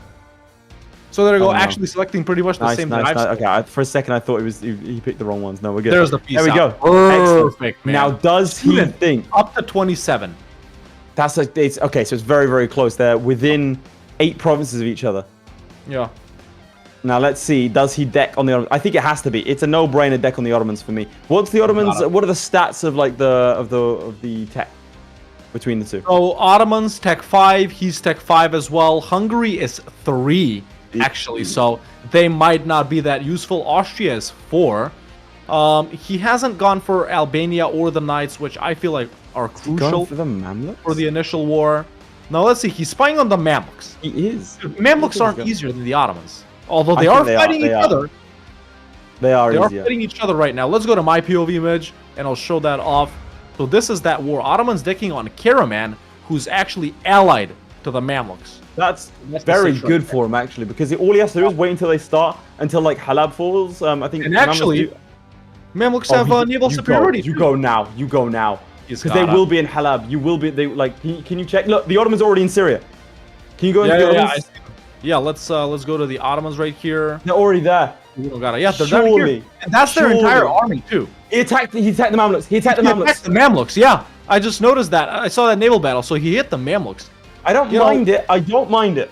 I don't think it was the right choice. No, but it is a choice. Nevertheless. Yeah. It was a choice. It wasn't the worst choice in the world. It wasn't the best. Yeah. That would like against the Ottomans there, because the Mamluks will always fold to the Ottomans in this war. You use the fact that the Mamlukian navy's there. He's trying to. He needs to sort out his navy. They got 2 heavies right here. Yeah, he's got 13 galleys. I don't know. And he can't walk through. They don't give military access. He can't walk through Fezzan. No. And then this was a big mistake. This was a big mistake. Let's see this right here. It's gonna be tight. They got the heavies. Nah, he's rolled 3 zeros in a row. Yeah. He's got to move faster, man. We can't. I'm going to give him a 20-minute warning, just under 20 minutes. Yeah, give him a 20-minute warning, yeah. Weird, chat. Weird. I think the right declaration was on the Ottomans, especially with Hungary and Austria's help, and the Ottomans being in Syria and not having naval superiority. I think the right move was to declare on the Ottomans, but let's see if this works out, man. There we go. There's an Ottoman-Mamluk naval battle. I think the Ottomans are about to get back naval superiority, which of course should help him as well. Now that the Mamluks are busy up there and their fleet has been crushed, he can freely land in Benghazi. But we have a 16k leaderless Mamluk stack walking in. Oh, that's frustrating. I really think if you decked on the Ottomans, because also he can take cores from the Ottomans, which will help him put him in a stronger position for him to fight. Got access now. He does have Tech 5, so the Mamluks do back off. Nice. But with the 17k stack coming in here, they're going to engage, even though they're Tech 4. They've completely abandoned all hope versus the Ottomans. Yeah, this is the problem. This is the problem. They were always going to retreat from the Ottoman front, whereas if he attacked the Ottomans will either attack him or the Mamluks, allowing the other one to push in. Right now, all this does is allow the Ottomans to push into the Mamluks, which is not beneficial for him. And the Mamluks are pushing into him. Like, he doesn't really want a weak Mamluks, necessarily. Let's go to him, see what he's thinking. I think also, unfortunately, his characteristically is playing a little bit slow as well. He doesn't see the other army, I think. Oh, he does. The other army is going away, actually. They've stood here in Borgia, so they don't... He doesn't see it. He does see it, though. He thinks he can get this before these guys come in. I don't necessarily agree with that. The Mamluks have plus, what, 10%? You have recombat ability at the start, 15%? Oh! If he can get... Nah. Oh! He's got it! He's got it! He's got it! Yeah, but it's still like that's one battle. He'll win though. He should win. Nice. It is a big win. That was a lot of damage actually. Yeah, he did a lot of damage. Though. They are, and I just think he's not going to be able to take that much territory that he needs. Can you check? I mean, these provinces over here are like super expensive. This is occupied by the Ottomans, so we can't select it. We kind of want to go around Cairo here, maybe even abandon these so he can push further into Egypt. Something like this, I guess, and that's 100%. I doubt he's going to get 100% on the Mamluks. Whereas, I think he will. Once again, back to the Ottomans, he could have easily 100% at the Ottomans. I think he will get 100% on the because now the Ottomans are pushing close enough that they'll deal with his with the other lot. Oh, let me go global right here. The Ottomans are sieging Cairo. We flip to your POV. Mamluks have let's go to my POV. Ottomans are sieging Cairo. Mamluk troops are. I actually can't see them. Do you see them? Oh, there they are. There they are. They're in Tabuk, running away. He's sieging Alexandria. It's such an easy fort to get to. I don't know why. Yeah, I think the Ottomans a little bit would have been a better shout. Yeah, I agree. Hey, Schmidt, there we go. Well, another 5 gifted, man. Nice. We are 9 away on Twitch from 100. Ellie's username coming in with the 50 pounds. Damn. I'm watching live, but I've been a fan from the start as a VOD Goblin. Thank you for the best show EU4 has. Shout out to the VOD Goblins out there like Ellie. Thank you so much for the massively appreciate the support. Dono. Yeah. Bear in mind, chaps, we have no corporate sponsors. The only sponsors we have are our own audience. So we do appreciate you keeping the lights on. So thank you for literally. Midge is currently sitting in darkness. Yeah. He doesn't even have electricity. We don't know how he's running the stream. It's impressive. It actually goes to his local library. Can we flip to my POV if you don't mind? Let's go. So, is this the stream? Okay, right. So, in the meantime, we have 3 current wars. We have the war against Karaman. He's waiting for the Crimeans to piece out of that. We have a war against Venice, which is going quite well initially, and a war against Albania on their own. So he's being very opportunistic and selecting only wars he thinks he can win. With the war against Venice, he has... Which one? Wait, is it? No, war against... Albania. Albania, he brought in Austria. I mean, someone's got to do it. That is true, and they do in fact do it. It being taking out Athens, and in celebration, Kladvoda, true to the fact that we are being sponsored by our own audience, does gift 10 more. Actually, we're getting close to that. We might hit 130, our goal of 130 on YouTube before Twitch is able to get up to 100. Yeah. So make sure if you've got your Prime subs available, we have only 15 minutes of the last show before the final, where one of these two will go to the great final. We will know who is at risk of being eliminated. So get your Prime subs in now, because we're going to discuss all of this at the after party. You can only get there with your golden ticket, and that is being a producer. That's now, right. Florry doing very well to manage his finances as well as his manpower. He's in a very, very good place. Also gifted on Twitch. Oh, we got 10 gifted to hit 101. There we go. Flash that up on screen, Midge. But I think this is a good place to... Oh. Who gifted on So on Twitch, I'm going to shout him out because it's my good friend Ratlinator. Shout out to Ratley for gifting 10 on Twitch. But shout we also out, had Kate Schmidt as well gave another 5 on YouTube. I just wanted to also say, currently there are 607 producers. No, sorry, 617 producers across all platforms right now. Thank you, friends. Make sure to join the Discord so you are able to get all of the perks of your memberships, whether you've bought them, whether you've been gifted them. You get behind-the-scenes access, which is going to be coming out very, very soon. We have donations coming in. Hawk looking like an Italian mafioso. You have no idea. Now, I do want to point out one thing here.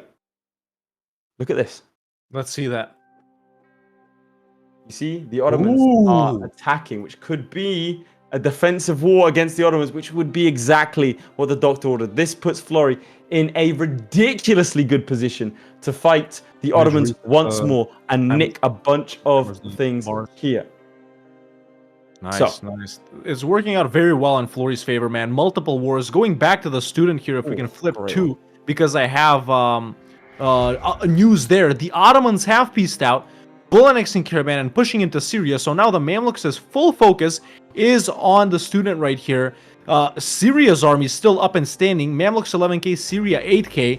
So pretty evened out. You know, they do outnumber him by a little bit, but pretty evened out. once he gets Cairo here, obviously the war score will increase drastically, and he's been farming war score on Benghazi since the start, already getting 12 from that. So as soon as Cairo falls, you know, depending on what he wants to do with the Ottomans, man, he could be piecing out early right here because there's still time, and I think he has got to go for the Ottomans as a trillion subs come in on Twitch, apparently. Sirius has just dropped 20. Sirius has been a supporter since day one. Literally season 1, day 1. Gifted. Someone says 55, Constantinople has fallen, as Trevor comes in with 5 gifted on YouTube. Oh my We god. have only 10 minutes remaining, chaps. Fantastic support. Fantastic plays from both of these guys. Let's see. And Florry flipped my POV. Nice. Let's go. Florry does, in fact, secure himself 1 province and 1 Albanian vassal, thereby... Back door with the Ottomans. What does that mean? He should be able to call in these guys. Why is he not calling his allies? Because he's in a different war too, He right? won't accept. Why not? Because he's in a different war too. Yeah. He's Isn't gotta there a get way out to of get Venice. around that? I could have sworn there's a way to get around that. Nah. Oh no. Oh dear. Could this have been a mistake? He is outnumbered. He is piece out very one. much outnumbered. If he peace out with the Venetians, they won't accept the white peace right now. He does have a tech advantage over the Ottomans, but his finances are running a little bit low. He is at bankruptcy, basically. So he has to currently kind of try and reshuffle. Whilst he's doing the economic stuff, let's flip over to Hawk's POV and let's see. And I'll give these guys a 10-minute warning. As Cairo, ladies and gentlemen, just as Mamluk nobles pop up over there, Mamluks down to 8k troops, Syria down to 7k, still outnumbering them, chasing this little stack around the Nile River here and the the Egyptian desert. He's got only 57% war score. That's the problem with the Mamluks. They've got so many forts, and they're all so far away from each other. And they've got these vassals. They've got Syria. The Ottomans have left Syria with all of their cores still intact. Now, at this point, could he maybe, I don't know, hit Venice or Albania or Nosebe Serbia or someone and just call someone in to do another war at the same time? As Kate Ariona comes in with the 20 kroner right here, says, Veni, Vidi, Vici. I came, I saw, I praise the Lord, I break the law, I take what's mine and take some more. When it rains, it pours. Sorry, Hawk dropping bars? Like Absolute rhymes right there. As we do see, could be like a big war against the Mamluks. We have 10 minutes remaining now. I think he could, if he does deck on the Mamluks again, for example, which I wouldn't recommend, he could do some damage. Now, the student going hard against the Ottomans, I think, is the next play. The Ottomans are at war with Genoa. Who else are they at war with? Genoa and Cyprus. So, rare Genoa without... Actually, they declared on Cyprus directly, which was in a trade league with Genoa. Mamluks didn't respect that call to arms, even though they guarantee Cyprus, as we all know. So, yeah, I don't know. 63% war score on the Mamluks. Some might say in the chat he's wasting time sieging down the desert provinces when they don't give almost any war score. I feel like chat is right. He's got to rush Al-Karak or Tabuk right here just to get up to like 70 something. And if he doesn't take this, at least he can go for something like this, right? And they're all super cheap provinces, so I feel like it's worth it, man. We flash up the Rome map again. There you go. So you can see that those desert provinces are very much still a part of this. We have 8 minutes left. Only one of these people, only one of these titans can make it to the final. The other one could be at risk of elimination. Let's not forget last season, the student was in the exact same position, but a single loss meant that he had to face Zlewikk, and another loss meant he had to requalify for the entire tournament. If he's eliminated this time around, he might not even be back for the next season. This could be him done forever. Florry, if he loses today, he could be out for the first time in his career. Flip to my POV, this is a very... Student pieces out, and takes Let's weird... go back. Let's go back. Takes weird provinces. He's taking the fort to redeck. He's decking again. He has, you're right. He's taken the 3 forts, Cairo, Al-Karak, and Tabuk. Brilliant. That's brilliant. So right now, student. That's absolutely brilliant. I don't know how many provinces, but they're all valid. Troops in Cairo. And he can declare the separate. There's the redeck. There's the redeck on the map. And he can take out Alexandria as well. Yeah. Oh, the coalition map mode. Let's see, flip to Florry's POV. We got this on the screen. Okay, well, currently, Currently, Florry can get a war against the Ottomans off, and he will probably finish off the war against the Venetians. Where does he go from there? We're not sure, but we know Florry in the final 5, he always does something. Now, the student desperate to stay alive, just so he can push one more fort, just to push one more war. Taking a lot of territory in this war could give him the edge. Bear in mind, he has all of those North African ones. These ones that you see with Florry, they are all clustered together, so they look bigger than they actually are. This is a very, very close game. Either the one of these gentlemen could go through. We see Florry's navy destroyed. I don't know about this. This could be very, very close indeed. Oh, up in Treviso, Florry loses a battle. The Venetians are starting to push back. A single mistake could cost you here because a Has he had bad any loss. luck calling anyone in? Down south, the Knights, no he hasn't, I don't think so. The Knights have gone down south and they are attacking his troops. A stack wipe after stack wipe. Florry is starting to lose men after men. A coalition is starting to form. This could be bad. Bear in mind, he's not at risk of losing these wars, but as you can't quite see, Venice has flipped down to medium now because they're starting to make gains again. This is the difference between several provinces and only 1 or 2 as we approach the final 5 minutes. Tell me how the student's getting on. Going back to the students' game, ladies and gentlemen, he has taken Alexandria, which is the new Mamluk capital, so already farming loads of war score on them. Now, he has declared for Benghazi again. He's kind of far away from that. I feel like he should at least split off a stack to go farm some war score for that because the Mamluks aren't strong. They're back to 12k. Ethiopia has also decked on them. Let me see. I can't actually see Ethiopia right here, but if we go over here into them, they have declared directly on the Mamluks in the Ethiopian conquest of Suakin, which is right here. That's good for him. He doesn't need Suakin, so these provinces right here, he doesn't need them. But yeah, if they go into the desert provinces, the cheap ones right here, that might not be that good for him because the student then has to take more expensive provinces, which means less provinces. But there we go. It's like he heard me, ladies and gentlemen. Free company, standing on Benghazi, ready to, farm war score, standing on the Syrian capital of Damascus as well. No cannons, nothing like that, but he does have a 2 siege guy right now, student, without fighting the Ottomans, even though he had such a good chance. Expanded in Italy, expanded into Tunis. Now he's into Egypt, he's into, Arabia, he's into the Mashriq. And Midge, flash that map up again. Let me see that real quick. Bring it back. I'm not sure if Aqaba and Tabuk are in. No, these 2 provinces are not valid. I'm just seeing that now. These 2 Oh my god, provinces he needed valid. the forts. He needed the forts. He needed the forts, that's true, but we will subtract 2 provinces for now. Now, I think he needs to deck on Ethiopia. I think he needs to know CBB Ethiopia. We have 5 minutes remaining. He has to take those desert provinces. I don't know. He needs to take them off him. I'm going to warn them for 4 minutes. Let's go back. I already have, but go for it. Okay, yeah, let's go. I told him 5. I'll give him another. I'll give him a 2 in 30 seconds. Back in Florry's game, let's go. Florry has in fact pieced out the Ottomans, a huge swathe of territory, but it wasn't the 100% he was hoping for. It's not all the provinces he needed. He took the cheapest ones possible. The Venetians have been able to rebuild their forces. They are on low, and he is 41%, but he's not been able to take Venice itself, and this fort here has eluded him. So that's why he's had to dedicate forces away. But he has managed to sneak onto Venice itself. That is massive. That does mean he's going to get 100% against them. Venice does have a couple more provinces, not as many as Egypt, but they do have a couple of provinces that he can nick. I don't think he's going to be able to get the Knights. Student actually did declare on Ethiopia. Let's go back to my POV. Midge, put him up side by side of our POVs if you got that.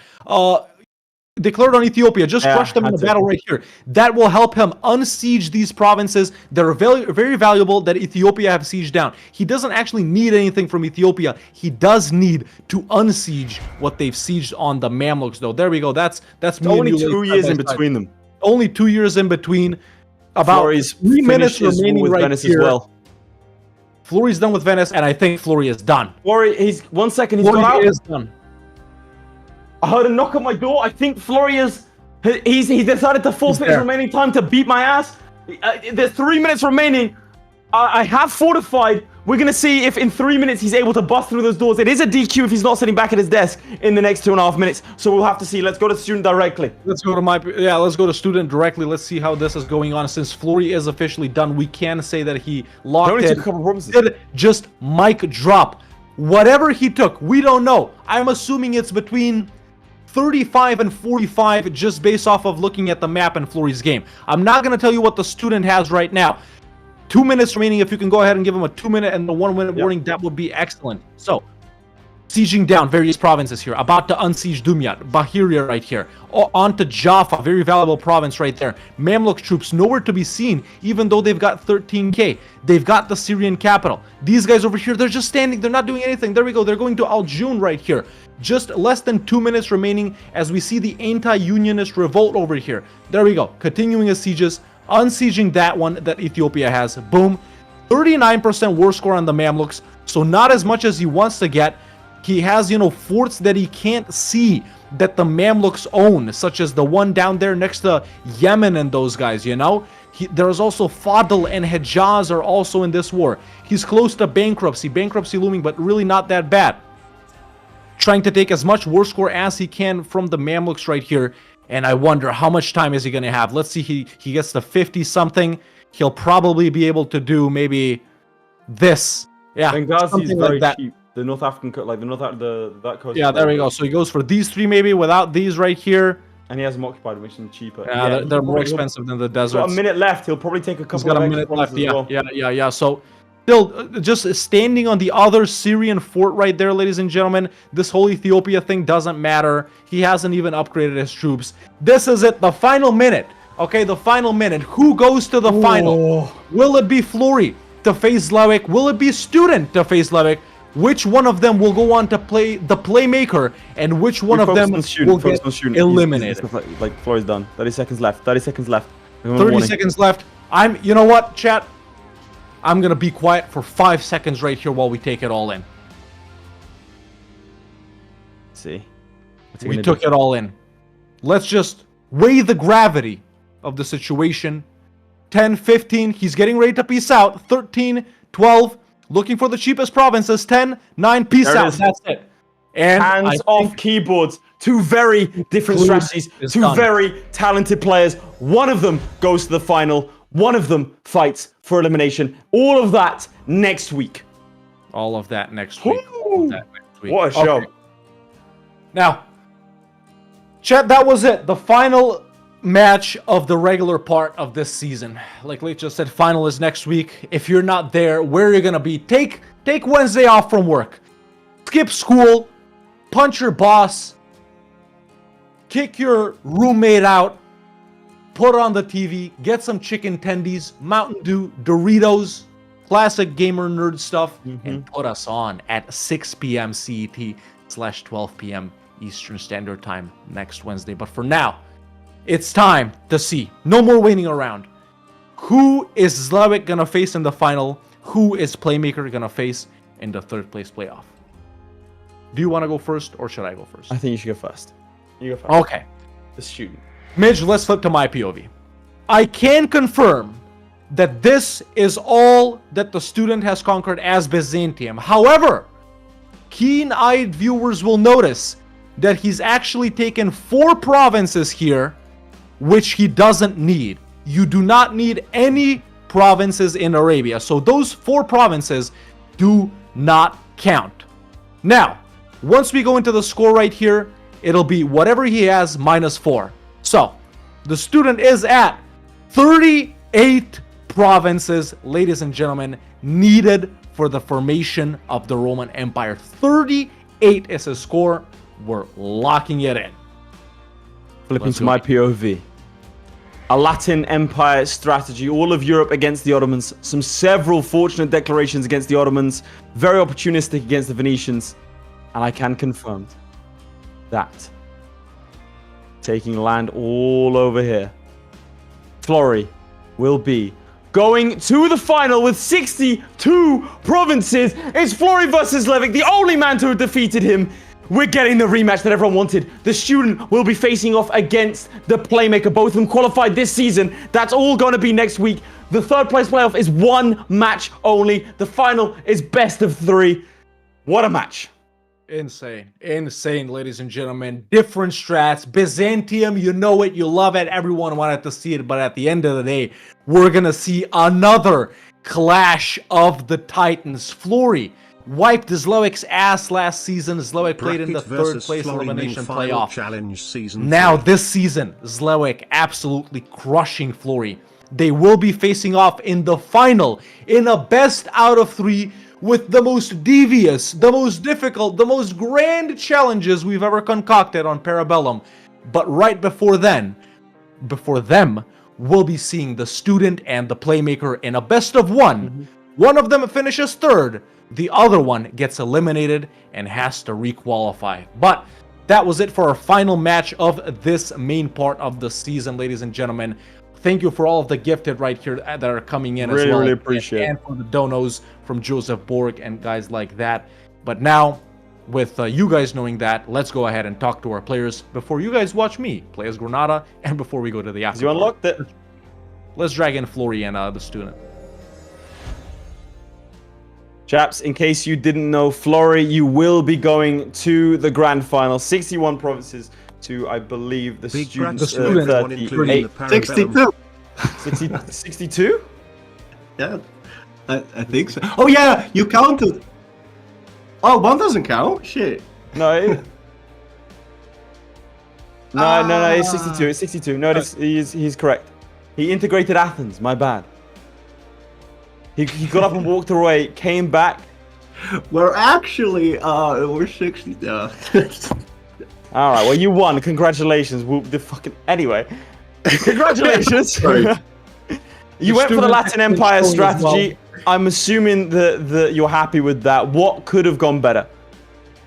The Ottomans downed me 1 month before I was going to be able to finish the stupid fucking mission. And otherwise, I wouldn't have gone for Latin Empire. But then I was like, so at the start, I was like, okay, if they do down me early, I may as well go for the option to go Latin Empire, because then I'll have an easy war. Well, easy. AIs are absolutely idiotic, so it was painful to watch the AIs do their thing. I was like, okay, let's keep that option open. And then 1 month before I was able to finish the mission and deck the Ottomans, he decked me. So I was like, yeah, I mean, I was looking at it. I called it before it happened because they started stacking up on your border real nice. Yeah, but I'm very glad that I had like the idea, like, oh yeah, let's just go for that. In case everything goes wrong, we'll have a backup plan. So. Well then, yeah, absolutely. I mean, otherwise you would have had to have restarted at that point, so it would have been too nifty for you. I don't know if I would have. I probably should have, but yeah. Well, either way. Student, there was one pivotal moment that Hawk and I identified. Hawk, do you want to walk us through it, and we'll see what Student says? So, Student, we honestly liked your strategy quite a lot. Going into Italy initially after Epirus, I felt was the right call. That opportunistic war on Tunis as well, where you took so much land, we felt was the right call as well. But then, when the Ottomans were fighting the Mamluks, you had the opportunity to declare on the Ottomans, who were busy in Syria at that point, by the way, and you had the ability to drag in Hungary and Austria, and that were to help you out. The Mamluks also had naval superiority over the Ottomans, and you could have basically had the entire Balkans for free without even leaving Tunis. Why did you choose to deck on the Mamluks at that point instead of the Ottomans? Actually, I think the Mamluks lost their naval superiority right, as the war was going on. So that could have gone really wrong. But still, I think I couldn't have gotten as many provinces out of that. I mean, how many cores do you have? Like 8 or something? You take those 8 cores and then you have to truce break the Ottomans, but truce breaking the Ottomans is way harder than truce breaking the Mamluks, right? So, I mean, in the end, I could have taken like 3 or 4 more provinces because I chose the wrong ones. But yeah, anyways, I probably wouldn't have been able to get more than 50 anyway. So I think that's a very fair win there. Understandable. Yeah. And students, It's a you are in good call to go into the Maghreb, man. Like that's way smarter than what I did, actually.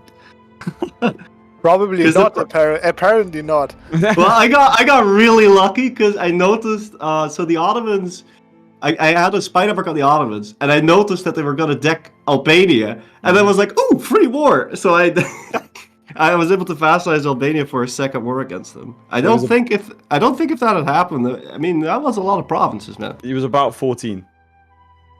So it was close. If the student was able to wrap up his war against the Mamluks, the first war against Mamluks, a little bit quicker, because they felt like, to be clear, when he decked on the Mamluks went, okay, we're hard focusing you. They completely ignored the Ottomans, so we had to fight essentially the Mamluks at full force. And then the second war. Yeah. Also, the second war that was like super unlucky that within that same month, you know, where I had to wait to declare war, they ally Ajuran, and I cannot piece Ajuran out, right? I don't even see the provinces. I can't even get there.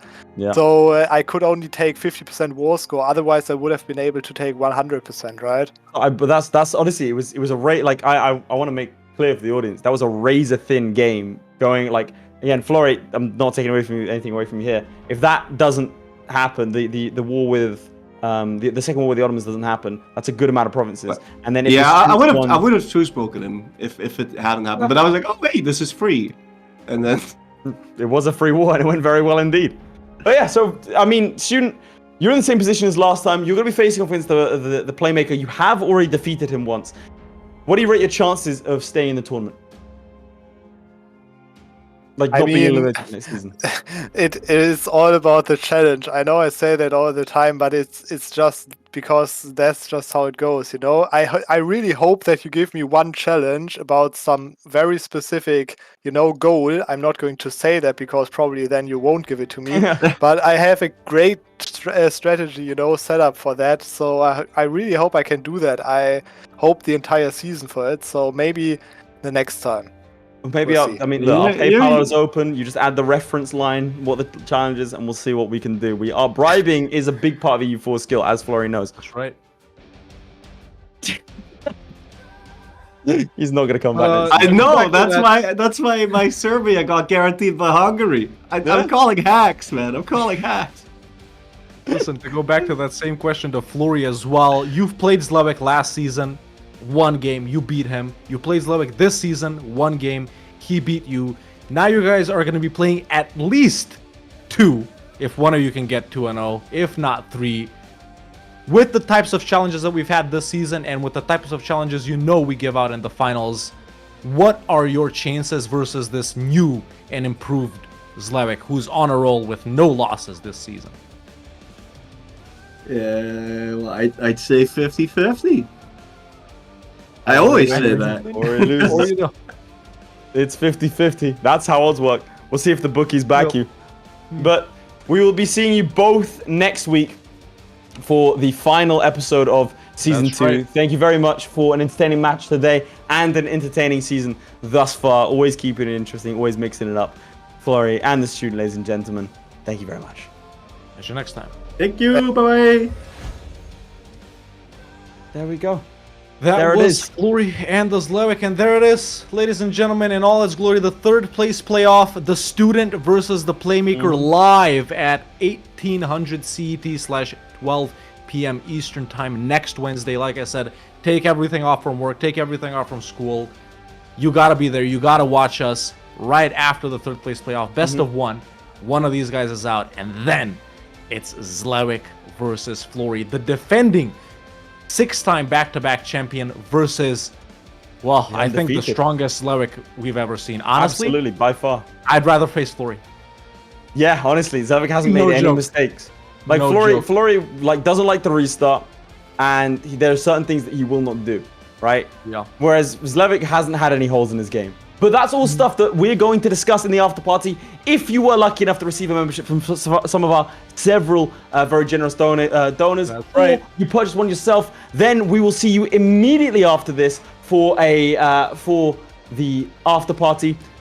But first, through your generosity, you have unlocked Hawk doing the second challenge, and so we will see that, and then join the Discord if you're on Twitch to make sure to join the after party via there. If you're on YouTube, you'll be automatically redirected at the end of the stream. Ladies and gentlemen, it has been an absolute pleasure. Huge shout out to the Habibi and the chairman, also known as the Chairmaker. We will not be seeing them next week. We will be seeing the rest of the 4.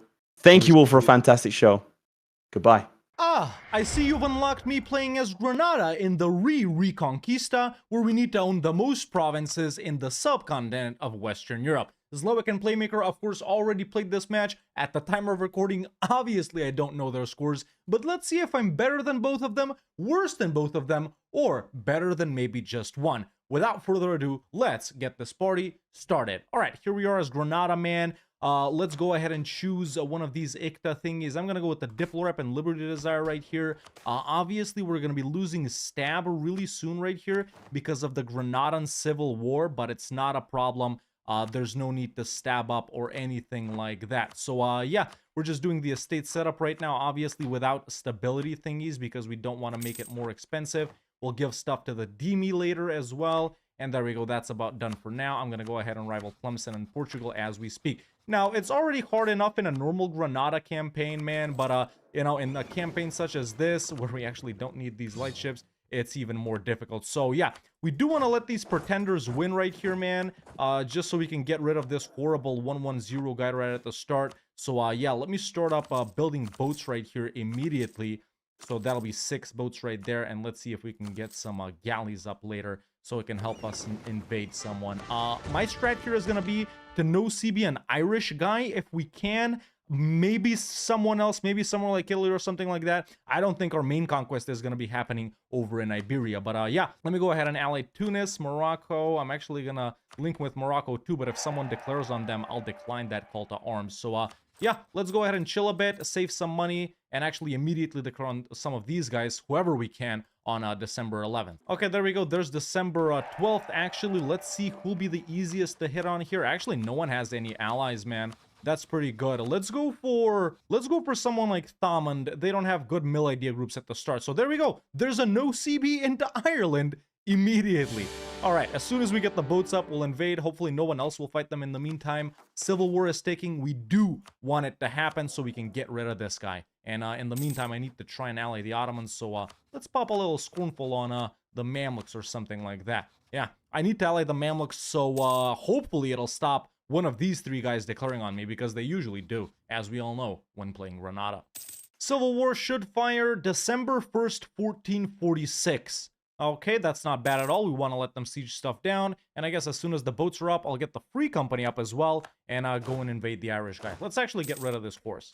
In the meantime, I'm going to set all provinces in Ireland as provinces of interest, just so when we vassalize these guys, they can spy on the guys around them in case they aren't so far. But yeah, we will be able to vassalize them. Obviously, I think this is too far away for us to take that province directly. But since we're both in Western Europe, after we vassalize Thomond, we'll be able to take provinces around them. And that's when our conquest is actually going to start. And right now, we're pretty good, man. We already have 4 provinces in Western Europe. You know, in a normal Granada game, you'd go down here, fight Tlemcen, fight the small guys, fight Tunis, Morocco, ally the Ottomans, then you can fight the Mamluks and the Iberian guys. But in this game, that's not something we can do, or not something we care about either. Royal marriage with the Ottomans unlocked. As soon as we end the war with Thomond, we'll be able to ally them. And there's the Civil War, and in fact, oh, that's not good.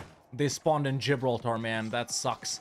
They actually beat up my army. Damn, I didn't want that to happen, obviously, but it just is what it is. I'm gonna have to put up the Free Company elsewhere. Oh well, that's just unlucky. Okay, but now the army is big-ish enough to go ahead and invade Thomond. There we go. A successful landing. Truce with Castile is up, so now we're officially at risk of being declared on. And there we go, the war with Thomond is done. We're gonna go ahead and make them our vassal and take all of their money, and in fact, they've also been declared by these 2 guys right here, which I can call Tunis into, why not? And I guess we're immediately in wars where we can take land. This is perfect. There we go. We're already kind of sieging them, and as soon as Tunis arrives, this will be a lot quicker. Excellent. 1 war is already done, so we can take that province immediately, and we're up to 5. Now let's piece these guys out, and there's the other war done, but it seems Ormond is in this one too, so we gotta keep going. Now this does worry me because that can't end the Civil War, and also I can't ally the Ottomans and Morocco, which I'm hoping is gonna deter these guys, so we need to hurry it up right here. I do have a siege guy in this army, so let's go help out Tunis, even though they've got siege guys as well. Might as well not attrition. And in the meantime, yes, I have been coalitioned by all of the Irish miners. And there we go. Those sieges are done as well. We can full annex these guys too. Ormond cedes Ormond to Granada. Yeah, Sligo. Okay, perfect. And there we go. Now we've got 3 more provinces. So not exactly the start I wanted, but everything turned out okay. Let's go ahead and ally the Ottomans and Morocco as well, and we'll be secured defensively. Although I don't know what we're gonna do offensively. Everyone already hates me. And there we go. Hostilities cease. The Civil War is over. Let's get rid of that. There we go. We've automatically been stabbed up to 1. And now we got a good ruler as well. We can take that mission and we can probably adopt, yeah, sect practices, religious unity. And actually, some of these guys have already left the coalition. All right, this is where we're going to continue to expand. Let's just assess the situation. And there we go. The entire coalition has actually disbanded. Okay, let me just fix up this army, and we'll get to declaring immediately. We also got to remember to give the Dhimmi guaranteed Dhimmi autonomy so we don't suffer from religious disunity. There's another mission, Moroccan ties, morale, nice. Oh, we also need the scornful insult on Castile, right? To be able to, yeah, to get a really, really good general. Almost forgot about that. That's one of the biggest things when playing Granada. There it is, 100 tradition general. We can put him in charge there. Actually, not that good, but we'll take him. All right, the only guys Thaman here has a CB on is Awfully, so we gotta fight them. Let's go belligerent Leinster too, these two guys. Meltec 4. Scotland has allied France and some other Irish miners, so that alliance or the guarantee kind of messes up with my plans to go over here, but it was always luck-based, so it is what it is. Yeah, we're not doing too bad. It's 17 minutes in, we're up to 7 provinces. I think these guys, the Zlewikk and the Playmaker, they're really good, man. They can probably get like 30 easy, so that's gonna be my target. Alright, this war is done. Let's separate piece full annex these guys. I'm separate piecing for money, by the way. And let's do these guys as well. Now, I don't think we can core these provinces. They're too far away. Oh, I can core one. Okay, let's see who's the next guy we fight. I mean, no need to wait for anything, right? Let's declare on Desmond. They're allied to Tyrone up here. You know, we got an interesting scenario right here. England has declared on Tyrone, which I'm also fighting. Should we potentially vassalize Tyrone and then drag Morocco and their boys Tunis and the Ottomans into a defensive war versus England? Now, I'm obviously gonna get crushed right here by the English army, right? It's not that big, but I'm still gonna get absolutely obliterated. But how much war score will my allies realistically be able to take from England? You know, it's not like they're gonna naval invade England. Sure, they can take all of this, but that's like, I don't know, 40% war score, and they're gonna farm war score on me. I don't think I should do it, man, if I'm being honest. It might be a good opportunity, and I might let it go to waste, but I don't think I can come out on top, even with these allies. If it was someone else, like Portugal, Castile, or Aragon, I wish they would declare, but the Ottomans never want to help against these guys. There we go, that's another war done. Let's peace out Tyrone first, take all of their money too. And now let's peace out Desmond as well, take their money too. Excellent, man. I like that. Okay, who's Munster allied to? Kildare, and then only these guys will be left who are allied to Scotland. So let's declare on Desmond, Munster, and eat them in Kildare, and then we'll go for these guys in, I guess, Scotland, man. And there's the declaration. No co-belligerent, though. Only thing here is this is a level 3 fort, and this is gonna take a while, but it is what it is. Just doing some loan rebalancing while we're here. I think Castile declared on Morocco. I'm not getting involved in this. It is what it is. Yeah, that coalition was very short, man. And 23 minutes in, we're up to 11 provinces. All are in Western Europe, so I think I'm doing pretty well. Naples? No CB on Naples? No. They're allied to Austria. No, no, no. All right, this war took quite a while, but it's finally done. So let's take that province. Boom, just like that. And then we'll also take that province, boom, just like that. Now the only nation left here is Tyrconnell, who I'm going to use to fight Scotland without actually fighting all of these other guys. And in fact, they're in a war with England right now? Why? English conquest of Kildare. But it doesn't exist, so they're the only ones that ended up in that war. Is this a right time to actually... I don't like this luck right now, boys. Ooh, now France is involved. In the English conquest of Kildare, they intervened? Oh no, because Scotland's the main belligerent, they could come in. That's crazy. Right now, actually, it sucks that Scotland won't join this because I need a way to declare on Scotland indirectly. And I don't have it right now. So England messed up the whole plan for me. Sure, I could fight Tyrconnell and take them, but that defeats the whole point because I can't declare on Scotland directly. So actually, man, I gotta wait for this to play out. And let's hope England doesn't take too much here. Oh, I don't like it, man. I don't like it. We're up to 13 provinces, sure, but we're almost halfway into the game. Tier 2 gov reform time. I'm actually gonna go curtail noble privileges here for the tax. Wait, that implies my gameplay is bad. Great, now Tyrconnell's in this England war as well. Oh, things really aren't working out the way I thought they would. Or, well, I didn't really think anything would work out in any way regarding England and Scotland, but this is unlucky. I might have to find a different route of expansion, man. Norway or someone like that, or maybe in Italy after the Italians leave the HRE. Siena could be a good shout because they're only allied to these guys. I really don't know. And now Tyrconnell isn't even allied to Scotland anymore. Oh well, might as well declare, right? Well, England didn't take anything from Scotland and they didn't make them end any alliance. This absolutely sucks. This absolutely sucks, man. whatever. Can't complain too much. There's a peace out on Turkana, and with that, ladies and gentlemen, we're up to 14 provinces. Okay, since these guys aren't an option anymore, they have no one to ally, I have to find another route of expansion. Swedish War of Independence, does this somehow work out for us? Not really. You know, we could definitely realistically fight Siena here after they leave the HRE, man, but Nosy being someone in Italy and taking like a 20th province, we're definitely gonna get coalition to hell. I could try and go for Brittany if they weren't guaranteed by England. Really unlucky here, man. That's all I gotta say. If only we had a little bit more luck. Ottomans are fighting Mamluks super early. That's strange. All right, so I got actually Catholic zealots right now. I'm gonna flip to Catholic. Now, that does enable me to pick up some new alliances. I know we stopped being a Nicta and it's not a big deal. I'll just go autocracy right here. But, ayo, is there a chance? We're running out of time here, boys, and I'm just trying to do stuff, man. I don't know. All right, I can actually annex Thomond here, so there's an additional province.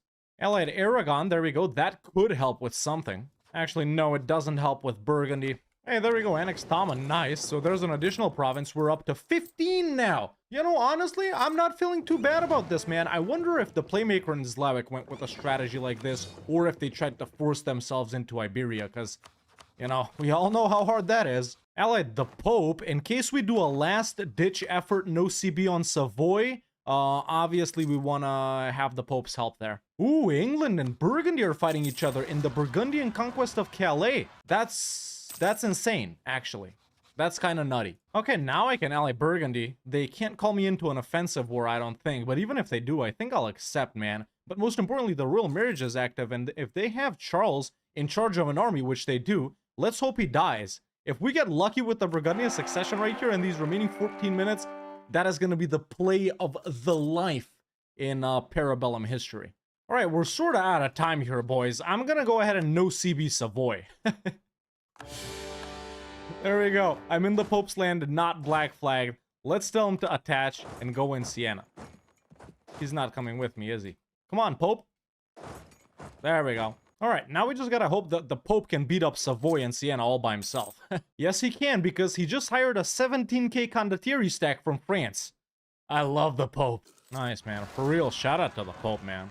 Actually, aggressive expansion isn't that bad. I'm piecing out Savoy for making them end the alliance with Lucca and giving me Nizza.